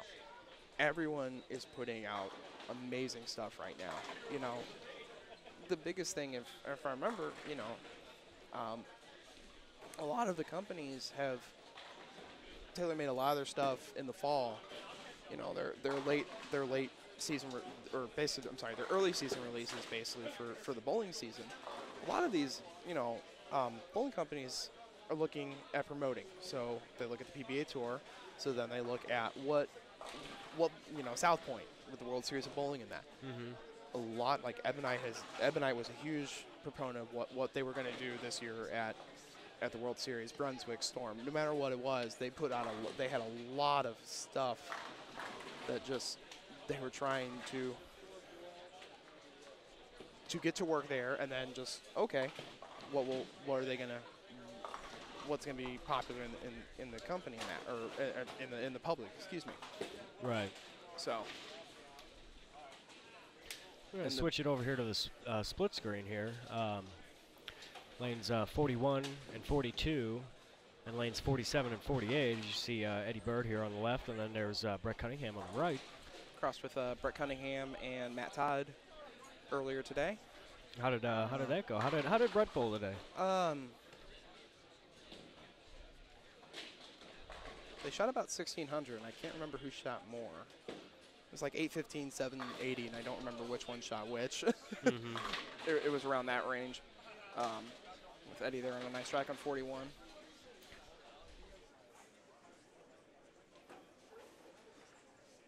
There's a lot of high scores there.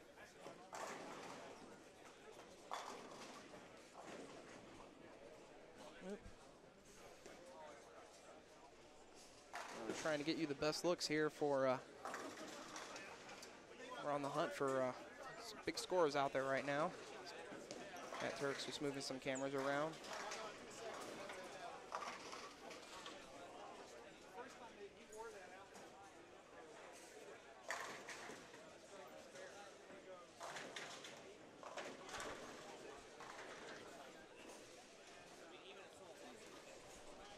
We're on.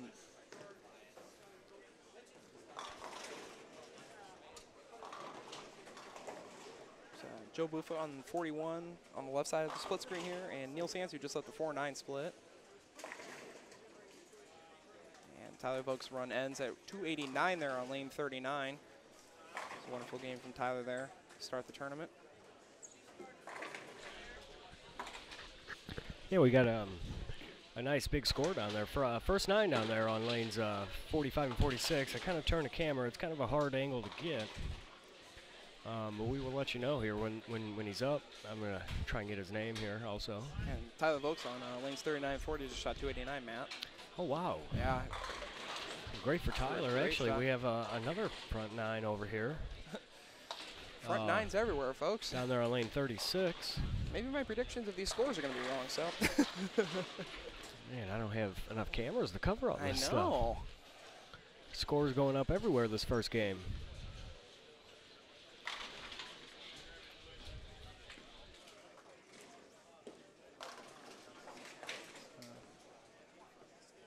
Tim Barron just covered a single pin spare there on the right side of that split.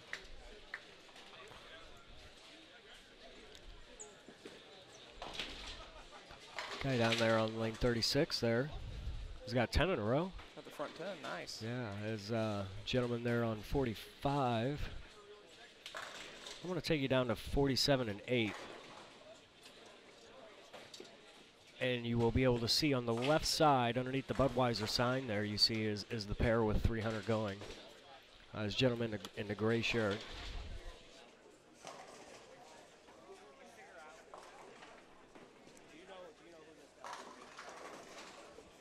You'll see him coming into the screen right here on the left side here for you. Lane 46.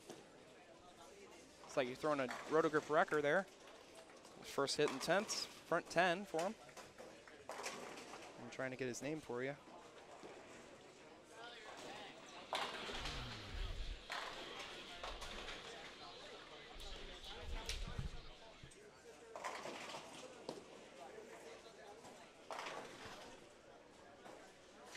And back down on 35 and 6, we got the front 11, if I'm reading that correctly.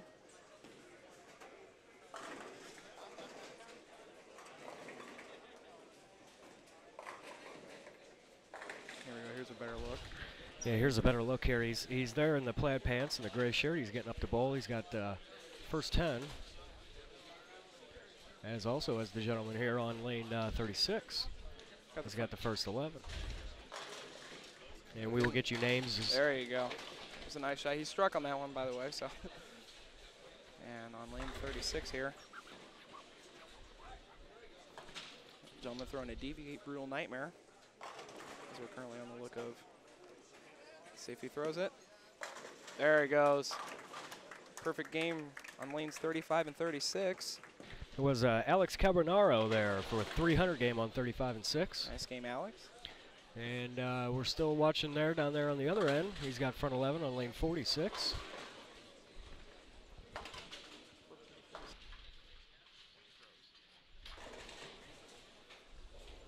We're going to watch here, and I'm going to try and get this camera angle, as you see here on the left-hand side of the screen. And he gets got it 300. 2 300s So in this two first three- game in Woo! the second block, man. I told you scores are going to go up. Yeah. Scores are on their way up. Got goosebumps now. We'll go try and get his name.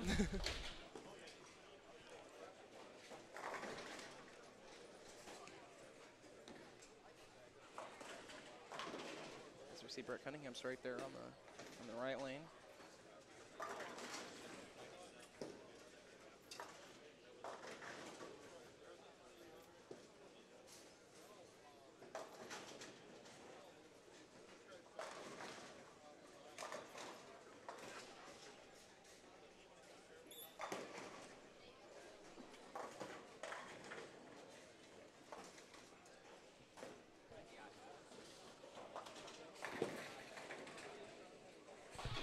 It was Randy Weiss down there on 45 and 46 with 300. Randy Weiss. Yeah. He's from Columbia, South Carolina, right? That I do not know. If I'm getting the correct Randy Weiss down. Yeah, Mike's already on it trying to get some pictures here for social media.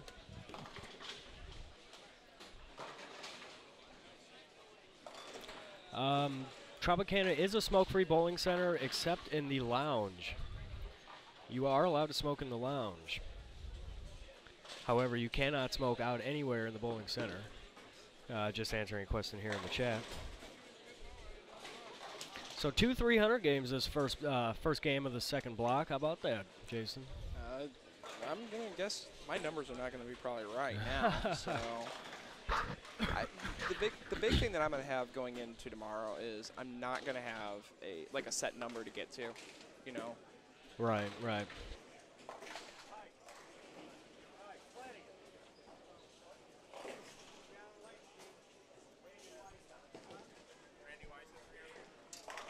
Yeah, it is Randy Weiss. The one from Columbia, South Carolina, made the finals of the PBA Dick Weber telecast in 2011. Oh, that's good. Mike's already down there getting picture for social media. You guys will be able to check that out. He'll be posting those pictures to the Inside Bowling Facebook page here shortly. As we'll try and get some scoring updates here for you. Just from looking across the board here, Tyler Vokes with 289. I'm also seeing, there's a 242 on that same pair. I have yet to see a game under 200, Jason. Yeah, there's not too many, unfortunately. I see a 172. Yeah, Neil, if he strikes here, it'll be one. Oh, Neil. Yeah. Ooh. The 167 for Neil Sanson. unfortunately. Partner shot 246, Joe Buffa. The biggest thing this week, and I say it this week because you know we have so many of these in town every year. Right.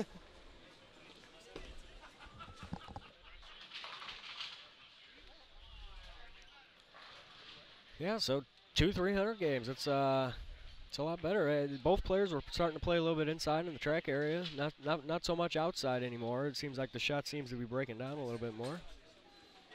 We got Dave Roberts and Jeremy Boyer together. They shot 370 the first game, unfortunately. A little transition, but Dave, you said the lanes are going well now? They breaking down a little more for you now? Oh, okay. And that completes the first game here, as most bowlers are finishing up. All bowlers are in the 10th frame. At least half the field is done with the first game, and they're already moving pairs here. So we'll be underway with game number 2 here of this 4-game set. Dan Lemish opens there in the 10th for 179, unfortunately. Oh, damn. That's not like him. Dan Lemish is a really good bowler, bowled for Lindenwood.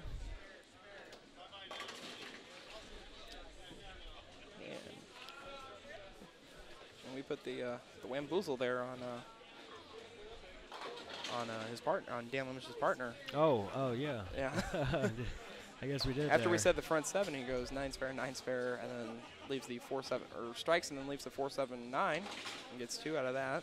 So he shoots 257. That's still a good score. Oh yeah. Especially on this hard pattern. That was Jacob Stetchel. Jacob Stetchel, yeah. I think the big thing this week, as I said, as I was trying to say before, you got to really throw your spares straight. Hard and straight your spares. Yeah, you well, know. there's enough oil out there for There's you enough to do oil that. out there. Even if you do have side roll, if Yeah. you're throwing at spares, you know, there's enough oil out there for you to pick right side spares with your, you know, your strike ball. You Yeah, don't, you don't really have to switch. I don't normally, and you know this about me, Matt. I don't switch to a plastic ball. I use an aggressive ball. Uh-huh. I normally use either like a primary spare ball is basically a Deviate Marauder, but I try and, you know, the 3-6-10 I chopped once because I wasn't really sure how to play it the first time. Uh-huh. Second time, just straight up, you know, 8 basically at it. Just kind of give it a little fade and just let the ball hook, and, you know, if it does, it's fine. So.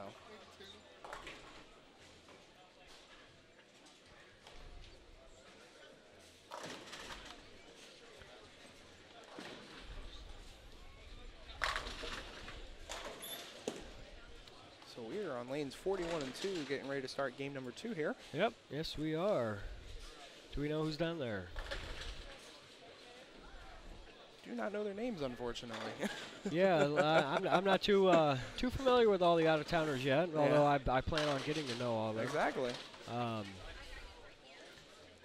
we were talking about earlier, I had mentioned most of the local St. Louis bowlers, and Mike knows everybody. Mike knows everybody. Oh, yeah. It doesn't even, you know, I could have never seen him in my life. Just started bowling, and Mike would already know him. Exactly.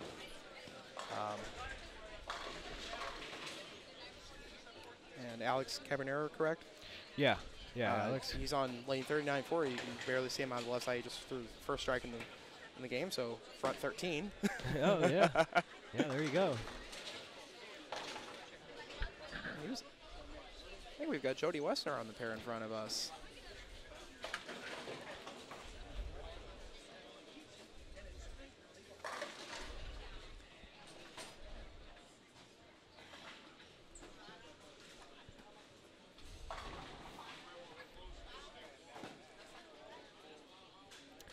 I'm not entirely sure when he stopped. Apparently, a couple weeks ago.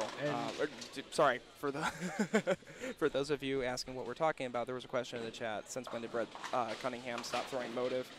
A couple weeks ago, he I guess he declined the honor or the option to re-sign his contract. So. Yeah, I noticed this last Tuesday in league he was throwing something different. He wasn't throwing motive stuff, and he seemed to score well with it.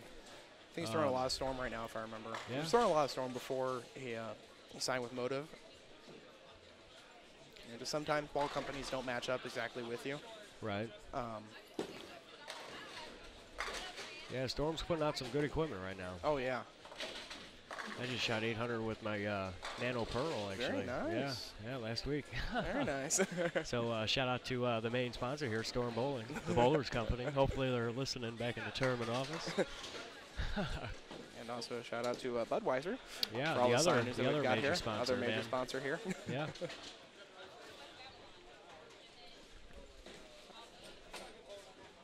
Taking on down here to lanes 31 and 32. We have Jeremy Boyer on the right lane there. Yeah, and Chris Taylor there on the left.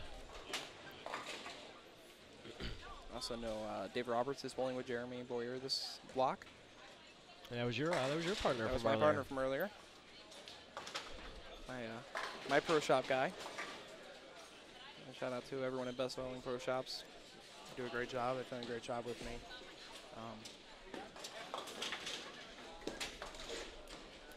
So Matt, what do you think the hardest spare is going to be to shoot this weekend? Let's take This splits. weekend? Let's take splits out of consideration. Taking splits out. Take splits out. You know, you could say 7-10. Anyone could say 7-10. Yeah, but, right, you know, right. You know, Or or big 4-6. 4. You know, anything like that. Yeah. Let's take that out of I'm consideration. gonna have to go.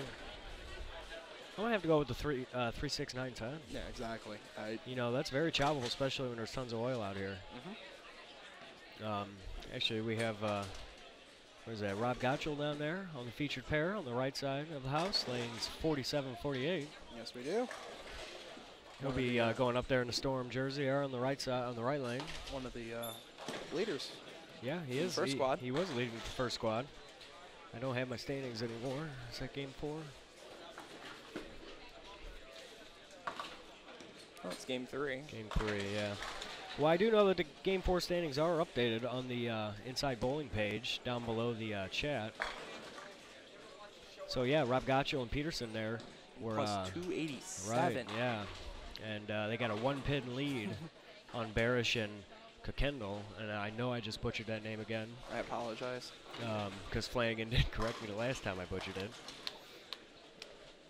But yeah, so a 1-pin lead there. That was the first squad. So we'll see how their re-entry goes. There was a big drop off. Top three there.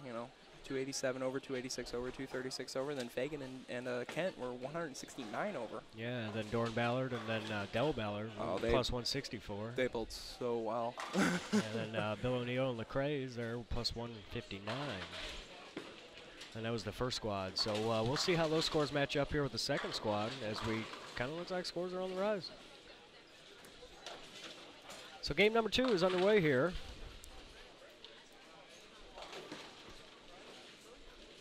See Brad Miller there on the right side of the screen, live a little baby split on the left side. Doesn't look too happy with it. He's on lane 40. That's 49, yeah. 49 and 50 to the left there.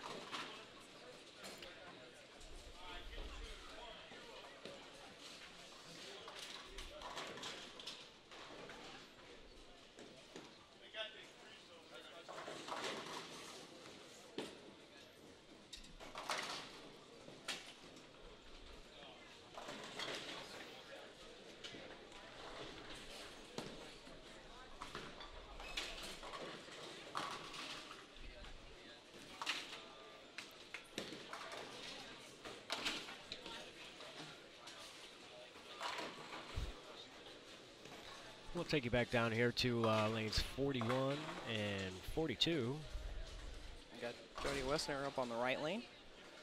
Had a chance to meet her at the Team Extreme Shootout in Redbird Lanes over this in December, I believe, if I'm correct. I don't remember exactly when it was. Maybe it was March. She's a very nice young lady. She's staff with Storm as well, if I remember.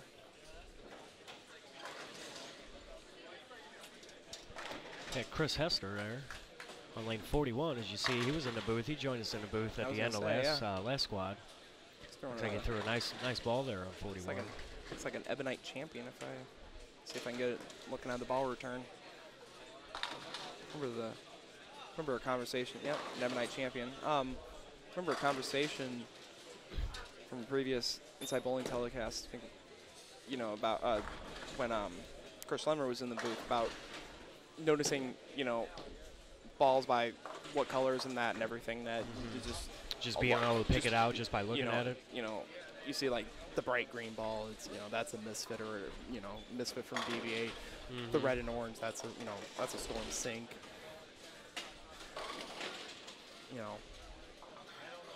The green and orange, the Frantic from Storm. That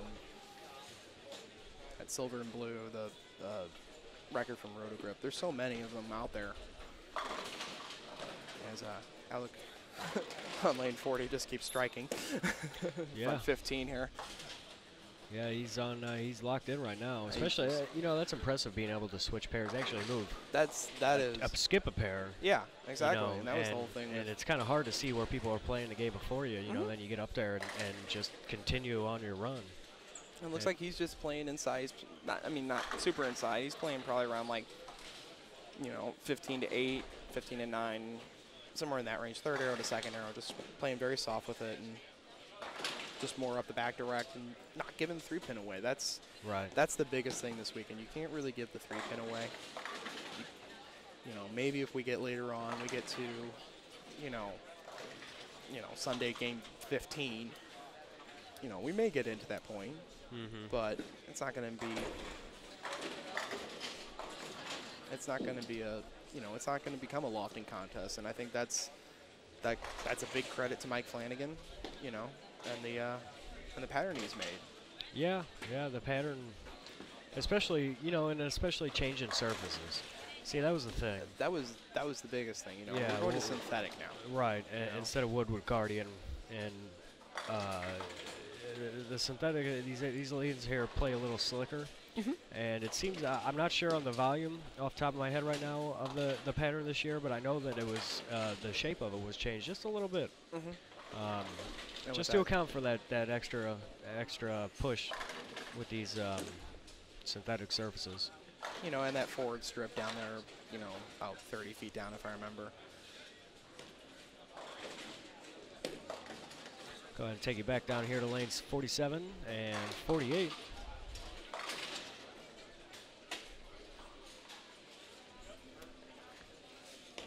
It's an old Deviate Misfit there. The blue and orange Deviate Misfit. There's 3 colors of that ball.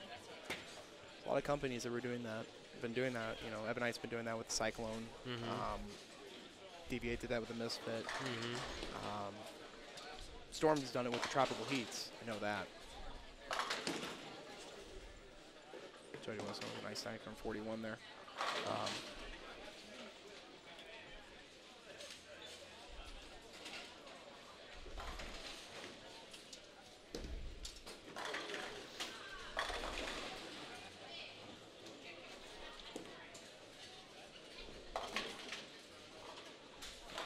I think the biggest other thing this weekend, you know, other than,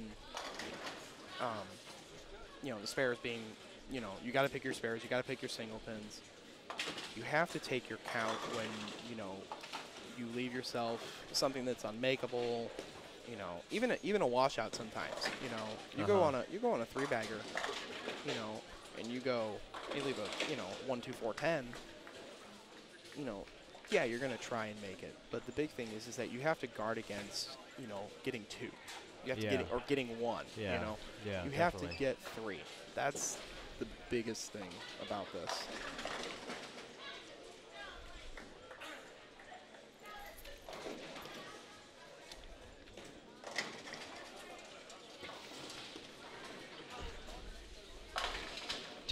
Talking back down here on the featured pair of 47 and 8, Rob Gottschall's back up there.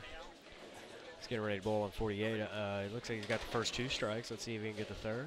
Is that Marshall Kent, if I'm correct? I think that was Mike Fagan's partner earlier. In the orange? I think so. I'm not sure there. He looks like he's bowling with Gottschall, so.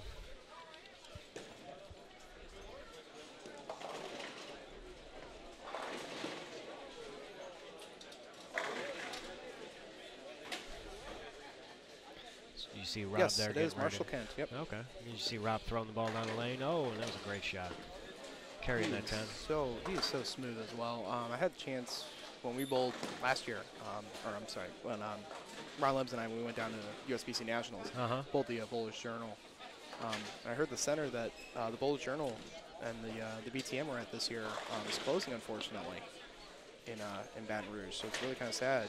You know, all these bowling centers, you know, closing. You know, even down there in Baton Rouge, I know we've had a few centers close around here, unfortunately. But I had a chance to watch as Marshall get some deadwood out there on the lane, and that one's probably not going to, you know, fall back in the gutter, unfortunately. Yeah, as you see it right there on lane 47. Yeah, that's a healthy deadwood. And Alex Caganero, if I'm correct, did not get to 16 in a row, unfortunately, but still. Hey, that was still a good run, you know. Yeah, well, I don't care who you are. That's, you know, take you down. 15 in a row. Yeah, right. 15 in a row. I don't Can't care beat who you that. are. Yeah, you know. As you watch Aaron O'Brien there strike on lane number 32. He's a local boy. Yes, he is. Bowling with Chris Taylor this block. He's throwing I think he's throwing the Brunswick now, if I'm correct. He made a little switch over, and he's thrown a lot of honor scores since he made the switch. Yeah. Yeah, he's really improved his game. Yeah.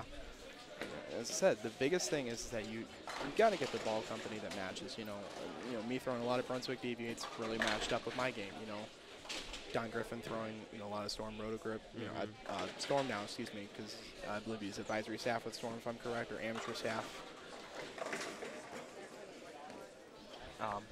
You know, you just got to find what fits. That's the biggest thing.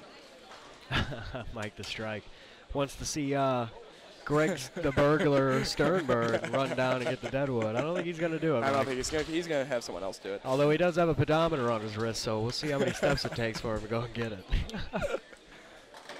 Yeah. He was showing me his step count here from 3 o'clock on. He said it was about 4,000 steps. He's Yep, I knew you'd find that funny, Mike. Uh, Thanks for sticking with us all night, by the way. And thanks to all of you guys, 147 viewers right now, for sticking with us and watching this great event here, live bowling all weekend long. We're going to be here all weekend for the 2013 InsideBowling.com Open.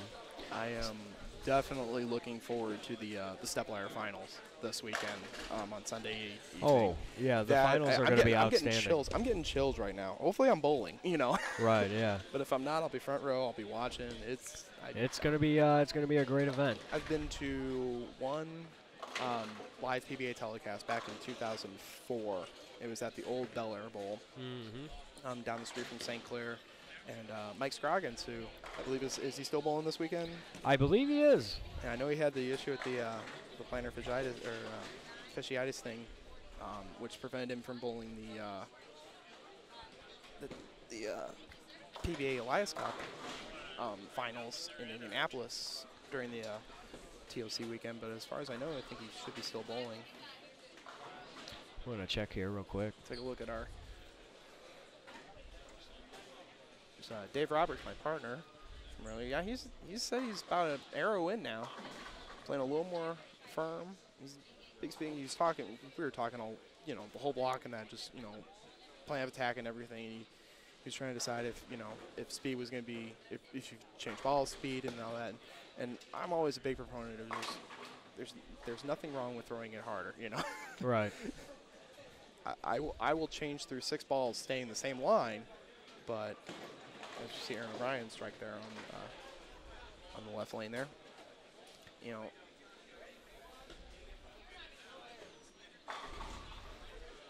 I will change.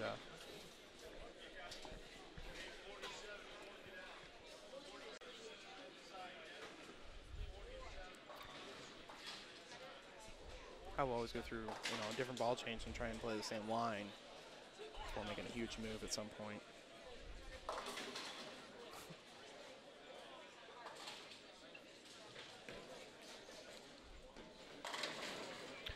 Yeah, and looks like they're clearing the deadwood there on 45 and 46 or 47, and now there's more deadwood here on 46. So it looks like they're clearing that. As you watch, here's Chris Taylor going up here on lanes 32. A very good local bowler as well. Yeah, he really is a great local bowler. Throws a lot of storm equipment and rotogrip, I know that. Looks like, from my vantage point, it may be a modern marvel, but I'm not 100% sure on that.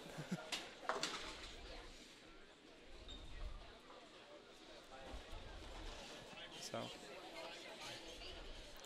yep. Actually, I do apologize. That is a rotogrip critical theory. Oh, okay. Sorry, See, it looked like there were a little bit of gold on there. And yeah, well, I think that was just that silver swirl that was in there. We're going to switch back over here to the middle pair, 41-42. As Jody Wessner just threw a strike to have a strike spare 3-bagger to start the game.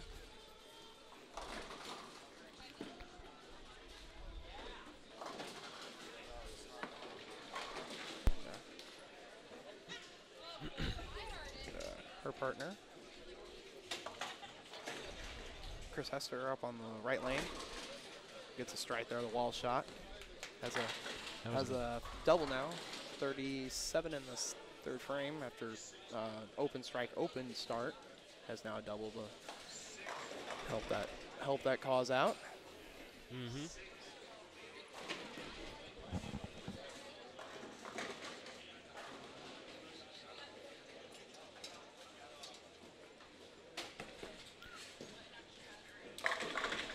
That was a nice ball there on lane 41. He's got 290 pace.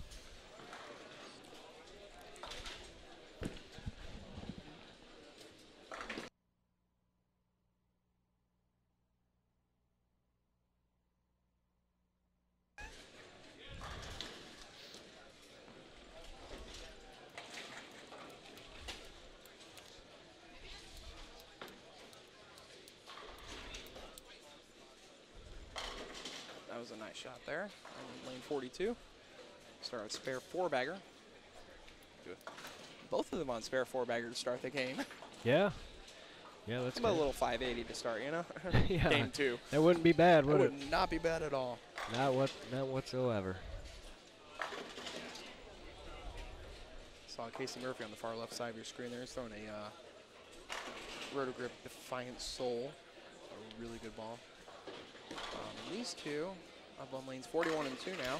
That was a great ball. That was a great ball from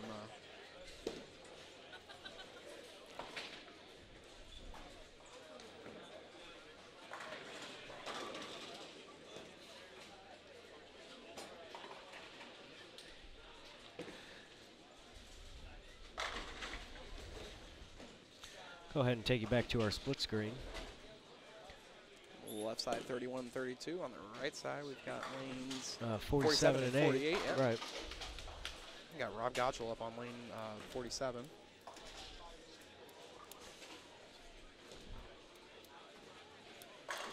It's like Danny Spink, by the way, over on just in between the cameras and all that. Still playing about the same line he was last year, you know.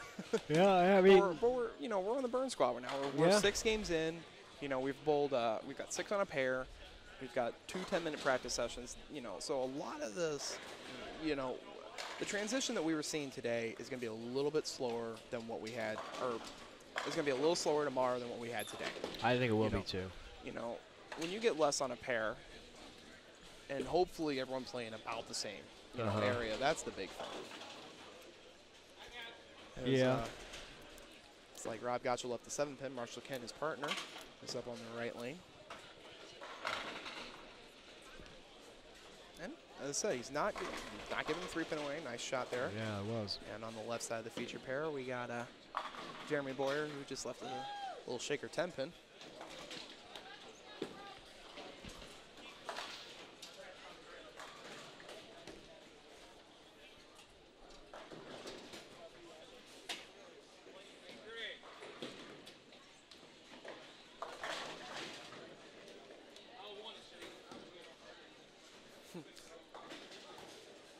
And the sweep caught the 7-pin there as it bounced back out. For Rob Gottschall. I had the opportunity to bowl, or watch him and Shannon Plachowski bowl the Bowler's Journal when we were down in Baton Rouge last year. Oh, really? And both of those up close and personal, I mean, they are 2 of the smoothest games I've seen. Shannon Plachowski just, from the left side, unbelievable how well she throws the ball. Take a look at that now. So we got Jody Wessner here up on 42. Oof. Almost a 7-10 pin, or almost a 7-10 split, but gets the 10-pin out there. Leaves only a 7-pin.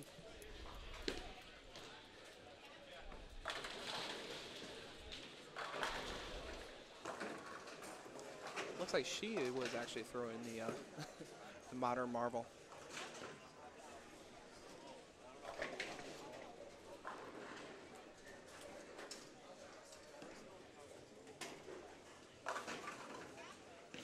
Oof. Oh, wait. Oh, that was wiggling. That's They the wanted to biggest fall. thing. Just earlier today, we were bowling with, with Brett Cunningham and Matt Todd and just myself, everyone on the pair. Threw a lot of great shots, and they just didn't strike. I mean, there was a lot. There, you know, the shaker 7, the stone 7, the smash 10, the 8 pins, the 9 pin. It doesn't matter. You know, you saw a lot. The 4 pin, the shaker 4 pin was really some of those hits that were just like wow. So there was a few 4 pins that didn't make it. Oh. Fortunately, the first step, you have to hit one of them. So I remember they did on Extra Frame, they called a 7-10 pick from Oscu, like game 1 of qualifying for the TOC.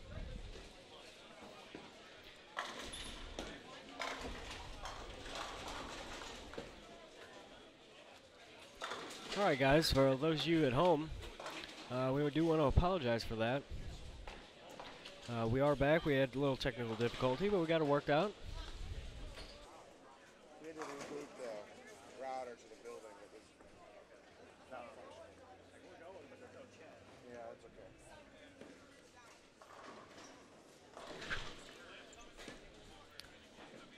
Thanks everybody for sticking around there. Unfortunately, it's just technical issues with live broadcast sometimes. Yeah, that's what happens when you are live. You run into some technical difficulties. You just got to work through it, fight did through a really it. good job. Yeah.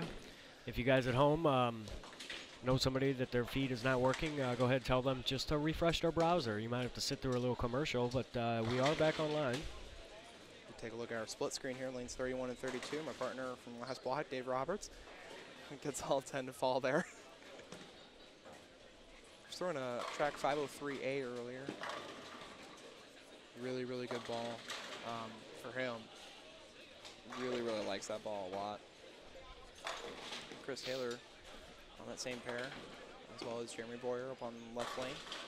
Yeah, we'll go ahead and take you down there. Jeremy Boyer's got a 7-pin up.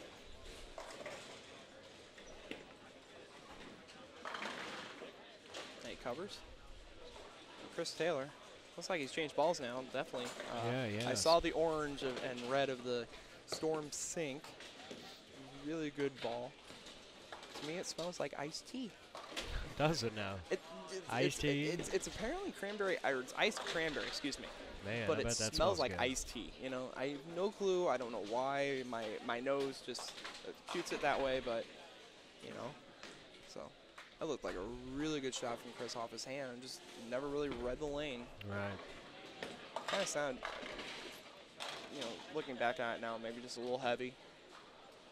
Kind of spirited down into the lane, just didn't get it through. So we see Aaron O'Brien up on the left lane.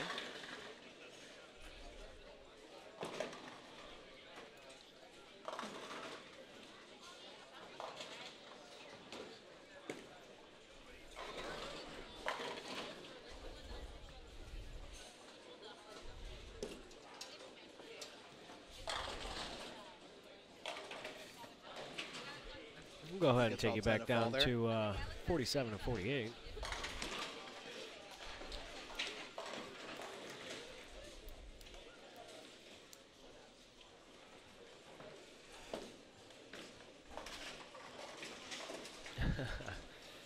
No, Mike did not pull the plug like we were in airplane. And standings have not been updated yet from game number 1. They are feverishly working to get them in, so if you just a little bit more patience here, we'll get them for you. They should be updated down below on your tab, and we'll get updated standings here in the booth here as soon as we can.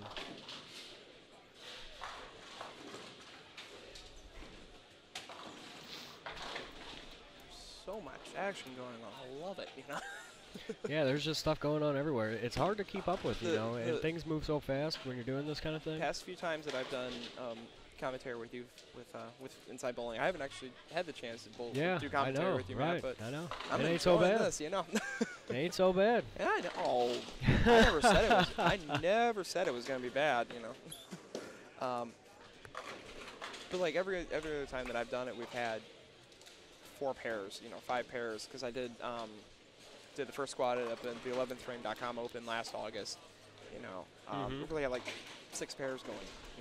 Really you just keep an eye on everything almost. Right. I did with one of the Twin City shootouts that we covered during the match play portion. 4 pairs to cover. Oh, yeah. We were at, me and Flanagan went to a TMBA event there, the Reed Hawthorne Classic up in Cleveland. That was like a 50 lane, 50? maybe even more. I can't remember. It could have been 60. Yeah. All the way across the house, and we could only covered 2 pairs, and then we had our Sky Cam, which covered 3 pairs in the middle. Yeah. And let me tell you about covering that kind of action. Oh, dear. Finals, we had 3 matches going on in the finals. We had the seniors, the women, and the men, all bowling their finals at once. And the great part, I bowled the TMBA. I cannot think of the name of the event in Memphis. I do apologize. Oh my goodness gracious! I know, it's on the tip of my tongue. I know. Yeah, because we had several of our local bowlers. I mean, myself go down there. I didn't do as well as I did last year. The Rodman, thank you. I led the thing after day 1 last year, and I had no clue what I was doing. Yeah, that was the first TMBA event I've ever seen, and been to, or been a part of. And yeah, and it was a 40-lane center down there at Winchester Bowl in Memphis, Tennessee, which center down there, great food. Yeah, and a the lot of basketball to watch too. It was March Madness, or no, it was this year we had just the precursor to the March Madness. We had all the conference tournaments to watch. Oh, okay. And everything. Yeah, the TNBA does good stuff. Oh, Real and good great stuff. part, you know. TNBA member wins this $1,000. Yeah, an extra $1,000 in the purse if you and do I'm win. one, so $9 grand to win. There you go. Seems good, you know. Yeah, it sounds good to me. $9 grand to win. Entry to the Proprietors Cup, right? Am I correct? I thought that was. I think so. I think so too. Here we go.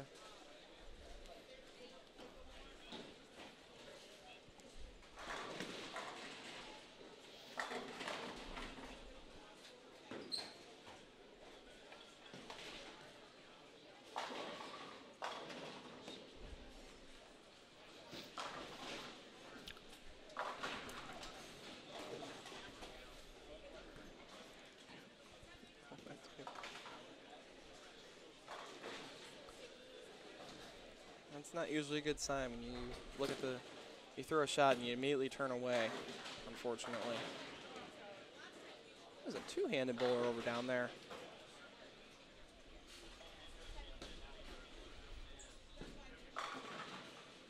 I think there's an entry. We're not 100% sure on that right now. But, you know. Live stepladder finals. It's going to be really, really good this year. Got Randy Pearson coming in. Come on, it's Randy Pearson. I know, right? I had a chance, that same one PBA telecast I went to, did the Pro-Am. Uh-huh. And Pete Weber was bowling paired next to us, and when Dick was still around with us, he was bowling. I actually had the opportunity to meet him at a senior event down in Dublin Lanes when they did a senior stop down there. And that was the classy. It was one of the coolest things I've ever seen. He treated anyone and everyone like he knew you as a best friend type thing. Thank you. That's the oops. No, oops. Yeah, oops. Yeah, oops was the one who unfortunately turned away after the first shot there. And the two-hander is Andrew Handler from the Lindenwood program in Belleville, Illinois. I've got okay. one over there.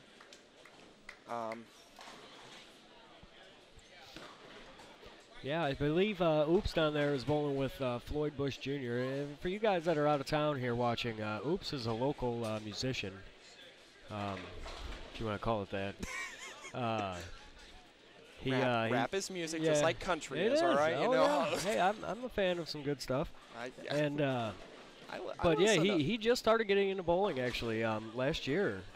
Great guy to talk to. He's a really nice guy actually. Oh yeah, really nice guy. I've bowled a couple 9-pin events up at Crest Bowl with him, and he's a very, very nice guy. He's just started getting into bowling. It's really cool, actually. I was really impressed to see him come out here and try this on such a hard pattern. I don't know if he's ever bowled on something this hard before. There's a lot of bowlers that, I think the big thing, yeah, you've got a chance to get a free storm ball. Yeah, that's a big I know. plus, Right. Whether you throw storm, whether or not, doesn't matter, But just the option to have that and everything, it's that right there makes some people just want to come and bowl. Whether or not they're not going to do, whether or not how well they're going to do, doesn't really matter to them. If they do well, awesome. If they don't, it's fine with them. I think, and I think that's kind of the attitude you have to go in with. Yeah, you want to win. Yeah, you want to do well, but positive attitude. That's just the number one thing. Right.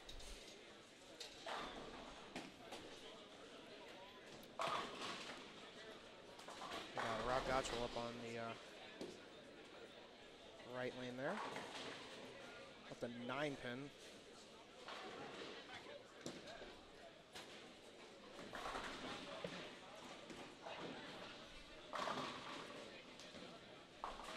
Unfortunately, we are the ones controlling the lanes here. Yeah, we right now we have three. We're watching 3 featured pairs right now, guys. For those of you just joining us, this is the second block. This is game number 2. Right now we have here on your screen lane 31 and 32. You just see Aaron O'Brien there on the left getting ready to bowl. And Dave Roberts, who just threw a strike there on the right lane. That was a nice ball. Jason's partner from the first squad. Oh, now he's got a four-bagger. Switching up here is Chris Hessler there on the right, left-hander. Ebonite staff there on lanes 41 and 42. That's actually right in front of our booth. We'll watch his shot real quick. Comes in a little light. Waves a 3.69. And our other featured pair here is 47 and 48. And it looks like we have updated standings here from game number 1. Chase, you want to go over those? Yes, we got Alex Cavanaro and his partner Anthony Pepe, who have the lead of first squad of 126 over, followed by Don Griffin and his partner. Don, who I just saw that. Greg Thomas. Okay. They're 124 over. And we got Randy Weiss and Lee Vanderhoof, who shot 112. Randy Weiss had a 300 game, as well as Alex Cavanaro.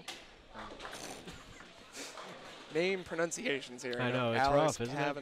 Hey, guys, Jason, there's a 5-7-10 left on lane 36. Oh. I don't think we have a camera on we that don't have yet. a camera over there.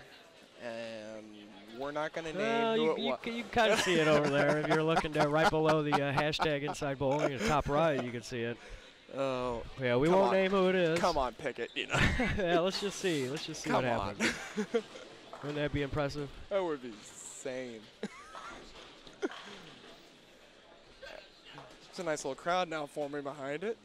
And yeah, it gets one. a 7. Okay. Yeah, that's what you got to do. You got to do what you got to do. Hey, I left one of those last year at Saratoga, I remember. Got razzed for repeatedly in the Masters League. Tyler Vokes and Cody Clayton are 4th place in the squad with plus 95. And I am trying to find it. The names. I want to get their first names. I don't want to read their last names. It's not fair to them.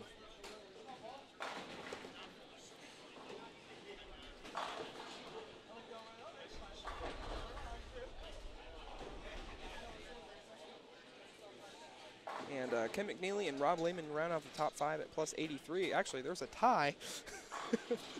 Now I got to find the other one there. It's Thompson and Monkberg. Jason Monkberg and Anthony Thompson, who rounded out the top 5 tie at plus 83 over. Okay. So, early prediction. Where do you think we're going to have, do you think Gottschall and Peterson are going to be caught? Plus 242. I mean, 126 over. Yes. Well, that's after 3 games. Oh, I'm sorry. Yeah, that's. Yeah, it so was 287. I remember now. It was 287 over. 287. Okay. You know, but let's take a look. You know, if we go back, game 1, 506 over was leading. So obviously, bigger scores. We had 2 300s the first game. Right. You know, and 130 and 110 over respectively. Right. So, I mean, who knows? It could happen. Yeah, I'm trying to think about what I'm doing, what I'm going to pick here for this cut score.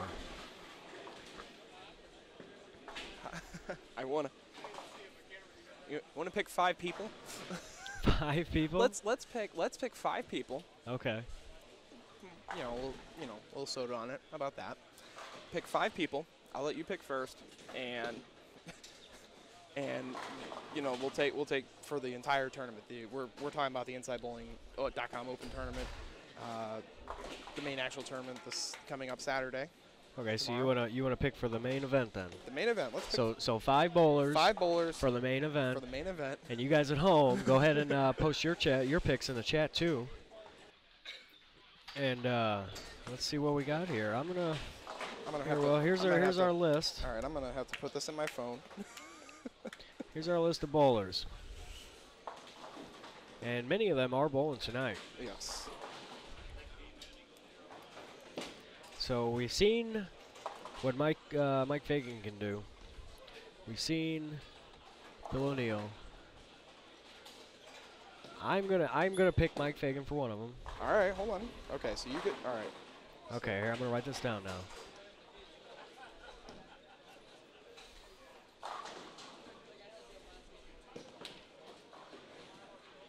You want to take 5 people? Yeah, 5 people. All right. 5 people. This would be say this would be the top 5 here. Top 5 steps. All right, so you've got Fagan. I'm going to take CDV. I'm going to take Carolyn Doran Ballard. I really, really like her game. And my phone autocorrected Doran to Forum. That's awesome. Yeah.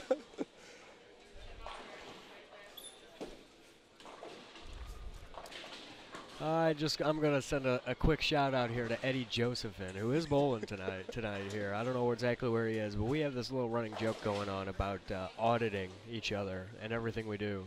He's down on 25 and is he down 20, there? Yeah, the first pair, 27 and 8. Okay, yeah, and I just got a note passed along from Libadoris. From Libadoris, who was down there watching Eddie, and all it says is audit with an exclamation point. So wait till he comes walking by. I'm gonna make sure I get him into the booth.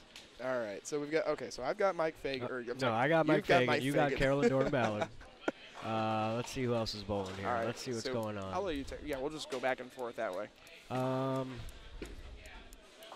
Adam Barta too, man. You really can't.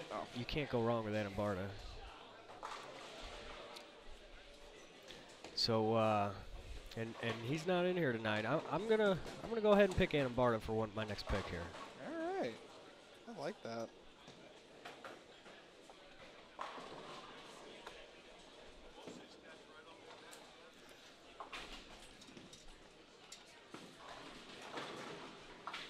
Who are you going to take here for your second pick? As you're looking over all the scores here, as I'm gonna flip to the split screen here. There's so many bowlers. I mean, it's. I know there's such a good field here. It is. I'm gonna pick a local guy. I have to pick a local guy. And we'd like to welcome Mike Flanagan back to the booth. Mike, how you doing? Doing well, gentlemen. What's shaking here? Right now we're picking 5 bowlers. Each of us are picking 5 bowlers who we think are going to make the top 5 next for tomorrow for the main event on Sunday. Okay. Just based off the entry list here I pulled up on the screen. If you want to get in, Mike, you're more than welcome to here. Not yet. All right. Not yet. I've been updating social media with all of the updated standings and stuff that's going on here at the tournaments, and I've been very happy with that. Scores a little bit higher here on the burn. Yeah, they are. And that's a little surprising to me. I really didn't think that they would be. With Gottschall and Peterson going plus 286. Well, what is the deal here? Matsko's got this in at, I'm looking on the inside bullet page. Matsko's got Gottschall and Peterson in at 286 and Barish and Kuykendall at 287. What's the actual standings? So we got I have after game reversal. 1. All right, well, we had it online on inside on the. Well, are you talking game 4, Mike? Page. Yeah, from the first block. I was talking about the first block. Yeah, yeah, I think we have okay. it reversed actually. I think it was Gottschall and Peterson Gottschall Peterson at 287, and then Barish and the name that I butchered terribly, 286.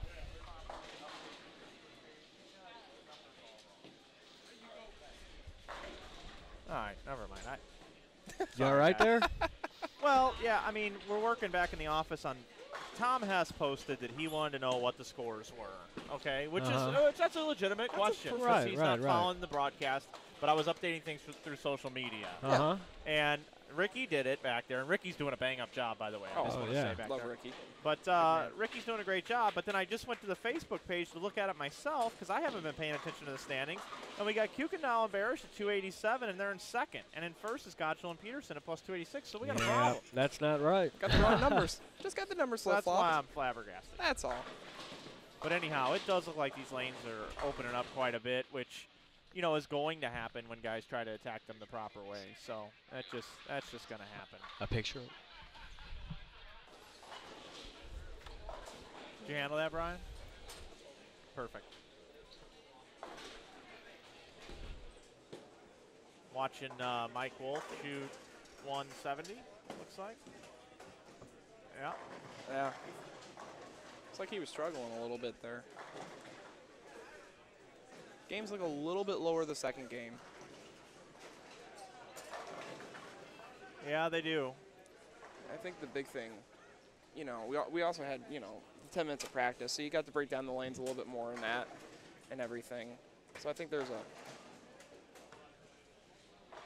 there's part of it. So. Okay, so back to the top 5 prediction here, Jason. Okay, and I got reminded about Tom Hess. That's wonderful, because I had a different name in mind. Okay, I So got Mike Fagan. I got Adam Barta So I going. said I was picking a local person. I'm picking Tyler Vokes. I think Tyler Tyler Vokes has proven right now that he's got his head on his shoulders. You guys are just picking a top 5. Yeah. Yeah.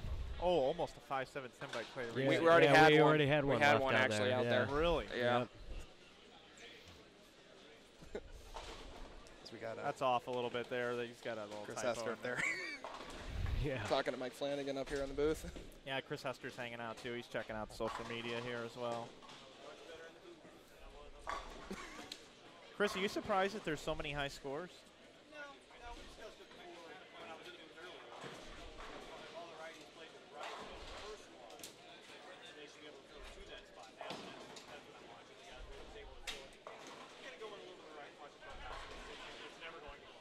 Oh, look, there's Jason Woolham.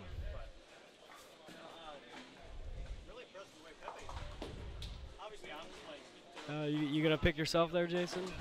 Make the top 5? Is that a no? It's your pick. All right, it's my pick. All right. Well, I'm gonna go out on a whim here. I like the way Kyle Sherman has been bowling the last month or so. I think after bowling that squad today, I think he's going to have a good look tomorrow. He just came off that win at the MJT on the old IB Open, the 2011 IB Open pattern. Won a Grand Prix at I mean, Plaza. yeah, and well. he's also should have been an All-American here in college. He's bowling outstanding as of late, so I'm going to go ahead and pick him too. So now it's your pick here, Jason. Oh, jeez. Mike Flanagan. Do we know if Mike Scroggins is going to be in? Mike Scroggins is not bowling. He withdrew. Okay. Okay. He's not on that list, is he? I didn't see him. I didn't see an No, updated list. that's, Okay. That's a fully updated list. All right. I wasn't sure because I knew he had the He's foot injury. issue. He and George Cohagen are injury withdrawals. That's right. Oh, really? George isn't coming either, huh? Yeah. Nope. I was looking forward. Is Courtney coming? Courtney Crape? No. Oh. No. No Courtney Crape. Yeah. Yep. Yeah. I'll take Brett Shepard. I think he's got. Brett Shepard. I'd take Brett Shepard. Hey guys, not to interrupt you real quick, but how about 125 viewers at 12:30 East Coast time? Yeah, that ain't bad at all. Not at all. Greg Thomas, we got here in the chat. People like Greg Thomas. I didn't even know what Maybe time Marshall it was. Kent. How about Gotchel, Fagan, Kent, Vernon Peterson, O'Neill, or my 5? Yeah. There you go. That's not bad. All right, if you guys really want to know, who I really like in this event. Yes, we do. Wow, Adam was just pulled over, huh? Yeah, I just saw that in the chat too. Boogie Nights is in the booth right now. Vernon Peterson. Boogie Nights.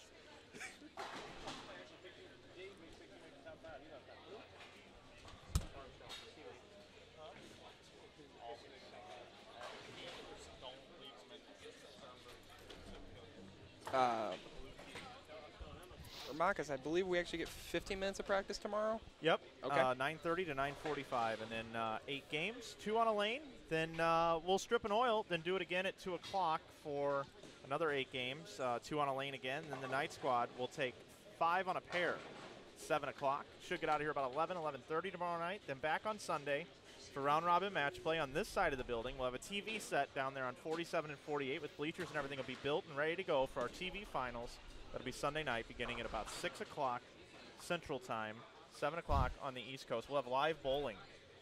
Stepladder final. Randy Peterson, myself, Carolyn Doran-Ballard, Matt Turek, Ricky Matsko, Dennis Hacker, Brian Burkhart, and Vince Feeler will all be working on that broadcast together. And I will either be bowling it or sitting in the stands. Yeah. Or be walking across with the boards that say, match number 1, match number 2, match number 3. Wait, and championship match. Yeah, you're going to have to prance around a little bit. Guys, I just wanted to see what was going on, see how you guys were doing. I got more work to do. I just want to come up and say hello and say hello to everybody out there. Check us out on social media. We got good stuff going on. Thanks, Mike. Notice how he dodged the question there about the top 5. Yeah, he did. He kind of dodged his pick. Yeah, how about that? All right, well, actually, okay, so it's my pick now here. Yes. We're going for our 4th pick for tomorrow for the main event. Who's going to make the top 5? My last pick here, Kyle Sherman. Oh, yeah, I took Brett Shepard. Okay, Yeah, I was like, you what? took, you took Brett Shepard. Let's see what else is going on here as I'm looking over these names. There's so many good names I here. know. There's so much talent. So we got bowlers moving in between. We're finishing up game 2 here. Yep. The double squad. Matt Turk to my left. I am Jason Woolham. Animation Bowling. Yeah, the one and only.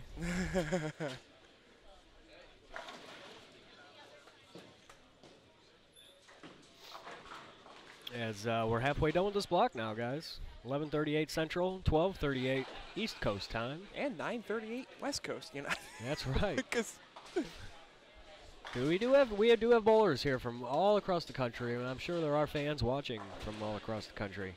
lane on the left side of the split screen here, we got Shea Bittenbender on the left lane. Shea Bitt. What's he throwing? Is he throwing a That's a tour gold. portal? That's a gold ball. Oh. That was the golden nugget, as I Oh. like to call it. It's Mr. Don Griffin coming down here. What pair is he moving to here? 39 and 40? Yep, just off our camera range here. Yeah, I'm going to see if I can get a move a camera real Let's quick move here. a camera. We gotta get Don on the telecast here.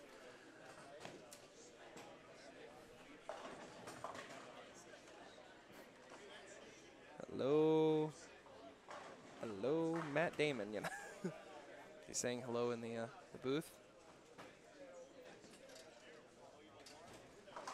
Yes, Mike, Don Griffin, Master League extraordinaire.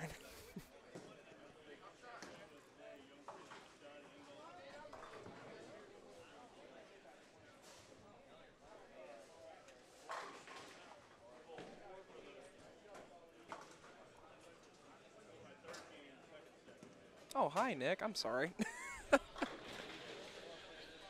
We got some fans of Jason I here got in the fans past. in the booth again. Masters League extraordinaire. No, I believe that was. Is that to me? No, I believe that was actually to Don Griffin. But Oh, I okay. could be wrong. Mike, if Well, you, Mike- Remoculus, if you'd like to, I'm sure he will confirm on clarify. that- If clarify I know on that, Mike, please, he's going to yeah. clarify that for sure. Well, we do have a camera here on Mr. Don Griffin, St. Louis All-Star. Hall of Famer, right? As you see him right there in the Storm jersey.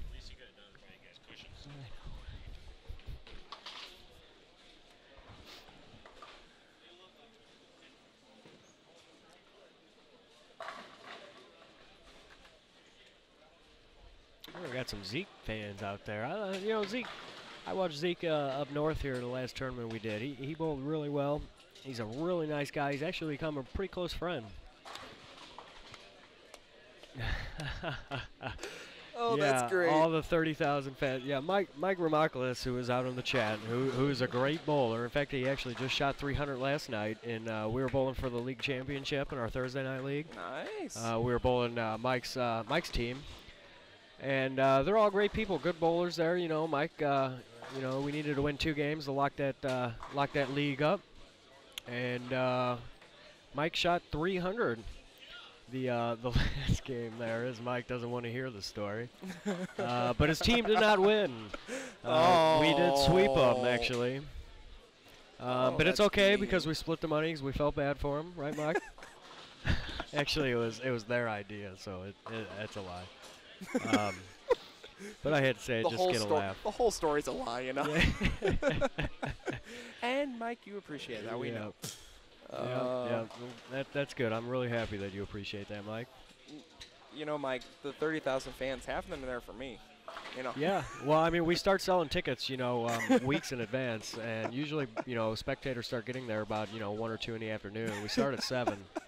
I imagine for this next week here in the playoffs, they're going to be camping out up at Crestwood. We're at Crestwood Lanes, if you guys are familiar with the St. Louis area.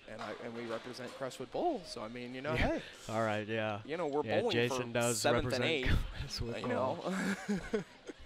I've got fans. Nick, I've got fans. Thank you. Yeah. You know. So this is game number 3 here, getting underway. and Fahaj goes for bowling for first. Thanks, Fahaj. Me know. Is he still in the building? I don't know. Where's he? I'd If like not, to get he's him in into the chat. booth. Are you returning? I know he's in the chat here. He was in the building not that long ago. I just saw him. Yeah. So we've got our pick still, by the way. Yeah, let's get back to what we were doing. We're getting a little sidetracked here. We got 2 more picks to go.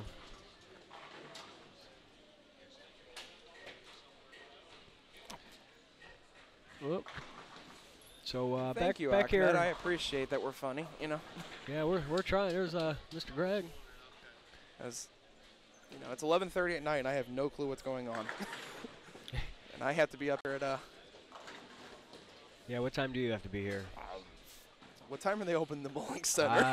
I don't know, but I'm gonna be out here waiting for them doors to open. I'm sure. I probably will get here about 8:30 just to relax. I don't like. I had to rush here after work, and I didn't like that. So. Yeah, nobody likes rushing into that. You know, I don't like to rush and show up late. I seem to always bowl a lot worse at times when I show up late. There's Mr. Eddie Josephson. Is he on a feature pair? He was there? Oh, just he's to on the there with right Matt of the Campbell. feature pair there. Yep. Oh, look here, there's Brett Cunningham on lanes 32. Let's see how he It's like he's in a little works bit on now. this ball. Yeah, he's moved inside. A Looks little like through he the was a face little there. left of target. 310. Let's go back to the split screen here as you're going to watch 2 pairs at once. Got Jody Wessner up there on the left lane. Comes in a little light, leaves the bucket, I think. Yep, 8 pins wiggling there. Kind of hard to tell sometimes on these camera angles, but.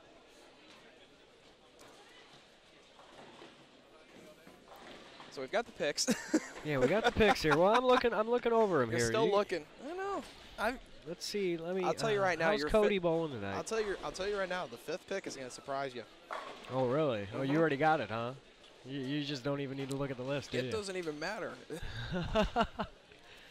Let's see. Let me see what standings are like after think getting. you've Do I got have 'em, that? yeah. Oh, okay, I have that. He shot like 220 the first game because Cody had. Clayton and Vox, yeah, Yeah, okay. because Cody had, or Vox had 2. Oh, 2-8. Doc So Griffin's yeah, he bowling had- good too. Man, Danny Spink. Dave Roberts and I had like we were practicing on Monday night, just fundamental stuff and that, and we were chatting about an idea, you know, what our dream top 5 is, and we both make the cut to 16, and we face each other in the semifinal match with the step ladder, and we face Fagan, and one of us, whoever wins that match, that was literally the way I phrased it. I said, whoever wins that match between us faces Fagan in the final and wins, you know. And I like Fagan, you know, I love him. He's a good guy. I had a chance to meet him. All right, Jason, you ready for my 4th pick? All right, who's your 4th pick? I got it written down there. It's Danny Spink. Oh. Hometown hero, defending champion from 2012 Inside Bowling.com Open. I'm going to go with Danny Spink. Sponsored by Storm and Budweiser. Yeah. Let's get the plugs in there, you know. Yeah, Come exactly. on, you know. Exactly. Get the plugs in there. All right, so it's your turn, Jason. Oh, Let's move on here. Let's go. I'm As gonna game go 3's with- going, we only got one more game. Let's I not know. take forever now. It's been going on for 3 hours. I am going to go with. Oh, jeez.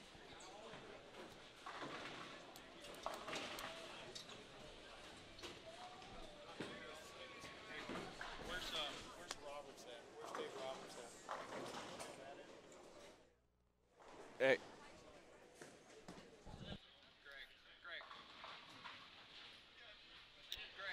Well, Jason's not going to pick.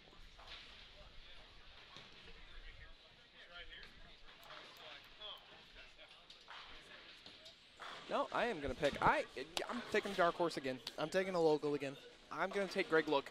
Greg, look. He's been struggling a little bit recently, unfortunately. We've been chatting in that. But we ended up actually joining him out in a practice session at the on the USBC pattern for the Open and the singles and doubles, or the USBC Open Championships. They have both patterns at it. One of the local centers here. And it was like he was throwing the ball really, really well.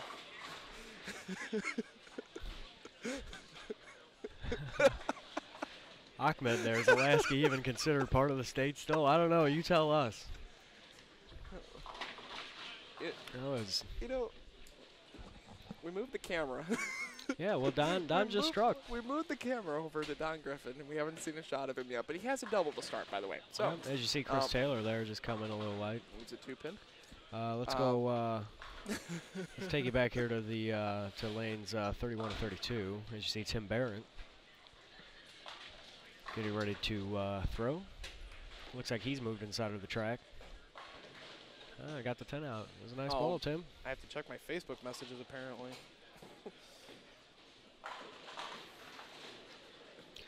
Yeah, Faj, Kent and Gotcho are pretty deadly. That's a good point.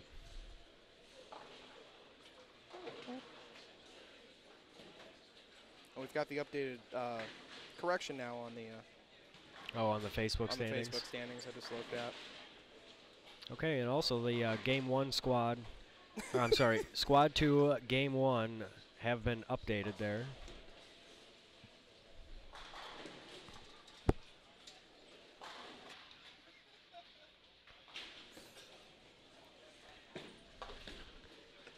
Oh, Adam Barta. All right, well, we're getting a little sidetracked here, Jace. Let's get back to business. Oh man! Wait. Oh, can I change one of my picks? You want to change? I want to change a pick. Yeah. As we switch over here to lanes 47 and 48. Well, why don't we do 6 picks then? How about that? No. 5 picks. We got 1 more each. All right. In fact, it's my turn actually. I'll eat it. Yeah. All right. Apparently not there. Schultz, 1992. The IQ Tour Pro was only good on house shots. That's funny. I have found my calling here, you know. Celebrity pick Jason. No, hold on. I know. Are you gonna pick yourself? I was. Yeah, I figured it. I figured you would. But I've got my pick, and it's thanks to people in the chat, so I'm just gonna let it go. What is it? You've got the pick. Okay. Still. All right. I'll pick first. That's you've fine. got the pick still. As I'm gonna put up the split screen here.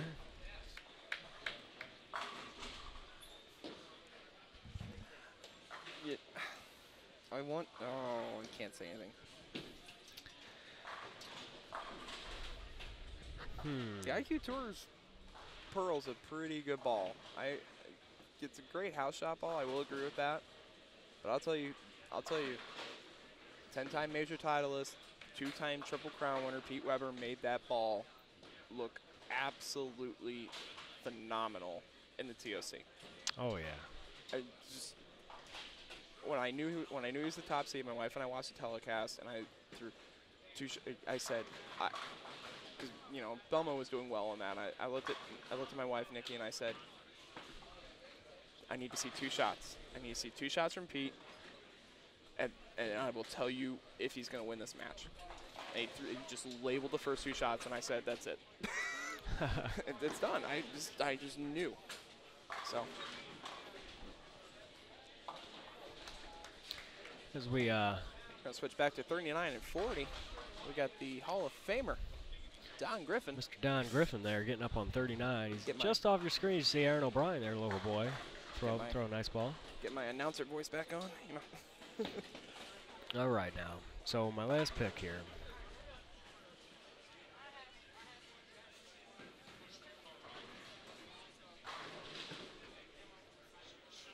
My last pick. It's like Don's throwing a, is that an IQ? Good shot for Don. Don Griffin starts with the front 3.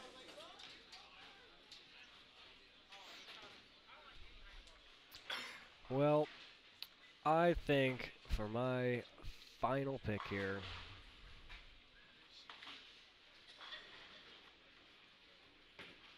man, there's just such a good talented field.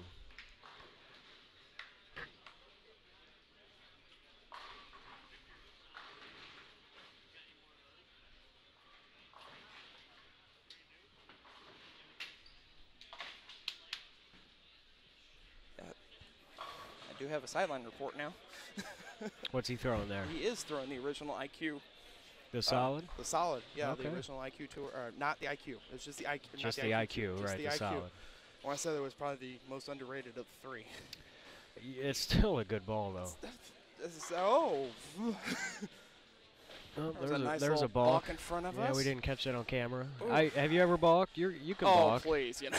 I Yeah. balk with the best of them. Yeah, I cannot balk. No, Ricky Matsko Oh, can you're balk with the right. best That's of them. right. He is the best balker I've ever seen, and I could never do it. I'd just break my wrist and probably my knee and just. We had a joke on our team. I think that Greg looked at, or not Greg, Ron Libbs said like, if Ricky balks a night, it's under average. You know, it's like really. Yeah. All right. Well, I'm still avoiding this last pick here. Yeah, I can see that. You know, I've got my call-ins and my celebrity picks. You know, I'm waiting. Oh, I know. You probably already got that pick in your head. Well, it's not going to be me. You know what I'm going to do? Pick me. I'm going to go. The chat's going to explode. Oh, in fact, I'm going to bring it up right now. I'm going to pick Mike the Strike Remoculus. I'm waiting. Okay, hold on. So real Yeah, quick. yeah. So let's just count the delay. Count the delay. And let's count the time it takes Mike to hunt and peck and type into the chat. Because you know he can't type. For what? For what? Have you not been paying attention? We're picking top five bowlers for the main event finals on Sunday. When is Remoculus bowling? I think he's A squad. Is he? I think so. Here. Yes, he is. Yeah, he's A squad. God, I hope we're crossing together, Mike. That'd be awesome. All right, so. He says tomorrow. Oh boy, we're getting slap happy. All right, Jay. So what's your last pick here? 5th pick. You don't even have to look at the list. He is because You're not even allowed to. Yeah, I know I'm not, because I already got it. I'd like to thank Kenny Renfro for this. Because he's been messaging me on Facebook going, if I don't pick Marshall Kent, I'm silly. So I'm picking Marshall Kent. Marshall Kent. Come on. All right. Well, you heard it first here, people. I'm gonna read because this is from him. You need to pick Marshall Kent. The kid is the best college bowler in the nation and a staple on Team USA for a reason. He's fresh off of team national championships in the ITC. I agree. Actually, I give you props on that one too. Of course I would have picked me, but I think I agree. He is. He's throwing the ball phenomenally right now from what I've been seeing.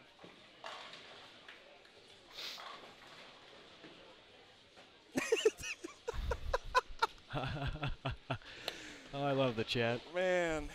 Chat's my favorite part of this. So. All right, well, let's look around here. We're about halfway done with the third game here. So none of us picked Tom Hess. None of us picked Bill O'Neill. None of us picked. That's true. That's true. None of us picked Godchell or Bill O'Neill. That's true. That's just amazing. But I mean, picked locals. Yeah, anything can happen. No, I mean, I picked Mike Fagan, Adam Barta. Oh yeah. I mean, I picked Carolyn. Yeah. I mean, Hess is bowling second squad. If I thought, unless that's changed too. Danny Spink is a good pick. That was my 4th pick actually. Was Danny Spink. I'm not sure what he's throwing. I do apologize. I don't. Danny Spink is the underdog. I do apologize. I like that. I don't believe Tom Hess is bowling. I do apologize for that.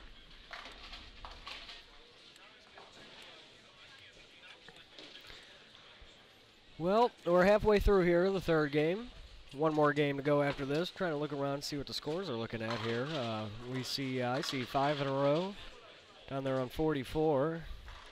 We'll switch it over here to lanes 40, 39 and 40. It's Don Griffin gets up here. He's got 3 in a row. His partner is? Don is bowling with, I just saw it. I know it off the top of my head. Isn't this crazy? Greg Thomas, yeah. Greg Thomas, who has the Dutch 200 pace going right now.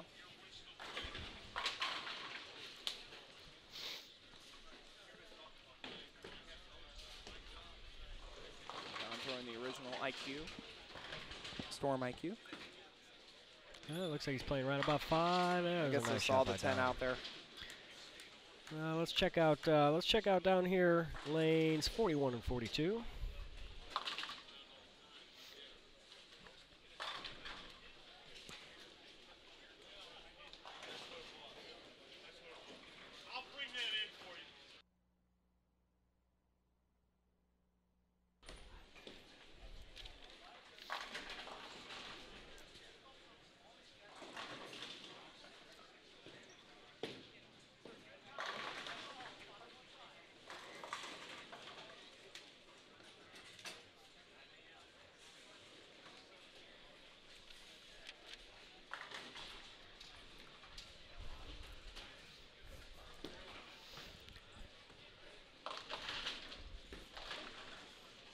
All right, here. Well, let's take it back down to the split screen and get as much bowling action as we can here for all you guys that are still in the chat. Here comes some picks. Faj wants to pick Kent, Ballard, Gotchel, Spink, and Brad Miller. Those are Fahaj, which Ballard? Yeah, it's a good question. Which Ballard do you want to pick?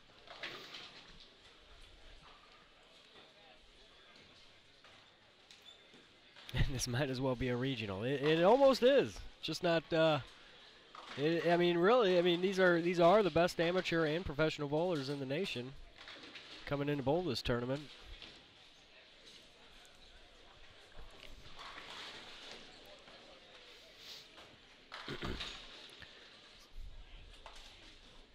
It is better than a regional. You're right.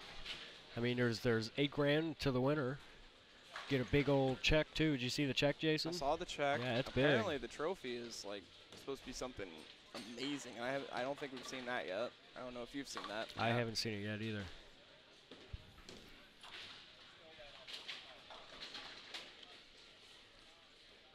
I have not seen that yet either.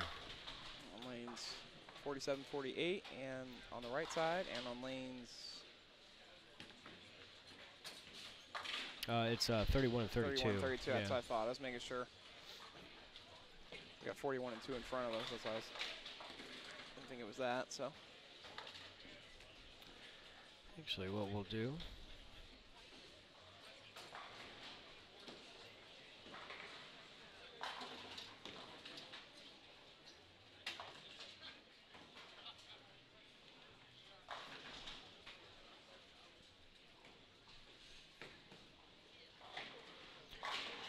We'll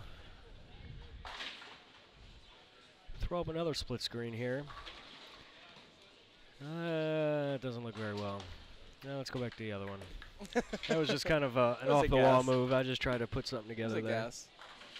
That's why it's live, folks. Yep, that's live broadcasting for you at its finest. Get in the comments of this field is way tougher than a regional, and I do agree about that.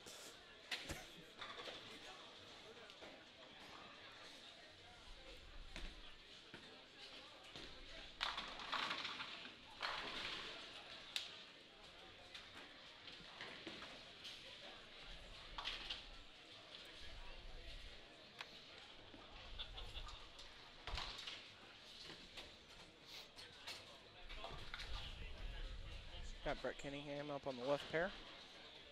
Covers the 6 pin. That was a nice conversion there as Timmy gets up. Tim Barron gets up here on lane 31 on the left side. And Shea on the right side. Showy Wester on the right side of your double screen. Take you down there here with the scoreboard. Comes a little high, leaves a 4-9 as we go over to lanes 31, 32. Tim Barron up on the left lane. Can't see what he's throwing.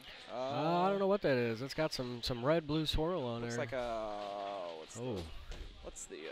what is that? It's an ebonite, obviously. I want to say innovate.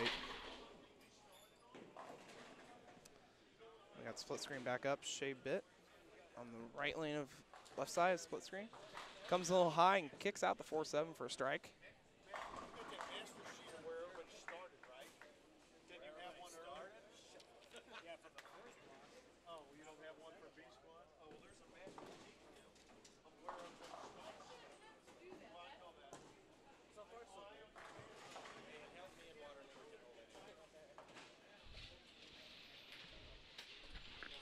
What's going on, Jason? Hello, Mike. How is it going? Going good, man. How we doing over here, holding down the booth? We are doing very well here. All right. Well, get the best guess whenever I come into the booth. I gotta find some people because I get tired of talking, as you know. That's why you got me doing it. It's one thing I don't like to talk ever. But anyhow, joining us now, he needs really not much of an introduction, but I'm gonna give him one anyway. He's funky.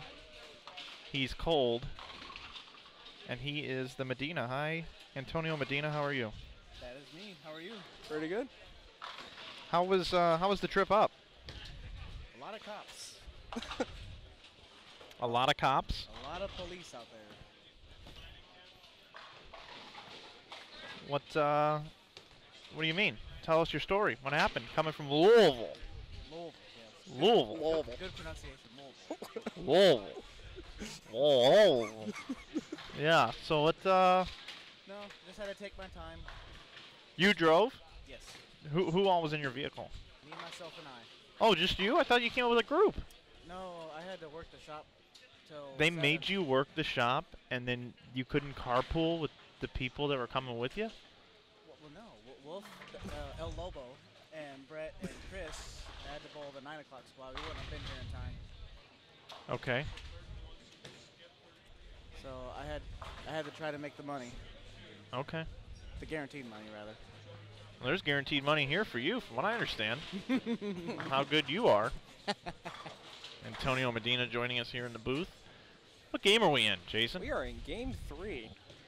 About halfway through game 3. Been told we're in game number 3, about halfway through, thanks to Jason Woolham next to me. Not a problem. I'd like to thank all 99 viewers that are still with us as we watch the scores explode on the Burn squad. Antonio, you have had an opportunity to look at and see how the lanes are playing. See Brett Cunningham now playing in. Looks like, because everyone played out early, made them real nice for everybody on this B squad. What do you think of this pattern overall? And I know you guys laid it out in Louisville and had some Louisville and had some success That's better. on it. That's better. Thank you.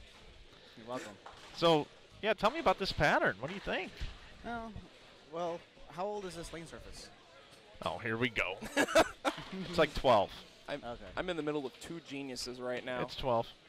Okay. Well, I mean, back home we just didn't have the volume of bowlers to break it down like they are right now. So it didn't open up nearly as quickly as this one did here. So it should be pretty playable.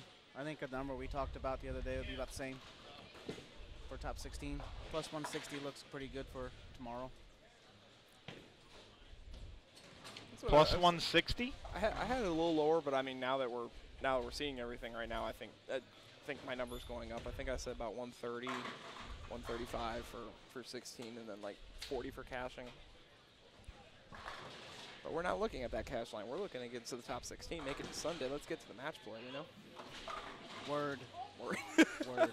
Antonio, have you met Jason Woolham? I mean, do you know who this guy is? I have not, but I see his name down here sometimes when I'm watching it at home. Basically, now your name's down there. I mean, you just point to the screen, it just happens. There's Jody Westner, by the way. Bada boom, slap it out. Go. Oh, look, Clay Reese getting into it too. Boom. But Jason Woolham here, he's quite the Animated one.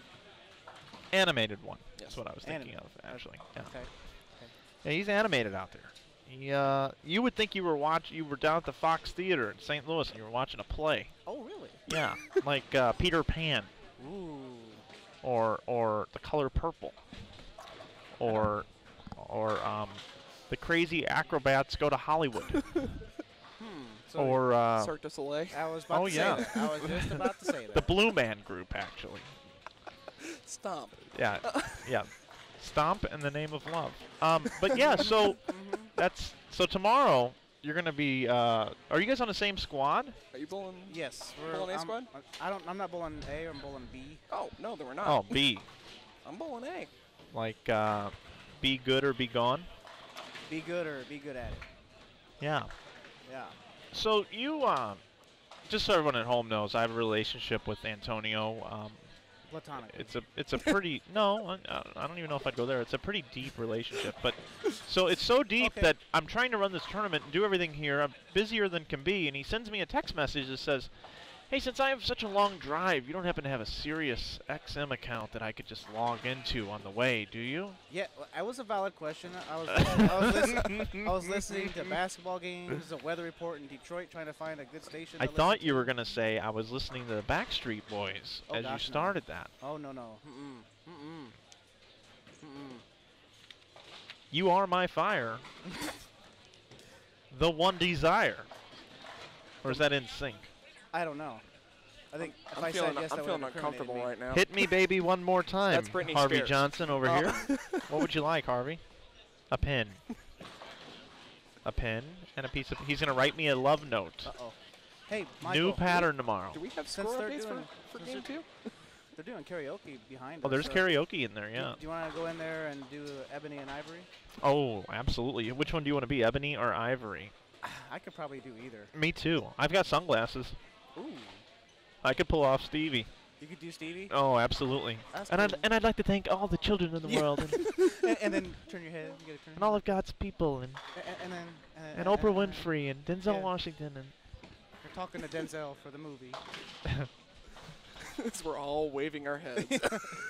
It is after midnight here in St. Louis. Is it now? Oh, It's great. the InsideBowling.com Open Weekend, and it's the Friday night doubles event. It is the second block here tonight, as you see. Chris Hester. He has no knee bend until right there, and it's They got all because 10. he's so low to the ground already. When Hester gets knee bend, he's legitimately like able to pick crumbs off the carpet. He would be excellent at working at the mall. You think so? Oh yeah. He's like a low rider vehicle. Does that make sense? Possibly. Anyhow, we're getting a little off track here. It's getting late. We've got the payout for the doubles too as well. I should probably get that posted. Jody Wessner's doing some striking. There we go. Let's see what she's got going on. Jody, put your records on. You got it going on. Like 106 in the fifth there. The double up in the sixth and the seventh. Matt, let's check that headset. I don't know if it's working. Yeah, I think it needs some batteries or something. I wouldn't need the batteries. But I'll tell you what, I've got plenty of work to do. So since you were on bathroom break, Matt, and I chilled for just a second and took the broadcast totally off base. Now you've got Antonio Medina, the funky cold Medina now in the booth. That's me. Not like Matt Turek and I have been doing that all night. Antonio will tell all. It's like Clarissa explains it all. It's Antonio. Man. No, Man. seriously, Antonio is. Man, why'd you have to go there? When Antonio and he heart. speaks the truth, he speaks the truth. We were actually supposed to be in a movie together, actually. Yes. And Pete Weber denied me of that chance. And you know Pete denied me of that chance because he wanted to get home. This is true. Because it was. Pete Weber denied me a chance to be in a movie with you. And I think you should have came into the pro shop to be in that scene with me. I know. I was going to be the irate customer or the guy in the back that's like sharpening your drill bits. Well, sure. Yeah. Yeah, we could go with that. I signed the wall, though. You did. Is it still there? It is. Or did you paint over it? Wolf No, made you no. paint over it, didn't he? No. I have to use special cleaner, so I could. Okay. It's like All right. Good deal. Well, there you have it. I'm going to turn it back over to Matt Turek. He's going to steer the ship home. And Antonio Medina, Jason Willem, special guest here in the booth. You can join our broadcast later tomorrow, too. You don't want to miss tomorrow and everything that's going on the rest of the weekend. Antonio, thanks for sitting in, and appreciate I'll be listening to what you guys are talking about. Oh, no. Oh, dear. Thanks, Mike. Do you need captions?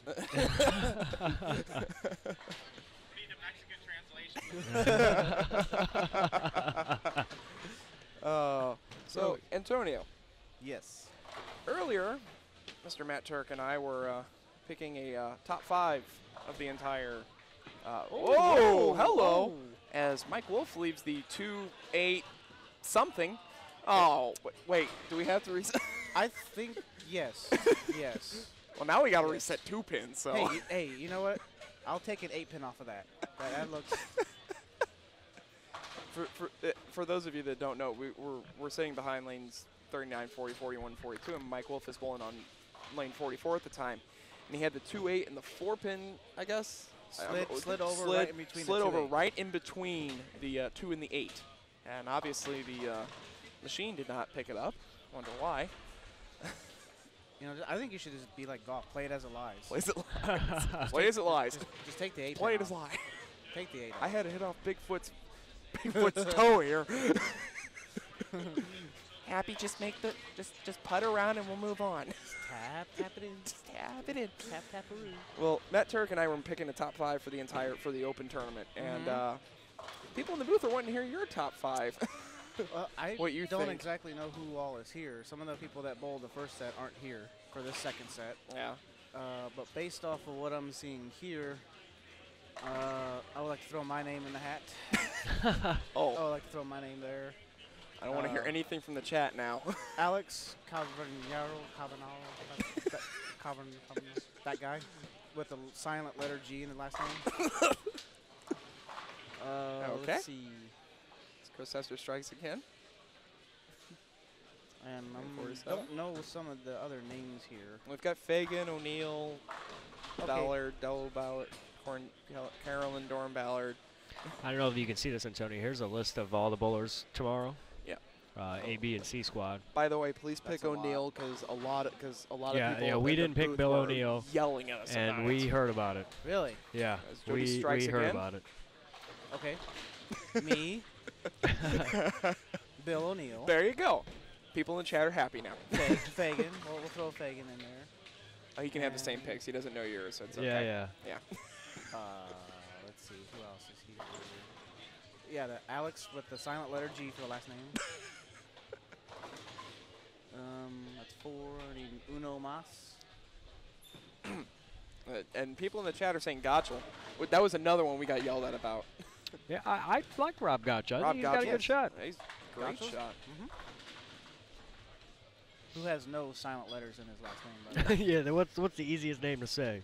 Woolham. No. Flanagan has a problem pronouncing that. It's Woolham for him. Woolham? Woolham, yeah. Like there's a U in the name. Woolham.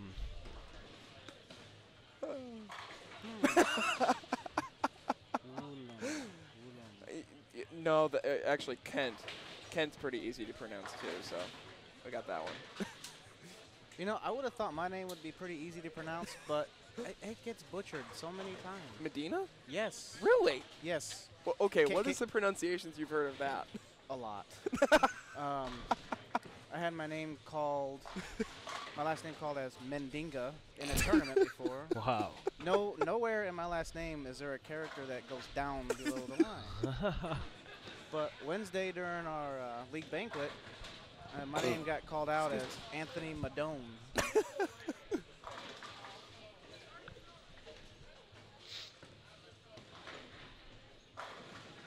Which is close. Close. Apparently, Mandingo? Is that another one that's pronounced? Yeah.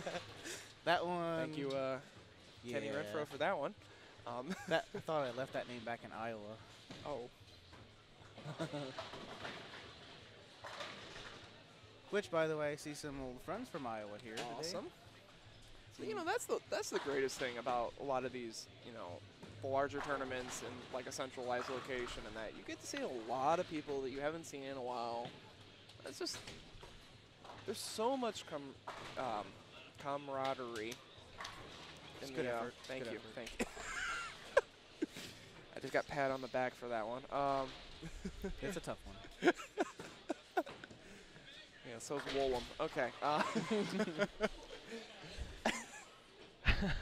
God. Oh boy, I could say tell us- something. You go on. Woolite? Woolite? You ever been called Woolite? I've been called Wooten. Wooten? Wooten. Wooten that's was a an really interesting. good one. Here we switching over here to 31 and 32. Brett Cunningham's getting ready to bowl on 32. He's been Is he not with Motive anymore? no. Eh. A couple weeks ago, he actually had the opportunity to re-sign with them, and he decided it wasn't for him. So a lot of Storm now. I know Storm and Roto Grip, and gets the 410 to fall. And I bowled with him earlier the last block. Yeah, Jody comes high and leaves the 4-7 there. So what do you throw? I throw Utah Antonio? balls. Utah balls. Okay. I got a pro shop contract with them Okay. after I got the Bowl of the Year thing from the series of tournaments in Tennessee, Bowlers Advantage. Oh, cool. Okay. I hadn't bowled this event before. This is your So- first year too? Yep. Awesome. I would also like to remind Mike Flanagan, since he's supposedly listening, that because I'm a virgin of this tournament, he said he was going to bring me a rose and some cologne. He promised me the same thing. I haven't Was seen he gonna it take yet you out either. to dinner so there. first? Well, At least tell me he's gonna take you somewhere nice. probably Waffle House. McDonald's. Yeah. No, Waffle. No, that's better. Yeah, Yeah. Waffle House. All you can eat hash browns. Yeah.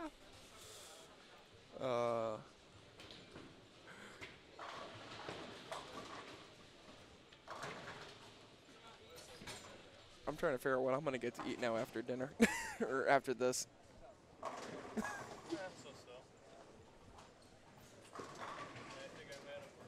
I throw a lot of deviate equipment, Antonio. So. Oh yeah. Okay. I, How'd that work out for you today? It went okay. I need to make some surface alterations. Yeah. Had 5 opens, 2 10-pins, a split, 1 bucket, and 1 3/6-10. So All right, well, we'll get there.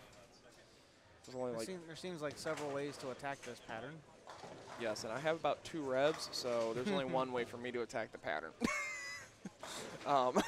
Norm Duke it. Yep, exactly. So what's your favorite ball right now? You've been throwing. Ooh, that's a tough one. If you're throwing balls from Utah, I know what you're throwing. The gold bars are good. The gold bars are good. Oh my God. Oh, okay. We have seen one 5.710. Now that wasn't a 5.710 or close to it, but we have seen one. So, and no, it wasn't me. So, I wasn't gonna for insinuate. those of you that don't, yeah.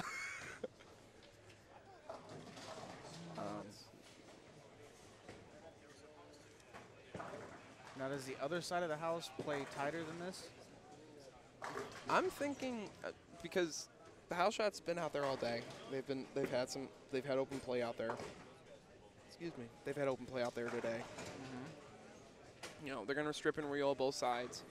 So the pattern memory is gonna be in on this side. So Right. you figure it's gonna play play a little easier when it's in like that, or is it or a little tougher? It just really depends. Well, this is a high friction lane surface anyway, so Yeah. it could just get tighter. It could transition to be tighter. Yeah. I think I would personally think that the 1 through 26 is going to play a little tighter. I think. Well, and I only say that because with the friction that's there, they might start with their angles too big. Yeah.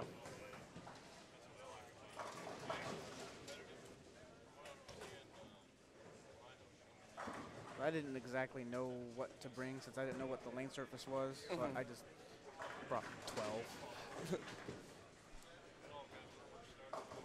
I had 8 with me, and I left 2 in the car that I'm not going to bring with me, I don't think. Is there going to be a paddock here? We have a paddock, actually, to the right of us.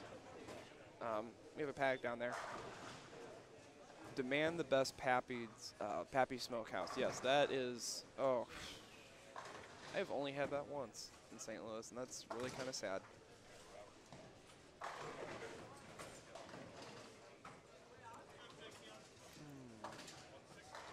No, Kenny, I have more than, never mind.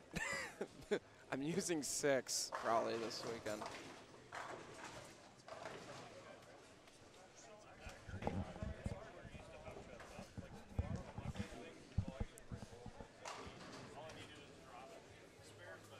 They seem to be transitioning pretty quick. How many? Yeah. How many are going to be on a pair tomorrow? For A squad and B squad, we're going to have 4 on a pair, 2 on a lane.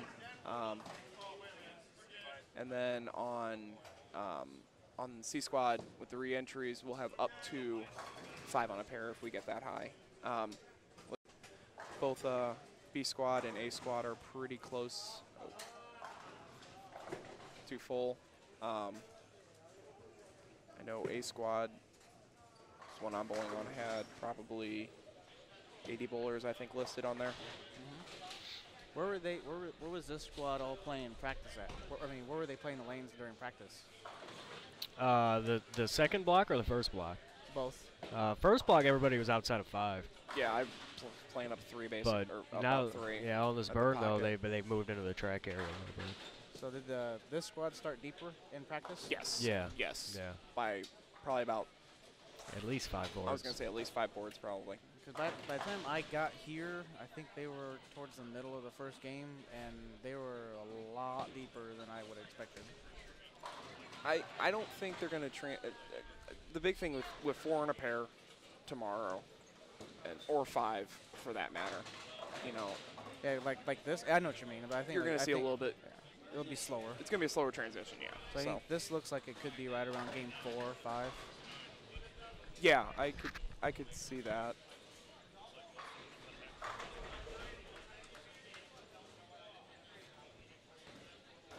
You know, I think when we get to, you know, game 14 of match play on Sunday, you know.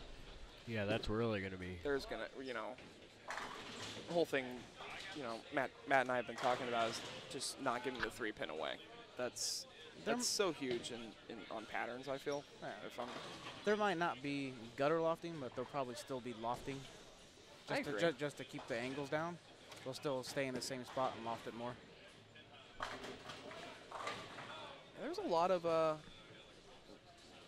carry is a big issue that I've seen today. I mean, I think our pair. I know I was bowling with Brett Cunningham. He left so many, you know, light swishing 4s and 7s and, you know, 10 pins and stuff. And it's just unbelievable.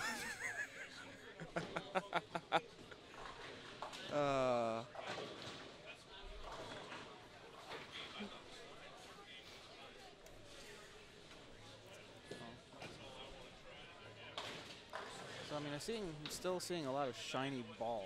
So not many people are throwing the dull stuff. No, I definitely agree with that.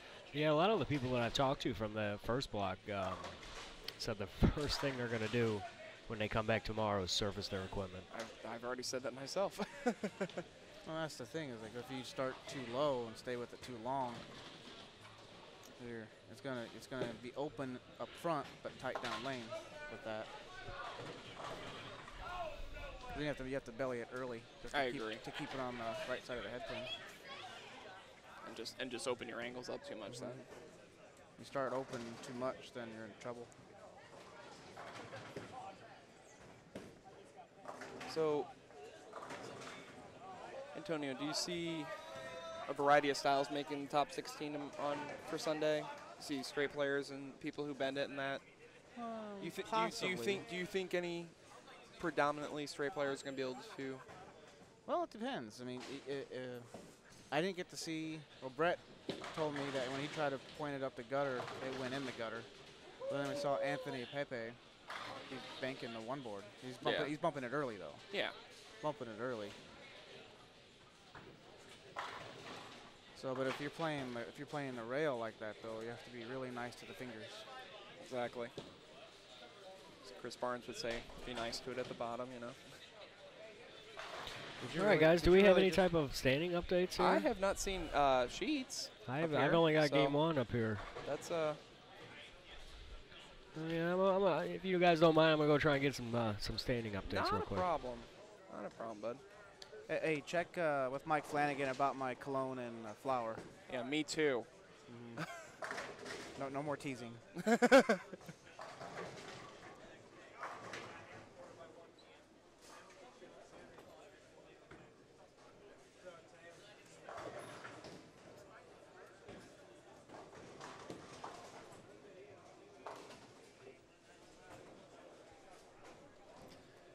I mean, even Father John Brocklin, who we're on lanes 31 and 2, and he was just off to the left there. He's in, you know, probably around, you know, 12, 13, pushing it out there to 8. So.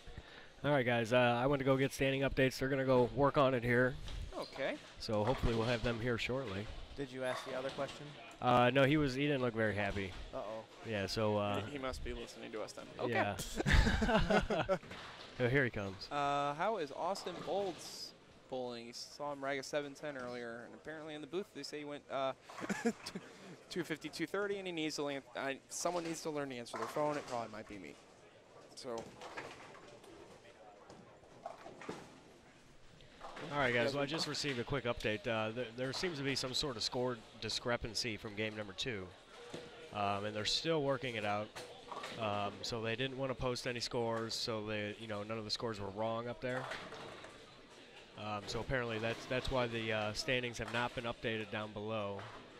For those of you guys still sticking around, as soon as we get those scores, we will let you guys know.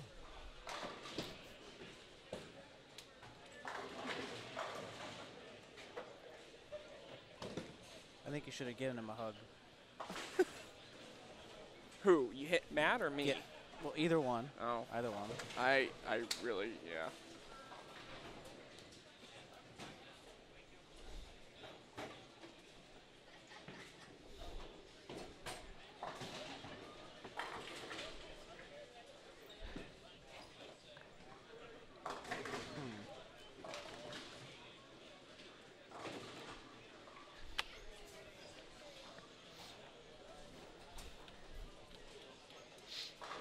All right, guys. Well, game number 3 is just about in the books here. I do see a high score being posted down there on 35. Looks like 280 pace going here. He's up in the 10th. You guys know who that is over there, Jason? 35. I'll stick around and commentate. No, I don't. Chris Hey. Hester said that he would like to bowl again. He's having fun. We're bowling C squad again. All right, guys. Well, we're going to take you over here to lanes 41-42. This is the last action going on here. Actually, it's the start of game 4 for these guys. We've got Andy Mank on the left lane. A 20th 900 series bowl. Really? Yes, he bowled it over in Belleville, Illinois. We were talking about that earlier.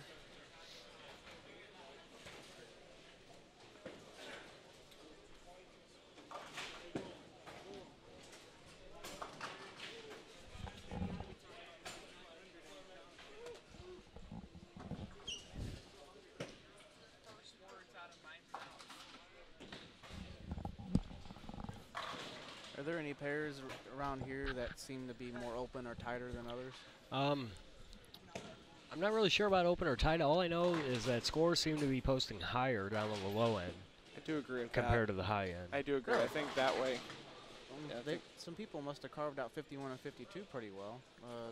Yeah. Game 2, Rob Amers and Dwayne Kiltz had a pair of 270s on that pair. And I know Dell shot 250 on that pair in the last game of A squad. He was throwing the ball really well today. Him and Carolyn were throwing the ball really well. I think Dell was using a roto grip disturbed. Carolyn was throwing a sink to start and looked like, or it was an IQ at the end. The tour? No, just the original IQ. Oh, okay. Yeah. I think that ball's that ball's underrated in my opinion. You see Matt Campbell there going a little high. Okay, here I got a question for you guys. Here we go. All right. How do you guys feel about people listening to headphones while they bowl? That was not the question I thought you were going to go with. Okay. I don't know. Doesn't really bother me. I don't really have a problem with it. It's just something different. Okay, well, here's a follow-up question. I knew here we go. Here's a follow-up question. Yep. What about people bowling with headphones and no bowling shoes? And bowling in street shoes, tennis shoes? I mean, Fagan did it with his plant shoe for probably, 6 months, roughly. Did he? Where you just When he get up there and plan? When he won the Masters, or not his plant shoe, his right shoe, excuse me. That would be slide, plant, whatever. No, his right shoe. Yeah, his right shoe would be his other shoe. Not his slide shoe, right? Valenta does that. Yeah. I mean, look, there's another one there on 45. He's wearing tennis shoes. I'll be honest. I'll be honest with this. I tried it one time, and I fell on my face. Fell straight down. I bet that tickled. Oh, it tickled. Oh boy. It tickled. Oh, and there's the 5-pin. Oh boy. I mean, like I understand that it doesn't really affect other bowlers that are on the pair, unless you have like rocks in your shoes. Yeah. Or you come in off the street and you don't change shoes. You know, some people they change into other tennis shoes Yeah. and bowl. You know, but I mean, you guys don't have any problem with that? Nah. No, I'm in that same boat. The headphones, as long as they're paying attention and they're, wow, that one flew. As long as they're paying attention, you know, their lane courtesy and all that, and everything, I could care less, you know. In my Yeah, opinion. that's true. That's true. As long as they're, you know, being observant to everyone around them.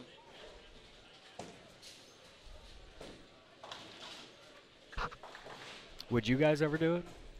As I said, I No. tried tennis shoes one time and I fell on my face. With the headphones, not during like a tournament or league. I've tried it one time. I just got distracted. I just feel stupid. Like I feel like I just look out of place. I've done it to where like we've bowled like a step ladder or whatever, and not being in a step ladder or not being in the current match or whatever. I've been down on the practice pair, so I've had my headphones in then. But that's like the only time I'd ever do it, even. You know, I like to listen to music before. I like to get a song in my head or something. Oh yeah, I that can kind of totally thing. understand But that. You know, if you want to get pumped up or something, you know, and listen to certain songs that you do. Well, as Matt Campbell comes in high, this is the whole reason why we're talking about it. Yeah, Those are some really bright shoes. Yeah, they aren't are. They are very bright. Bright as that sink, you know. Well, I like to match the equipment that I throw with my wardrobe. Also. Well, I'm gonna be wearing it. I've got a pink jersey. I don't know. Should I wear, hold on. Should I wear the pink jersey tomorrow or the blue jersey tomorrow? Well, what ball are you gonna throw? Well, I've got exactly. I've got a diva, so you know. Well, there you go. There you go. Just drill up 4 or 5 divas. and It's a whole arsenal of divas, you know. Get some Pink. 500, give it a 500 grip pad. I believe they are Nikes actually. They are. Yeah, they are Nikes. Oh yeah. Don't scuff the Pumas. No. Oh no. Is he bowling global later? Those would be awesome. Yeah. Black flag. Yeah, that would be pretty cool. I think Fagan did. I think he had like a pair of Asics or something, if I remember.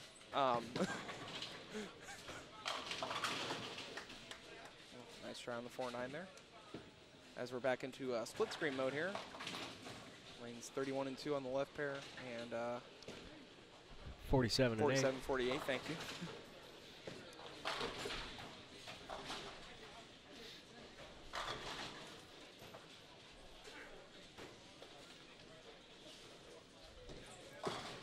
See the on the left side of the left split screen on lane 31, so 29. We see 4 through the middle. I've never done that before. Are you right-handed? Yes, I'm correct. Okay. I'm correct-handed. That's the best way to put it. Boy, I should have said that. I'm just kidding. Yeah, we love all-handed people equally. Except for two-handers. I'm just kidding. Once again. Oh, here we go. So what do you think of two-handed? For carrying balls down to the set tee? Yeah, no, of the two-handed style. Do you? It's okay. Okay. I don't have a problem with it. All right.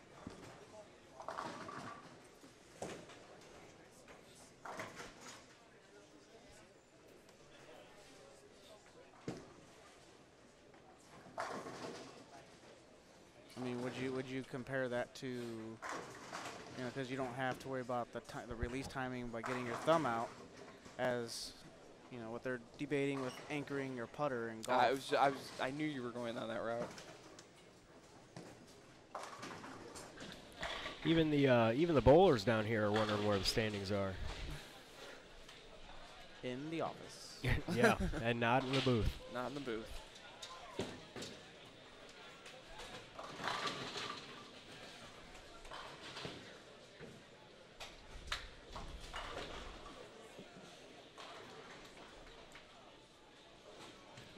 Surprisingly, as a 2-rev player, I've actually left the 4 through the middle. I've never picked it, but I've left it. I've got it on film too. So, as Eddie Joseph in there. Gets a strike there, and I believe the word audit comes to mind again. Yep. I would like to audit that shot. Hopefully, audit. Oh.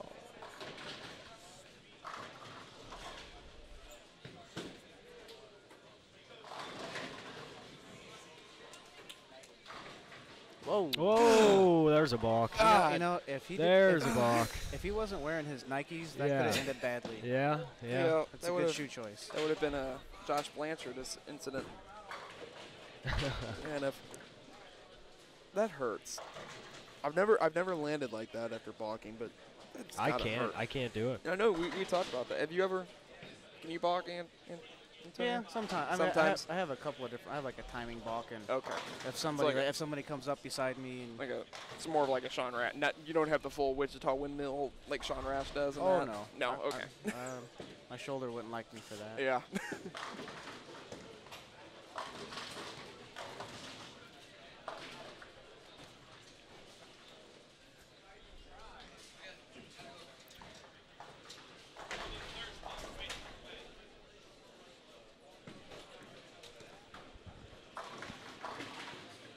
Interesting way to shoot. That's fair. Yeah, I actually missed it there.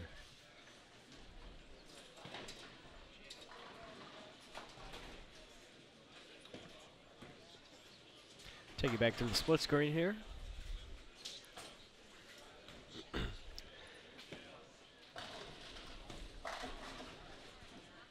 There any strings going on? I even Small string in front of us on 39 and 40 with Timmy Barrett. Letter B. I guess it's too early to tell, really. Everybody's still in the second, third frame. I haven't seen very many ham and turkey dinners. No, I not recently. There were a few in the first game. So it seems like it made the V pretty ugly. There's so many people playing the track differently. There's all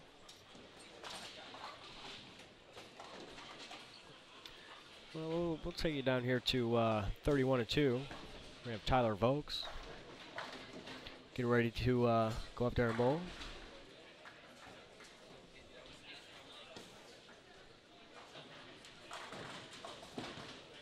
See Eddie Bird there on the right, just leaving the split.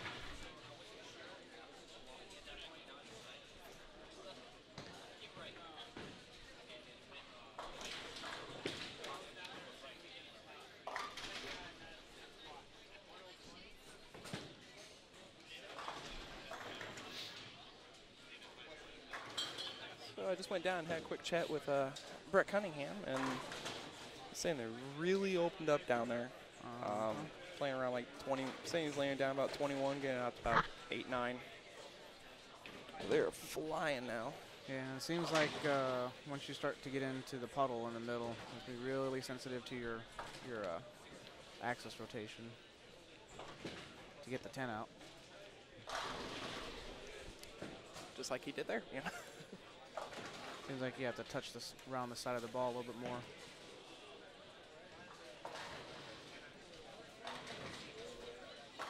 Mr. Nike, Matt Campbell. Had the 4-9 standing for a second there. Yeah, got a lucky break there. We'll take you on down to 47 and 8, where we have Hall of Famer Don Griffin. How's he shooting down there? Oh, looks like he's got spare strike to start. He on the right lane? He's on the right lane. Yeah, He's on in the right lane. Storm Rotogrip jersey. Storm being one of the feature sponsors of this event. Putting $5,000 for first, added $5,000 to first. Excuse me, correct, right? Yeah, and And Budweiser for their signage. Antonio, he's one of your people. He's a Utah ball throwing man. I was going to say, what do you mean, my people? What do you mean, you people? Oh, here we go. I started something again. Here's Eddie Joseph in here.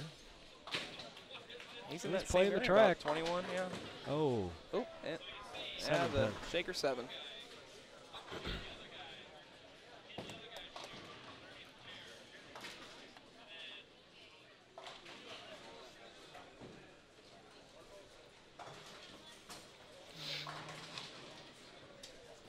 What is Timmy throwing? Got a good look here on Tim. We were talking about. I have no clue. Coming in high. Oh.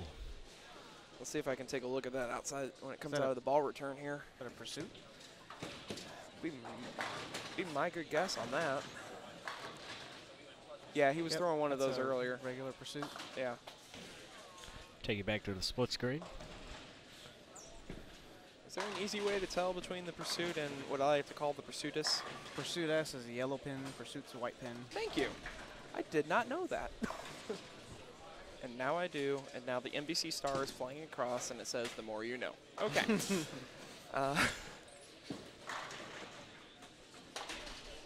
And which pro shop do you work in, Antonio? Wolf's Bowling Supply. Wolf Bowling Supply. I've got a T-shirt from them. Yes, that was I won a T-shirt from them at the Ivy Open or the Holiday Doubles. When Flanagan was in town for the movie shoot, we were all hanging out at the pro shop for a minute, and then had the idea. Well, Flanagan had the idea of having presents for the 300. So I was like, I looked at Wolf and like, can we give you T-shirts? And he's like, yeah. So we gave him, oh gosh, a bunch. Yeah. And so I was waiting for someone to draw the first Wolf's Bowling Supply T-shirt, look at their face, and be like, yay, I don't know who that is. Yay. I knew exactly who that was. I was actually really kind of happy. It was But at least we got a picture with Pete wearing a Wolf's Bowling Supply T-shirt Yeah. with the appropriate patches. Yes. Roto grip and vice. I don't have any tonic packs for him to wear though. Is he still staff with the tonic? I don't think. I don't think so. I don't even think they're doing. They're not doing shoes anymore. That's what I thought. Yeah. Here's a look at Cody Clayton down here on lane 31. He's got such a smooth release at the bottom, as well as Tyler Vokes is on the right lane there. Yeah, I think that's his partner. Oh. Kicks out that 10.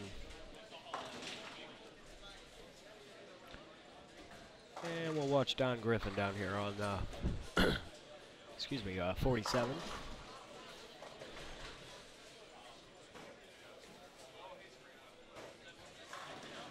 So Antonio, do you see us getting to where we're seeing the bowlers at right now during any of the qualifying? Do you think we're going to get to Plus this 160, you mean? No, I mean, do you see bowlers playing where we're at right? Do you think we're going to, the bowlers are going to get to this area where we're going to be playing, you know, third arrow? Oh yeah. You think so? Yeah, there'll be some people that are going to try to wrench on it. I might be one of them. Okay. I'm just kidding.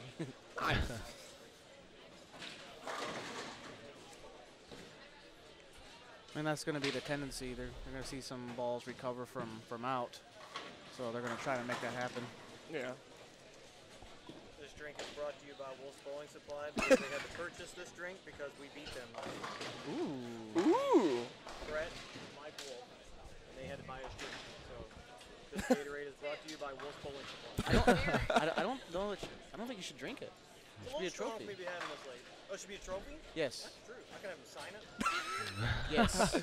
You know what? I forgot about. I should. You know it's going to say, "I hate you, Mike Wolf." Yeah, it's gonna. Your partner's really good. You suck.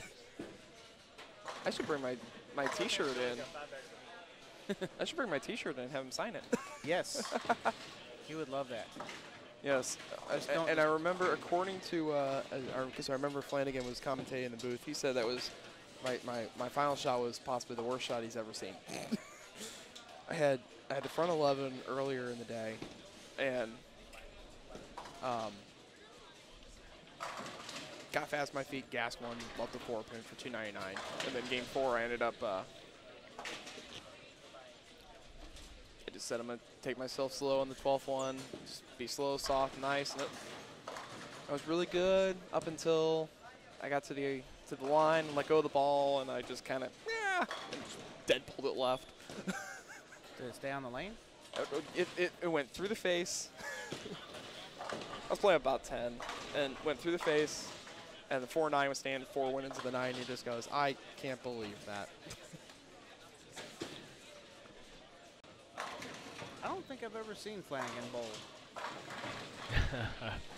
I'm not allowed to talk about how Flanagan bowls anymore on the air. Well, oh, we in trouble? Uh, oh, wait, no, you're employed by him. That's yeah, why. well, that too, Yeah.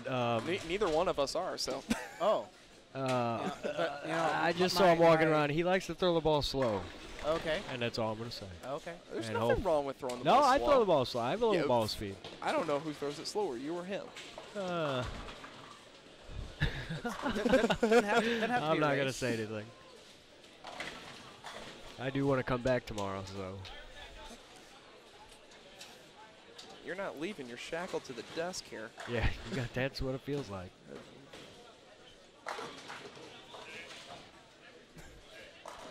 Bring you back down here to 31, 32. Tyler Vokes getting up on 31.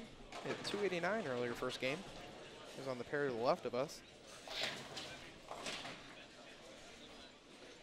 Yes, you don't want to ask Wolf for an autograph and ask like, "Are you Tommy Jones?" How many times does that happen to him? I've been told some stories about that. Oh, I'm guessing these are stories we can't tell right now. I really don't know. I don't know. I don't know the whole. I don't really know the whole story, but just that some people have mistaken Wolf for Tommy. You know, the funny part is my Gemini jersey that I got designed is actually the same design as his, and we were bowling one of the. So you're a big fan. I guess so, unintentionally. It was really cool because he was like, because we were bowling a tournament and he was bowling it and as we were crossing, I came down. He was bowling on the pair next to us and.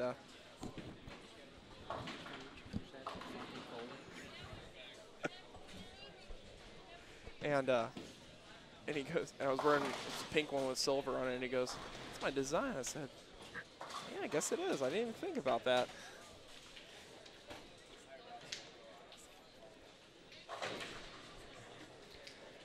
Well, guys, we're about halfway through here, the fourth game of the 2013 IB Open Friday Doubles Tournament. Matt Churik alongside Jason Wollum and Antonia Funky Cold Medina. Did you just end my first name with letter A instead of an O? Antonio? Yeah, Did I? Yeah, you did. You said Antonia. Dude, I'm Or- terrible with names. It's a tricky vowel, don't worry. Yes. Yeah, A. O, A, O.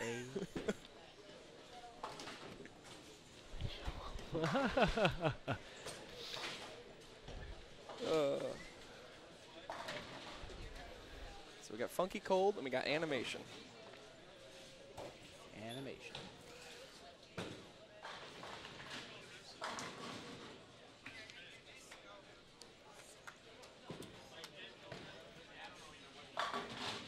There you go.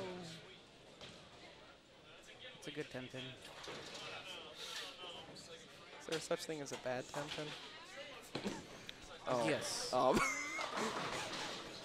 Yes. Yeah.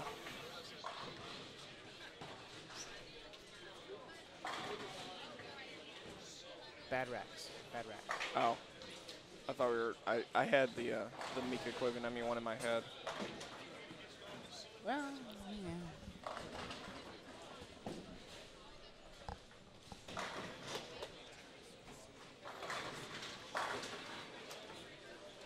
That was a really good shot from Andy Mank there. That was a nice shot. Just 10 straight back. Rich, compelling.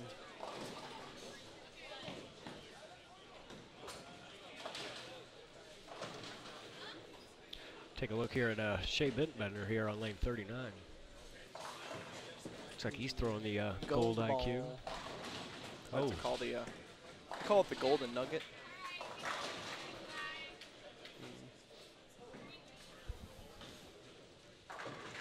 I don't know why I like calling it that.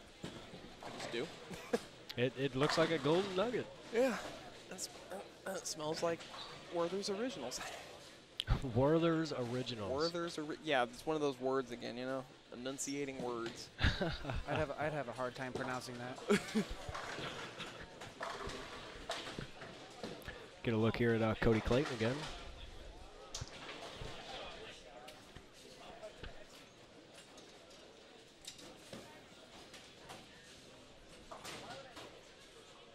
Are there any other tournaments going around this weekend that are that would keep entries from coming here? Not that I'm aware other of. than the PBA 50 regional? I know there's the Metro East Masters 700 Club tournament, which I don't know if that would actually take anyone from this on Sunday. I know there's a Grand Prix senior event on Sunday, which I don't think would keep anyone that's bowling on Saturday already here from it. The Grand the Prix NBT, Nationwide. yeah. Grand Prix Nationwide. That's Sunday. Sunday.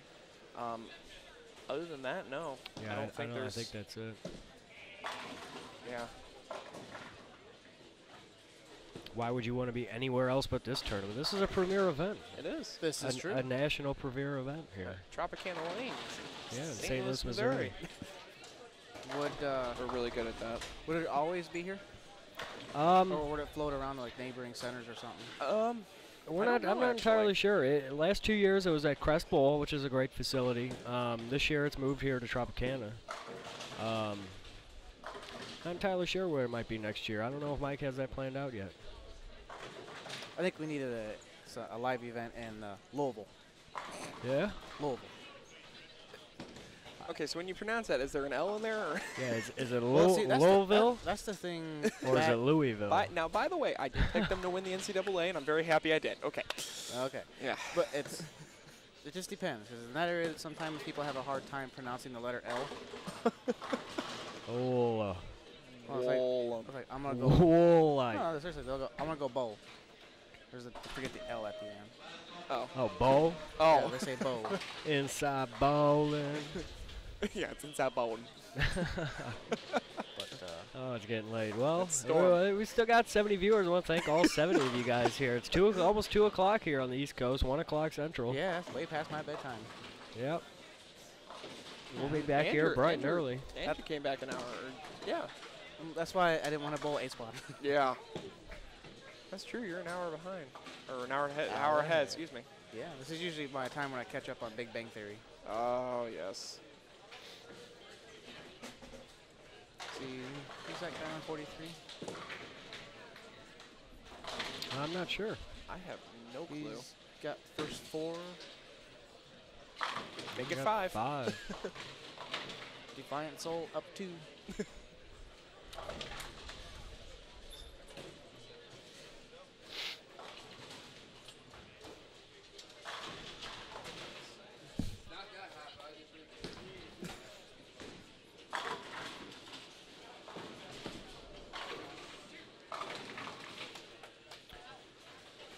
I see a couple strings going on out here this last game. Yeah. See the front 5 on, as we said on 43 at 4. There's a 5 in a row there on 31 and 2. 5 in a row on 35 and 6. Spare 5-bagger on or spare 4-bagger. I mean, it's front 6 on 31 and 2. Yeah. We've got a camera down there. Yeah. Is this Who's is this for the ham and turkey dinner? Well, we're getting 5, 6, 7 is the ham and turkey dinner. 7's the ham and turkey dinner. You know, it makes you I hungry. love You know, you that. get the turkey dinner and ham bone. That was one of the greatest things I ever heard, if I remember that, when I first heard it. From, who said that? That's Jeff Goodger. Thank you. Yeah.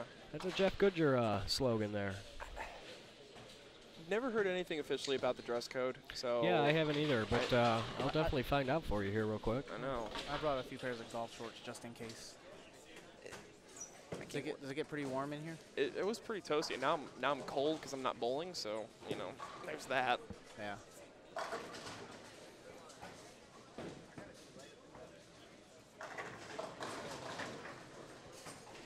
think that's the issue there on the shot Matt Campbell just threw. You know, if you don't get far, if you get in and you don't get far enough out, it's face. Yeah, it's face left side. You know. That's why I think C squad you might get some people close to gutter lofting.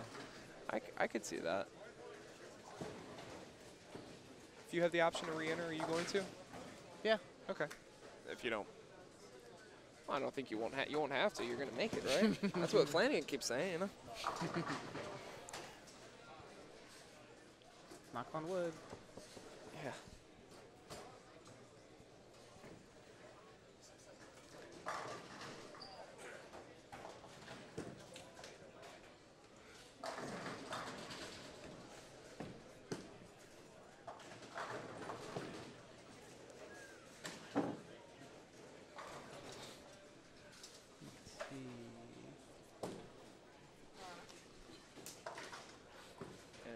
Oh boy. Oh boy. Oh, that was gonna be a 10-pin. Oh. Struck. Oh yeah.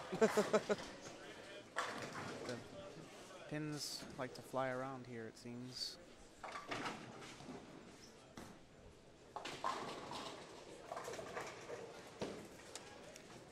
We have Mr. Matt Turek coming back to the booth here. All right, guys, we got some standing updates, but it's a little confusing here because this is both squads combined. So we can decipher this. Just pay attention to after game 2. All right, so game 2, we got was it Alex Kavanagaro or whatever without the silent G? The G is silent. The G is silent, thank you. And Anthony Pepe with plus 218. Lee Vanderhoof, Randy Weiss, plus 203.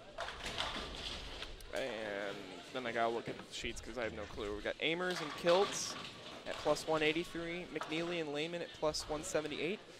Casey Murphy and Sean Swanson at plus 173. This is after 2 games, by the way, so. Yeah, and they're in game 4. We're in game 4, so we're getting there. As you can see, here's the gentleman with the first 5 down there in the white Storm shirt. And he's listening to headphones too. He's got the front 6. Oh, is it 6? He just blew a 9-pin there. Well, no ham turkey dinner. Nope. But we still have a possibility over here on 44. He's going for number 6.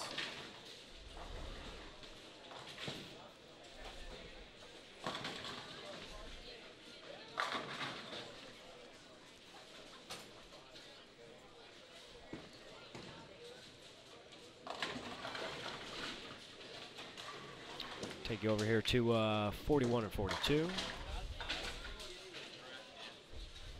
Got some big streams going up there now. Double B and Double C have got 6-bagger, 5-bagger respectively after their starts.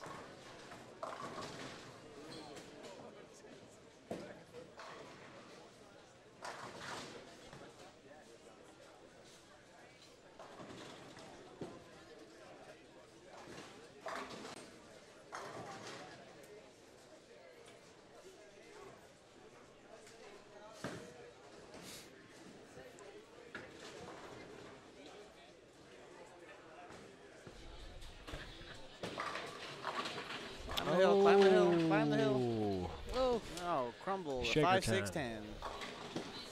The wall shot. The lefty wall shot. And he's got 6. Right? 6? Yep, I don't know. 6. 6. Seis. Okay.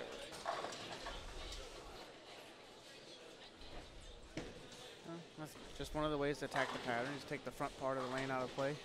Knuckleball it up to board. I am not that good at that.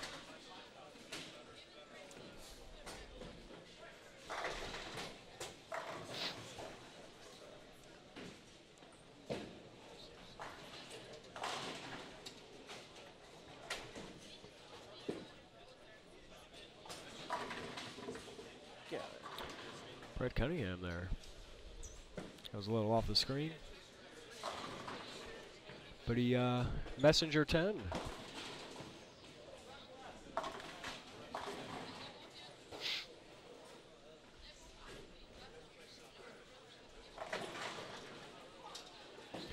Gonna take you down here to 47, 48.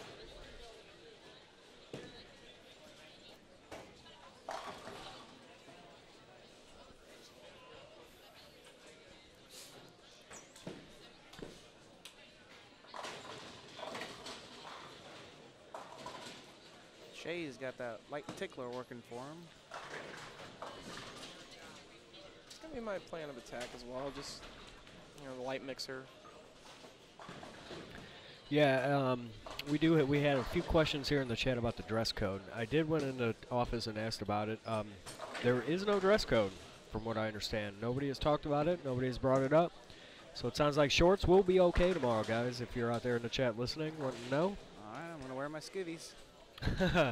No, I don't know about Speedos or anything like that. I'm pretty sure there's policy on it. Just kidding. Only slightly. Unless we're serious. He's so serious. Wow. Wow. Gold ball carries everything. Yes, it does. Obviously, it shot 900, you know.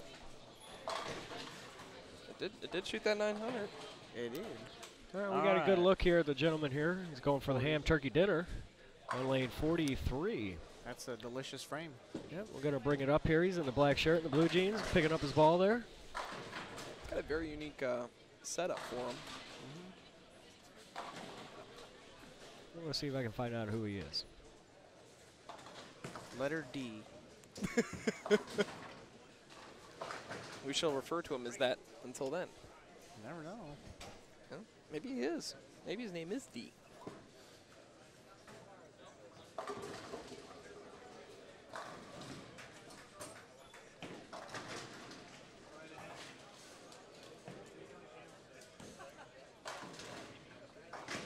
It's got a little shine to it too. So Uh-oh. That's pretty good. That's pretty good. Ham and turkey dinner, ladies Ham and turkey dinner.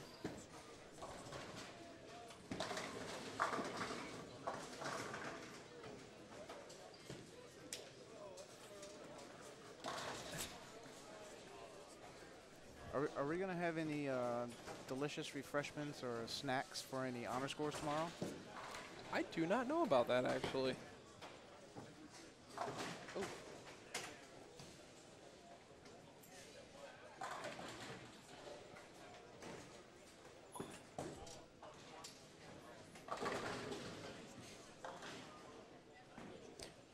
Mr. Hunt, thank you. So the lefty is Ken McNeely. Ken McNeely. Thank you. Gracias.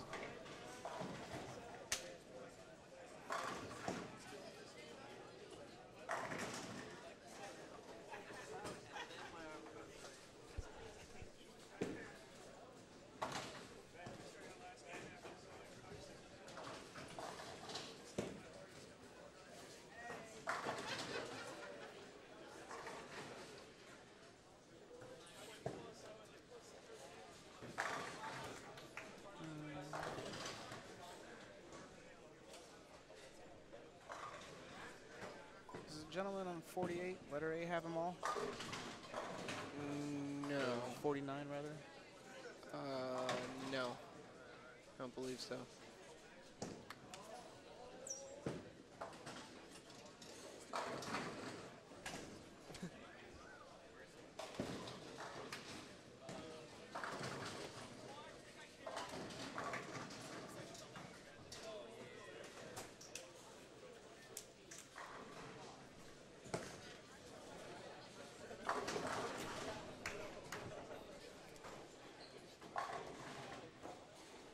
We actually got that. I got that. Yeah, it's Ken McNeely there. We actually, Jeremy Hunt actually texted Oh, you already figured it Antonio out. over here. Oh, that's cool. I'll just sit back here and do nothing then. Antonio Medina. Like saying that. I like saying your name, you know? No one likes saying my name, you know? Who? Jason Woolham. Yeah, it Jason doesn't work. Woolham. Doesn't work, you know? Woolham. Woolham. Woolham. Woolham.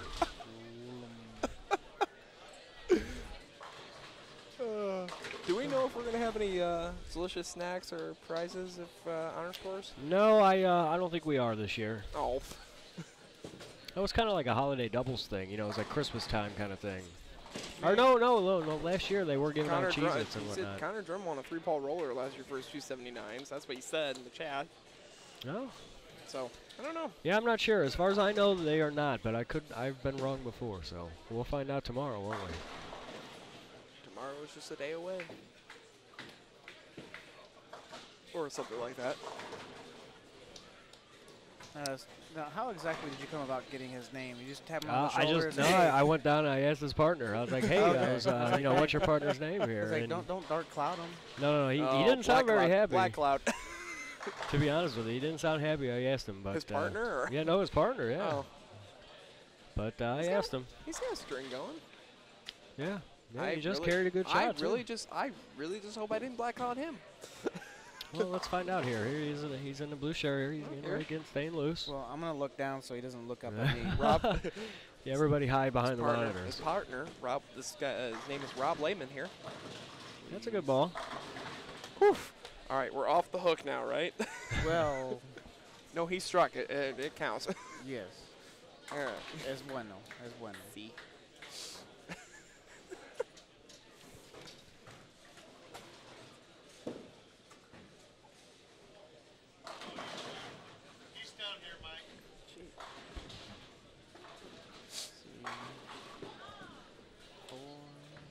All right, guys. Is Well, that a ham and turkey dinner right there? It is. Yeah, That it is is. a closing ham and turkey dinner. somebody's hungry. Man. Ham and turkey dinner +1 if he strikes here. That's on the featured pair here. I see a couple of 270s here. One's in front of us. Both of them are in front of us. Ocho. The big Ocho. See. See. And well, let's take you back down here to Ken. He's got 7 in a row. Up on lane 44. Looking for the Ocho. Yes. ESPN. Yeah, I was just gonna say that. Hi. Hi, Mike. That's El Lobo.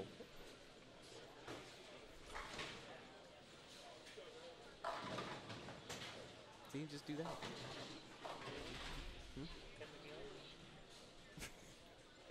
Oh boy. Climb the hill. Get up.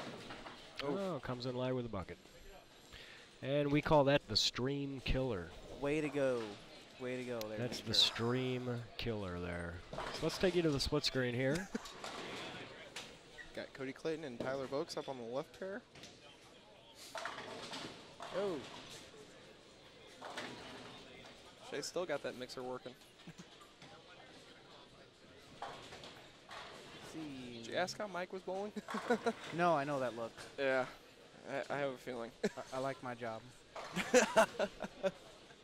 Speaking about Mike Wolf, by the way. Oh, Oh. Give him a little I'm dance. sorry, what? That was a Jason animation move there. Good Lord. Totally was. Was that the praying mantis or was that the That was soaring the, eagle? That was the whole high tickle. the high tickle. High huh? tickle. Is that what you're get gonna call something. that one? I don't know. The high tickle. High tickle. Sure. I can't wait for Tuesday. We're not bowling you guys, are we? No, but I'm gonna wait for you to do that. Oh, the high tickle? Oh, Wait yeah. for it tomorrow. It's coming. High tickle. Be a t-shirt. We need to get a book. There's you a need to write t-shirt. like a pamphlet or a flyer, like a self-help No, thing. there's gonna be a t-shirt actually. Oh, that's really? gonna be, like the faces of Vader and all that. This is gonna be the same thing, which is, all the different faces, yeah, animation the faces poses. of animation. Poses of the moves of animation. Mr. Hunt has informed me that Mr. Ken had made some shows on tour back in the 90s. Oh. Thank you, Mr. Hunt. Oh.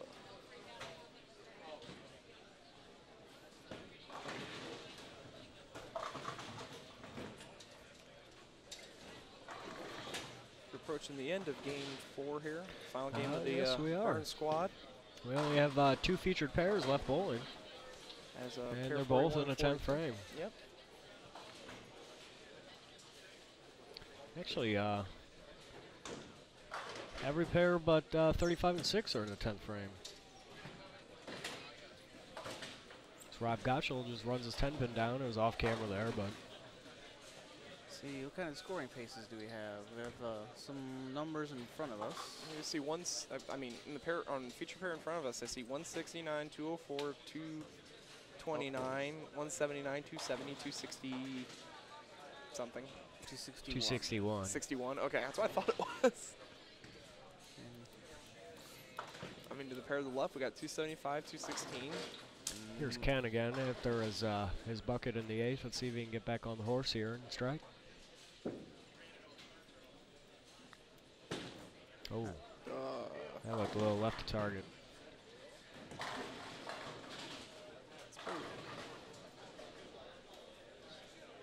But only leaves a 3-pin, Yeah, so that's still a good miss. that's the big thing. Would you agree, Antonio, that just you have to make the right misses, essentially. Yeah. You know.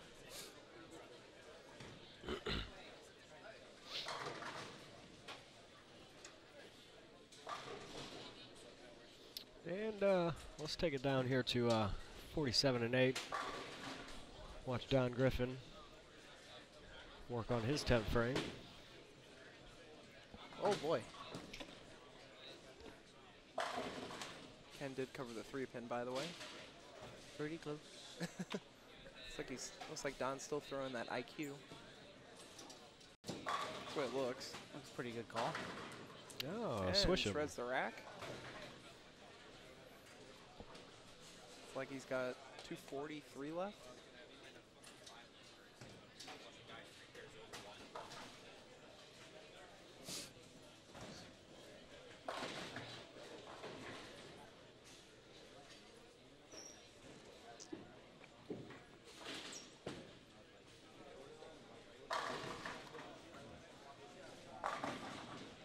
All right, guys. Well, I know it's getting late here in the day, but Game 3 standings are updated.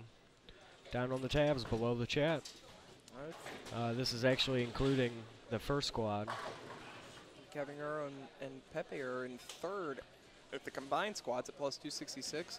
Gotchel and Kent are in fourth in the combined squads at plus 248. And Lee Vanderhoof and Randy Weiss have plus 228. McNeely and Lehman at plus 227, and Spink and Fours in 212 over. That's just top 5 from this squad, but 8th place overall for Spink and Fours. So, see if the lead holds up. So they're just gonna pay this out tomorrow? I'm not sure when they're paying out this actually. Maybe tonight or tomorrow. I'm not sure. Because I know some A squad bowlers. They're gonna pay it out tonight actually. Oh, Don leaves the swishing 10 for 242. 242 for Don Griffin there. And this is one of the final action here. Well, we could take you over here to 43 and 44. Yeah, we could finish the night off with 43 and 44. Yep. So that's Oh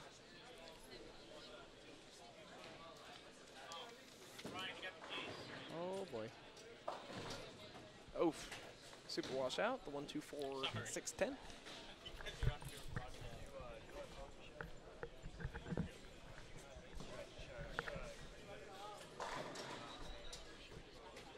Sandro Perno. Say that again? I'll let you do that. That one. Okay, ready? I'm ready. Sandro Parrino. Yeah, I can't roll that R. Gotchel's second on this squad, first on the first squad. This is all combined standings, first of all. They don't have second. Oh, backup ball action at it. Oh, almost.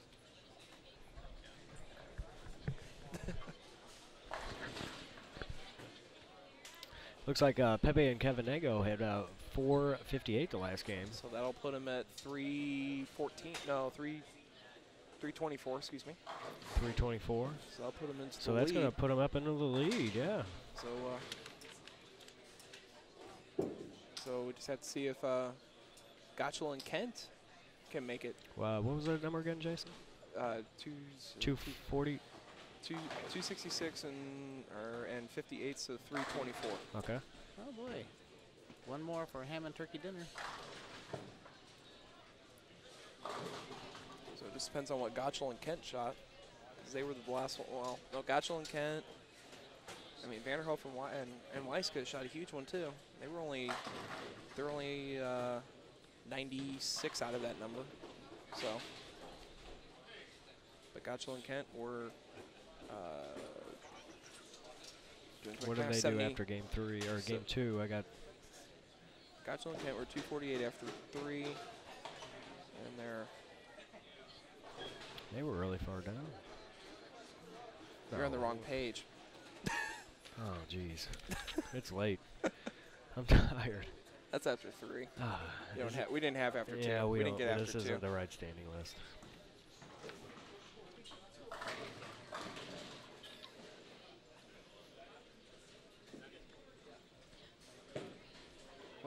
So Rob.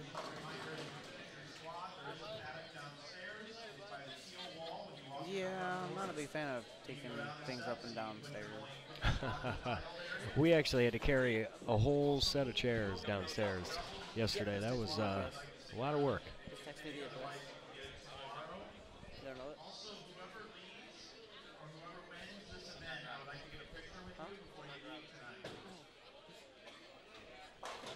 Kevin nearly gets the 7 out of there. I don't think so either.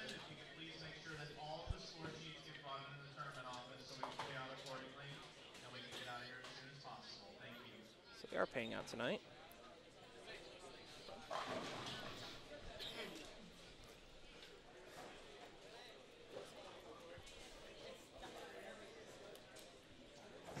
So Rob Lehman up on the left lane. A little bit of rough start. Oh boy. Washout. Looks like he shoot 210 now if he spares the washout. And Ken McNeely. So let's go over these numbers again real quick while we. Yes, while we have a little break. Yeah, let's We're see waiting who. for- Let's organize my notes here. That looks pretty. Oh, a little flat 7 there. Okay, so this is a block.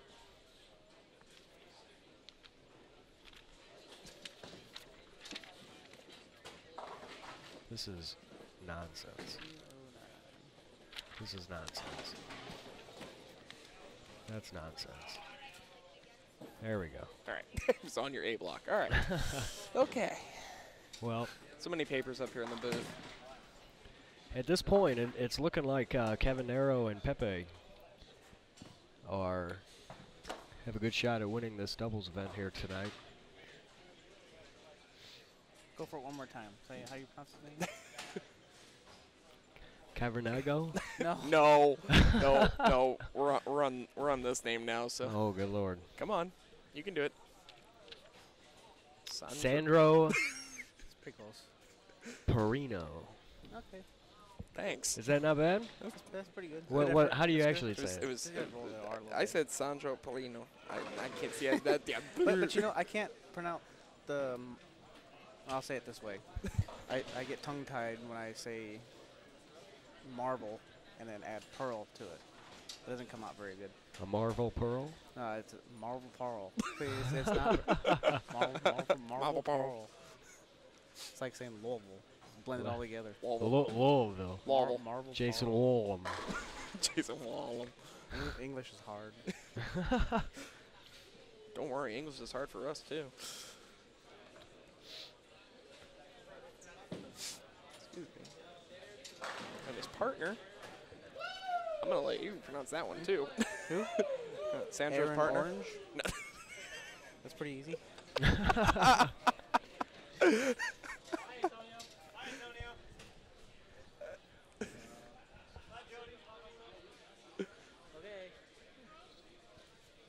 No, Sandro's partner. No, to the. There. Rodolfo Madrid. Thank you. Oh, Rodolfo. I know Rodolfo. He placed up there pretty good on the MJT. Oh, did he? Yeah. Cool. Got a good game. And as I say that, goes a little high, leaves 3-pin, but hey, it's a 220 something, I think. 30s. Thank you. 30? 20? Yeah, 36. 36.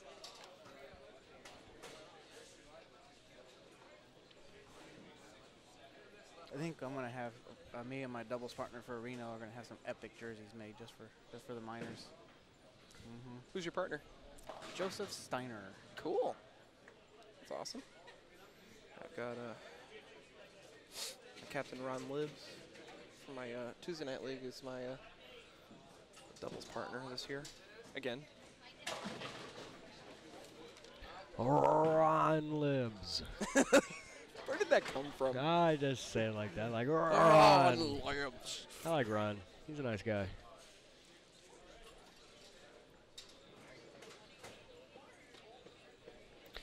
And here's the final bowlers of the event. Oh boy. Up in the 10th frame, crosses over. It's an 8-pin.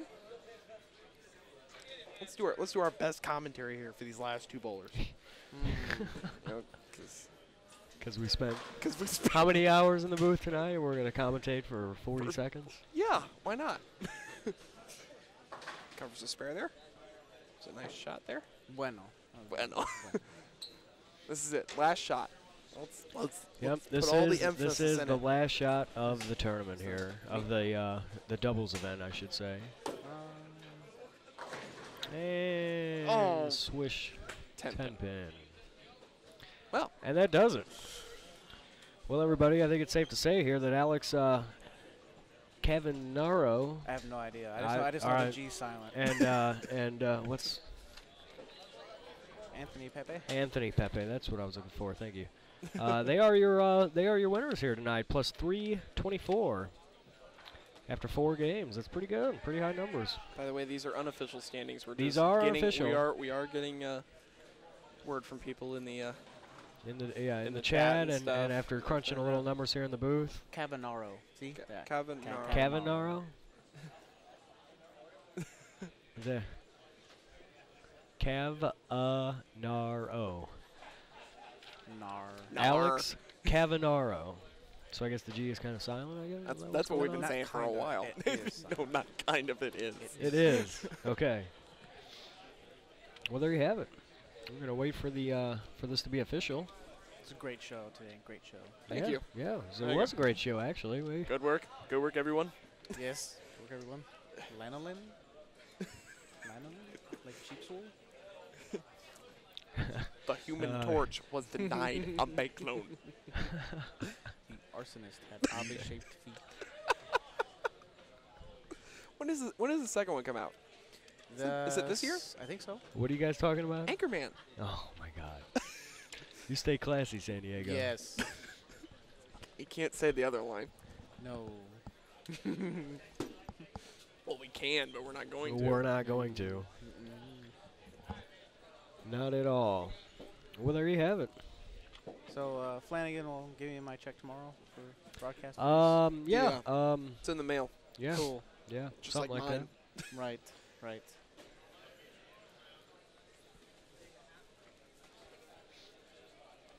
I suppose it's a good thing I drove myself. The others have vacated the premises.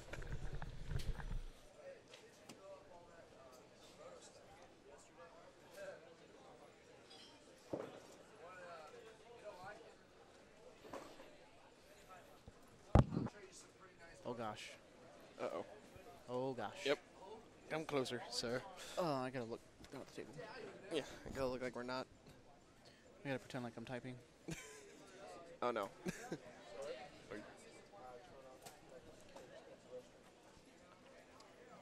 It's a live look of the upper concourse, behind lanes 43 and 4 and such.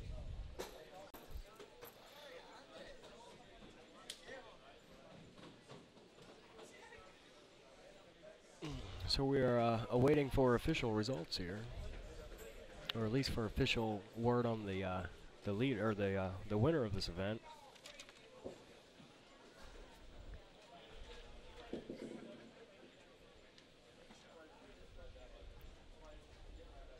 So we show you the nice crowd shot here of this great facility, Tropicana Lanes here in St. Louis, Missouri. It's Cody Clayton playing with a frog stuffed animal. I have no clue. Look, I'm just reporting what I see, folks. He looks like he's having fun with it.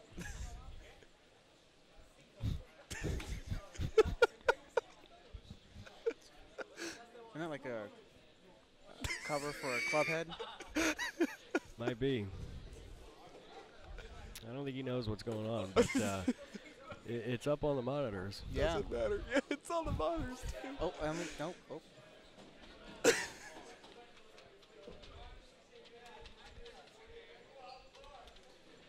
There you go. You're on TV. Playing with a frog.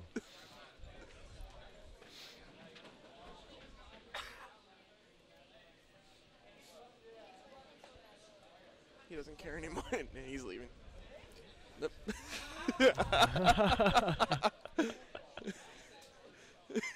High five. That's Cody Clayton's thumb there. Huh? Who's left in the chat? A bunch of left in? Yeah, we got 51 viewers watching you play with a frog.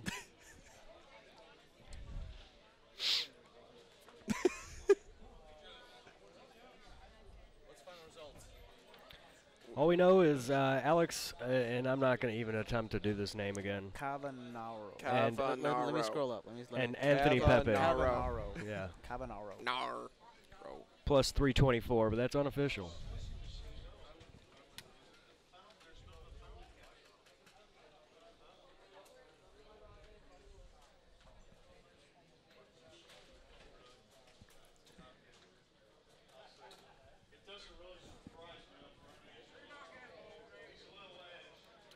Guess while they're tabulating the scores, I know that the official results will be on the tabs below the chat here as soon as they're ready.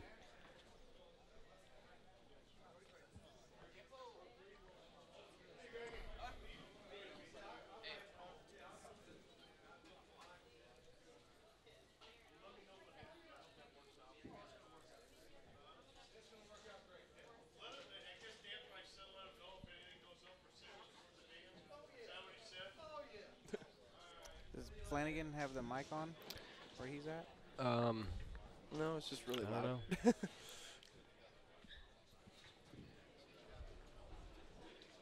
I don't even know where he's at right now. I think he's in the tournament office doing scores. Word. Well, guys, I'd take this time to thank you guys for sitting in the booth here. Not a problem. I Mr. really Turek. actually had a lot of fun, actually. I'm glad. Because, We learned a lot. yeah, first squad I was doing a lot of it by myself and trying to catch guests as they come by. But I enjoyed my time here with you guys tonight. I learned a lot watching everyone bowl again. I want to thank all the viewers that stuck around here at 1:30 in the morning Central, 2:30 in the morning on East Coast. Yes, that's I my have time. to be here at 8:30 in the morning. Yep, I just realized that. I got to be here a little bit earlier than that. Man. And we got a long day of bowling tomorrow. We have 3 squads. First one at 9:30 in the morning. Yep. Second one at 2, and third one at 7, something like that. I'll get some extra sleep for you folks. Thanks, bud. Hey, Appreciate it. yeah, I really do appreciate that. I think I'll take I one didn't for go the to bed team. till 3 last night, so Yep. 9:30 a.m. is the first squad, 2 p.m. second squad, 7 p.m. The third squad. wife's out of town, unfortunately. So Uh-oh. Party at your house? yeah, No shenanigans to be had there. nope.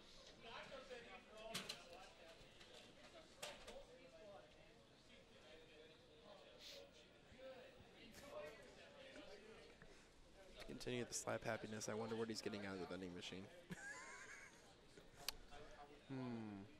I'm gonna go with it's gotta be like chips or something. I'm gonna go with like a Twix. I don't know. Let's see. I've seen a couple people shake it. Let's see what he pulls out. He pulls out. Oh, he's hiding it. Oh, Oh, it looks like crackers, like cheese crackers or something. So none of us win then. Yep, none of us win. Am I getting yelled at? It's good stuff, though. It's rich and compelling. They would be stripping them. I believe they would be stripping them. They might just be straight. Well, no, they're adding cleaner. Oh, Oil's on the right side of the machine. I can't imagine why they would just strip the lane and not oil it, though.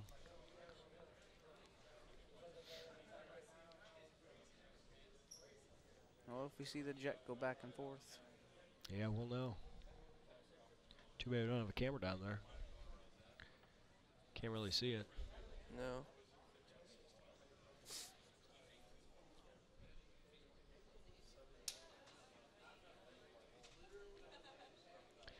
As you guys can see, the last of the bowlers here hanging around, waiting to find out who's won. Call Alex over and ask him how to say his last name. Cavanaro. Cavanaro.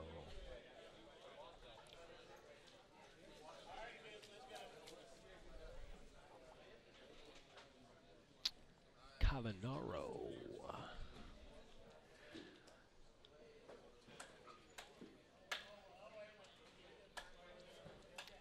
Looks like they're still tabulating scores. I wonder if they've updated it here yet. Nope. They have not.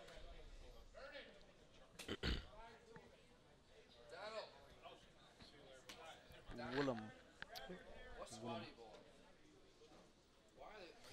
So what time should bowlers be here tomorrow before their squads? Probably about an hour. Yeah, I would say I have to say an hour early. That way you can get in At here, most. check in, get comfortable. Don't be rushed. Keep a clear head. I don't know if I should stop by and visit the booth tomorrow. I don't want to mess up my hair with the headphones. It is looking pretty nice up there. Yeah, We've it got a is, lot of yeah. product up there. Oh, no, nonsense. Oh, there's Mr. Don Griffin, Don. What the? Oh. Would you like to say a few words?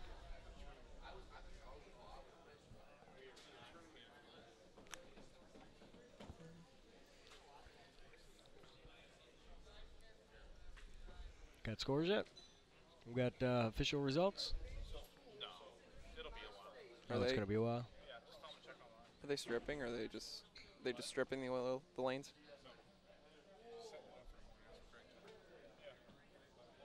All right, guys. Well, we're just informed that it's going to be a little bit for the final standings. So we're going to go ahead and end our broadcast here for the day. You guys can go ahead and check online on InsideBowling.com for the final standings and final results for this event, this doubles event here on Friday.